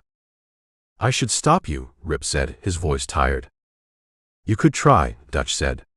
There was no threat in it, just a statement of fact. "But you've had a long day. And you've got a lady to see to." He tipped his hat. "Been an education, Campbell." He and Valdez turned and walked away, not running, just walking with purpose toward the livery and the horses. Rip let them go too. His war was with Ringer. The rest were just thieves. The law could have them. He stood with his arm around Sarah Beth, supporting her as the posse rode into town. The major dismounted, his face grim as he took in the carnage. "Sheriff Campbell?" he asked. "That's right," Rip said. He looked at the dead men in the street, at the ruined buildings, at the woman trembling beside him. He had won. Ringer was dead. But the taste in his mouth wasn't victory. It was ash. Chapter 23. The Major's name was Croft.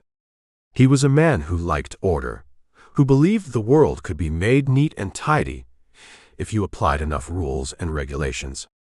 The town of Devil's Rest, with its dead men scattered like discarded dolls, and its air thick with the stench of blood and cordite, was an affront to his entire existence. He stood in the assayer's office, a small, neat man in a dusty but well-kept uniform, and stared down at Ringer's body, as if it were a clerical error he was determined to correct. "So, to be clear, Sheriff," Croft said, looking at Rip, not at the corpse. "You infiltrated this man's gang. You participated in an armed robbery in Prosperity Wells that resulted in the deaths of at least 3 citizens and 1 of your own gang members. And you ended the affair by shooting the leader yourself." "That's the short version," Rip said. He was leaning against the doorframe, every muscle in his body aching with a deep, profound weariness. Sarah Beth stood a few feet away, her arms wrapped around herself, her eyes fixed on Rip. She hadn't left his side. "The short version leaves a great deal to be desired," Croft said stiffly. "There will be reports. In triplicate. The territorial governor will want a full accounting." "He can have it," Rip said. "Right now, I'm more concerned with your men, the silver, and getting Miss Martin back to Tombstone. My men are cataloging the dead and collecting the proceeds," Croft said, his distaste for the word silver evident. "As for Miss Martin, she will be provided with a full escort as soon as the area is secure." He looked at Rip, his eyes cold and assessing. "You, Sheriff, will be coming with me. We have much to discuss." Rip didn't argue. He was the law, but he was also a man who had spent the last several weeks living as an outlaw. He had broken a dozen laws to uphold one. Croft had every right to be suspicious. They walked back out into the street. The sun was beginning its long, slow slide toward the horizon, and the heat was finally starting to break. Posse members were carrying bodies into the old hotel, laying them out in a row on the dusty floor. They had found the remaining sacks of silver and stacked them near the horse trough, a squat, ugly pile of temptation. Rip walked over to Sarah Beth. "Major Croft is right. You need to go. I'll have him send his best men with you." "I'm not leaving you," she said, her voice quiet but firm. "There's nothing left for you to do here," he said gently. "It's over." "Is it?" she asked, her eyes searching his. "You killed that man, but I saw the others.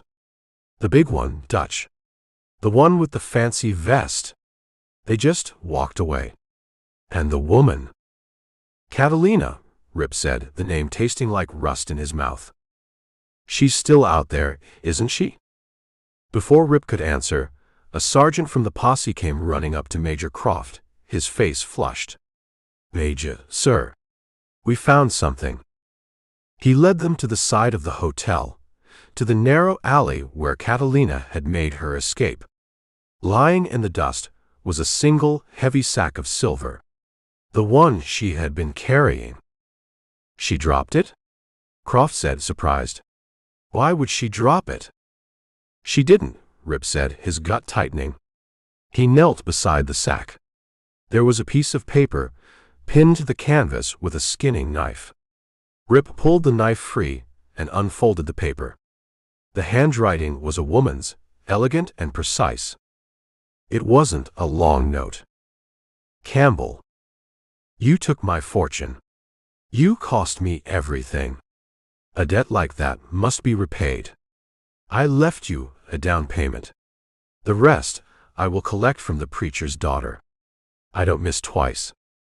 Rip stared at the words. It wasn't a threat. It was a bill of lading for a shipment of revenge. "What is it?" Croft demanded. Rip handed him the note. As the Major read it, his face went from stiff to grim. My God. She's threatening Miss Martin. A rifle cracked from the high ground. The shot came from the south, from the same ridge where Rip had made his stand. It wasn't a wild shot. It was a statement. The bullet didn't hit anyone. It slammed into the wooden post of the hotel porch, not 5 feet from where Sarah Beth was standing, showering her with splinters. The sound of the shot was a sharp, arrogant punctuation to the message in the note. Every man in the street dove for cover, drawing their weapons. Rip reacted without thinking, shoving Sarah Beth to the ground behind the horse trough, his body shielding hers. Sniper, someone yelled. Major Croft, his face pale but his voice steady, began barking orders. Sergeant, take 4 men. Sweep that ridge. Find her. The rest of you, secure the perimeter. Rip stayed where he was, his hand resting on the butt of his Colt, his eyes scanning the rocks on the ridge. He knew they wouldn't find her. She was a ghost. She had made her point, and now she was gone. She had traded a sack of silver for something far more valuable, terror. She had turned the entire posse into Sarah Beth's personal prison guards. He helped Sarah Beth to her feet. She was trembling, but her eyes were clear. The fear was there, but beneath it was a hard-won strength. She wants the silver, Rip said, his voice a low growl. No, Sarah Beth said, looking at him. She wants you. The silver is just the excuse. She was right.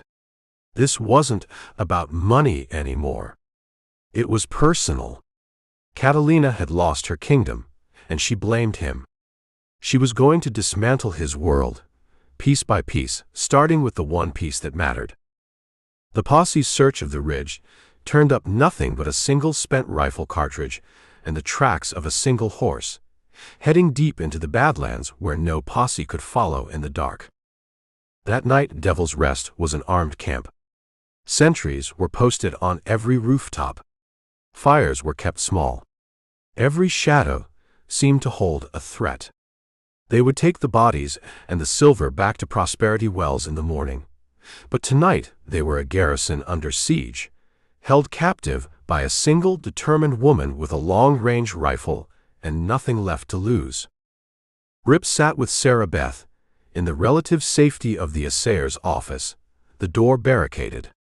The body of Ringer had been removed, but the dark stain on the floor remained. You can't stay here, Rip said.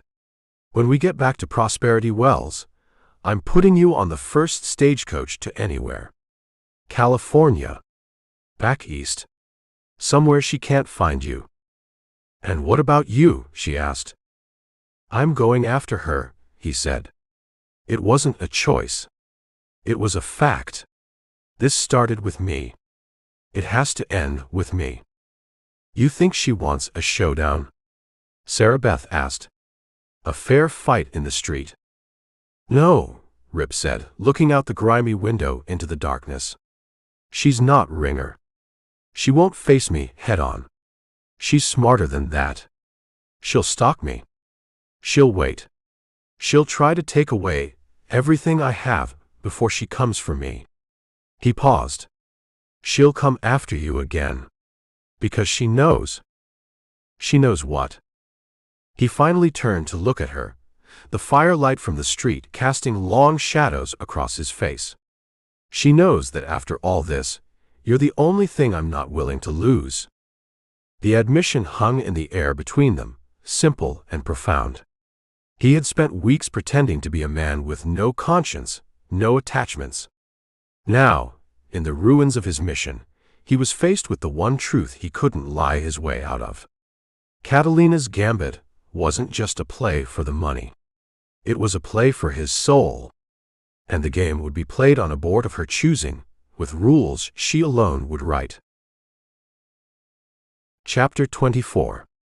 The ride out of Devil's Rest was a funeral procession. The rising sun threw long, distorted shadows ahead of them, ghosts of the men they were leaving behind in shallow graves.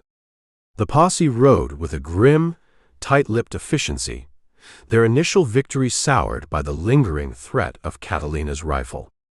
The recovered silver was a sullen weight on the pack mules, each sack a tombstone for a dead man.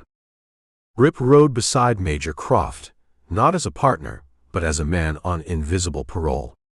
Sarah Beth was a few paces behind them, surrounded by 4 of Croft's best men, a fragile jewel in an iron box. She wasn't a prisoner, but she wasn't free either. None of them were.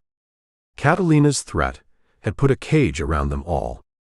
"The territorial governor will have your badge for this, Campbell," Croft said, breaking a long silence. He wasn't looking at Rip, just staring straight ahead at the shimmering heat rising from the desert floor. Going undercover without authorization, consorting with known felons, it's a procedural nightmare. "The 2 men Ringer's gang killed in my town weren't a procedural nightmare," Rip said, his voice flat. "They were a hardware clerk and a farmer with 3 kids. I'll tell the governor he can have my badge, right after he explains to their widows why procedure matters more than justice." Croft had no answer for that. He was a man of straight lines, and Rip had presented him with a tangled knot he couldn't unravel. They reached Prosperity Wells by midday. The town was wounded. Black wreaths hung on the doors of the bank and the general store. Men gathered on the boardwalks in quiet, angry groups, their eyes turning to watch the procession as it came down the main street. They looked at the bodies slung over saddles, at the sacks of silver, and at Rip. They didn't know if he was a hero or one of the devils who had brought hell to their town. The posse took the surviving gang members they had captured, 2 of the new hires from Tombstone who had surrendered when the fight turned, and locked them in a storage room at the back of the hotel. A deputy from the county seat was on his way to handle the legalities. Their futures were short and would likely end at the end of a rope. Croft commandeered the manager's office in the wrecked bank for his interrogation. The room still smelled of fear and gunpowder. He sat behind Beasley's desk, a stack of fresh paper in front of him, his pen ready. Rip stood. Sarah Beth waited outside, sitting on a bench under the watchful eye of a trooper. "Let's start from the beginning," Croft said. "And this time, I want the full report. Every name, every date, every decision." For 2 hours, Rip talked. He laid out the whole ugly story, from the moment he'd first picked up the Ringer gang's trail to the final shot in the assayer's office. He left nothing out. The lie he'd told to get into the gang, the stagecoach robbery, the recruitment in Tombstone, the murder of Jake Morrison. He watched Croft's face as he talked, saw the man's rigid sense of order buckle under the weight of the messy, bloody truth. "You killed a man in cold blood," Croft said when Rip finished the part about Jake. "Your own partner." "My partner was a threat to the mission," Rip said. "He was a loose tongue who was about to get me killed and let the entire gang escape. I did what was necessary." "The law doesn't recognize necessary, Sheriff. It recognizes murder." "Then the law is a fool," Rip said, his voice tired. "Out here, you don't always get to choose the clean path. Sometimes you just have to choose the one that gets the job done." Croft put down his pen and steepled his fingers, staring at Rip. "You operate outside the lines, Campbell. You always have. It's what makes you effective. It's also what makes you a danger to the very thing you're sworn to protect." He sighed, a sound of deep frustration. "The governor will read my report. The silver is recovered. The gang is broken. Ringer is dead. Those are the facts he'll care about. You'll likely be reprimanded, maybe suspended. But you'll keep your badge." He paused, his eyes hard. "But that's not the end of it, is it? You have 2 gang members who escaped. Dutch Henry and a man named Valdez. And you have this woman, Catalina." "I'll find them," Rip said. "No," Croft said, standing up. You won't. Your part in this is over. The U.S. Marshals will handle the fugitives. You will escort Miss Martin back to Tombstone, and then you will return to Cedar Flats and await the governor's inquiry. That is an order. Rip looked at the major, at this good, honest man who believed in rules. He knew that Croft's order was a cage meant to protect him, to protect Sarah Beth. But a cage was still a cage. He walked out of the bank into the late afternoon sun. The town was still quiet, but it was the quiet of a fever that has broken, not the quiet of peace. Sarah Beth stood up as he approached. "What did he say?" she asked. "He said it's over," Rip replied. They stood in silence for a moment, the unspoken truth hanging between them. It wasn't over. It was just beginning. They spent the night in the hotel, with troopers posted at either end of the hall. Sleep didn't come. Rip sat in a chair by the window, watching the dark street, his mind tracing Catalina's path through the desert. She would be moving fast, living off the land, her hate keeping her warm at night. She wouldn't come for him here. Not with the posse around. She would wait. She would wait until he was alone, until he was comfortable, until he had something to lose again. The next morning, a judge arrived and convened a court in the town saloon. The two captured outlaws were tried, convicted, and sentenced to hang before lunch. Justice in the territory was a swift, brutal affair. Rip didn't watch. He had seen enough death. He found Sarah Beth by the stables, where a coach was being prepared for her journey back to Tombstone. Croft had assigned 6 men as her escort. "It's a fortress on wheels," he said, trying for a lightness he didn't feel. "It's a cage," she said, her eyes meeting his. "What about you?" "I'm under orders to go back to Cedar Flats." She waited. She knew him now, knew the man behind the badge and the gun. She knew what an order meant to him when it stood in the way of what was necessary. "I can't go back, Sarah," he said finally, the words costing him more than he could say. "Not yet. I can't be a sheriff, I can't be anything, until she's dealt with. As long as she's out there, she's a threat to you. I can't live with that." "So you'll hunt her," she said. It wasn't a question. "Alone. It's the only way. She's expecting me. It's a game between the two of us now. Anyone else who gets involved will just get hurt." He looked at her, at the strength in her face that had been forged in fear and loss. "Go back to the mission. To your boys. Be safe. I'll send word when it's done." "And if I don't hear from you?" she asked, her voice steady. He had no answer for that. He watched her climb into the coach. He watched as the troopers took their positions around it. He stood in the street as the coach pulled away, kicking up the dust of Prosperity Wells. He watched until it was just a speck on the horizon. He was alone again. The surviving members of the gang had met their reckonings, one way or another. Dutch and Valdez had vanished into the desert, ghosts for the marshals to chase. The rest were dead or bound for the gallows. But his own reckoning was still out there, waiting for him in the vast empty spaces of the frontier. He had to turn his back on the law to finish the job. He had to become a hunter again. He walked to the livery to buy a fresh horse. He had a long ride ahead of him. Chapter 25. The hunt for Catalina was a quiet, lonely affair. It wasn't a chase. It was a slow, methodical unraveling. Rip left Prosperity Wells and rode into the desert not as a lawman, but as something older, something he had tried to bury. He was a tracker again, a man who read the story of the world in broken twigs and scuffed rocks. He didn't follow posses or telegraph for help. This was a private debt, to be paid in private. He found her trail a week later, not in the desert, but in a dusty cantina in a border town that had no name. He didn't find her. He found a man who had. A freighter who had given a beautiful, dark-haired woman with cold green eyes a ride north.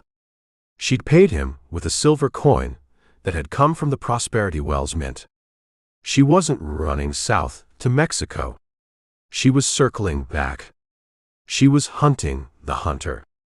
The game took 2 more weeks. It was a chess match played across 100 miles of Badlands. He would find a camp she had made, the ashes of her fire cold. He would hear a story in a town of a woman asking questions about a man named Campbell, about a mission in Tombstone. She was testing his defenses, looking for a weakness. She was trying to draw him into a trap of her own making. He finally cornered her in the ruins of an old Spanish mission, its adobe walls crumbling under the Arizona sun. He didn't ride in with guns blazing. He left his horse a mile away and came in on foot, a ghost in the twilight. He found her sitting by a small, smokeless fire in the sanctuary of the roofless church, a rifle across her lap. She was not surprised to see him. "I was beginning to think you had lost your nerve, Campbell," she said, her voice calm. She didn't raise the rifle. "You made yourself easy to find," he said, stopping 20 yards away, his hand resting on the butt of his Colt. "I grew tired of the waiting," she said. "A game is no fun when your opponent refuses to make a move." She looked him up and down. He was thinner, his face burned by the sun, his eyes holding a weariness that went bone deep. "You look terrible." "It's been a long ride," he said. "For nothing," she said. "The silver is gone. The gang is gone. Ringer is gone. It's just you and me now, playing for table scraps." "It was never about the silver for you, was it?" he asked. A flicker of something, surprise, maybe even a sliver of respect, showed in her eyes. "No, it wasn't. The silver was a tool. A way to build something. An empire. You took that from me." "An empire built on blood doesn't last long," he said. "Everything is built on blood," she countered. "The railroad, the cattle ranches, the law you pretend to serve. You're just too much of a hypocrite to admit it." She patted the rifle on her lap. "This was my final move.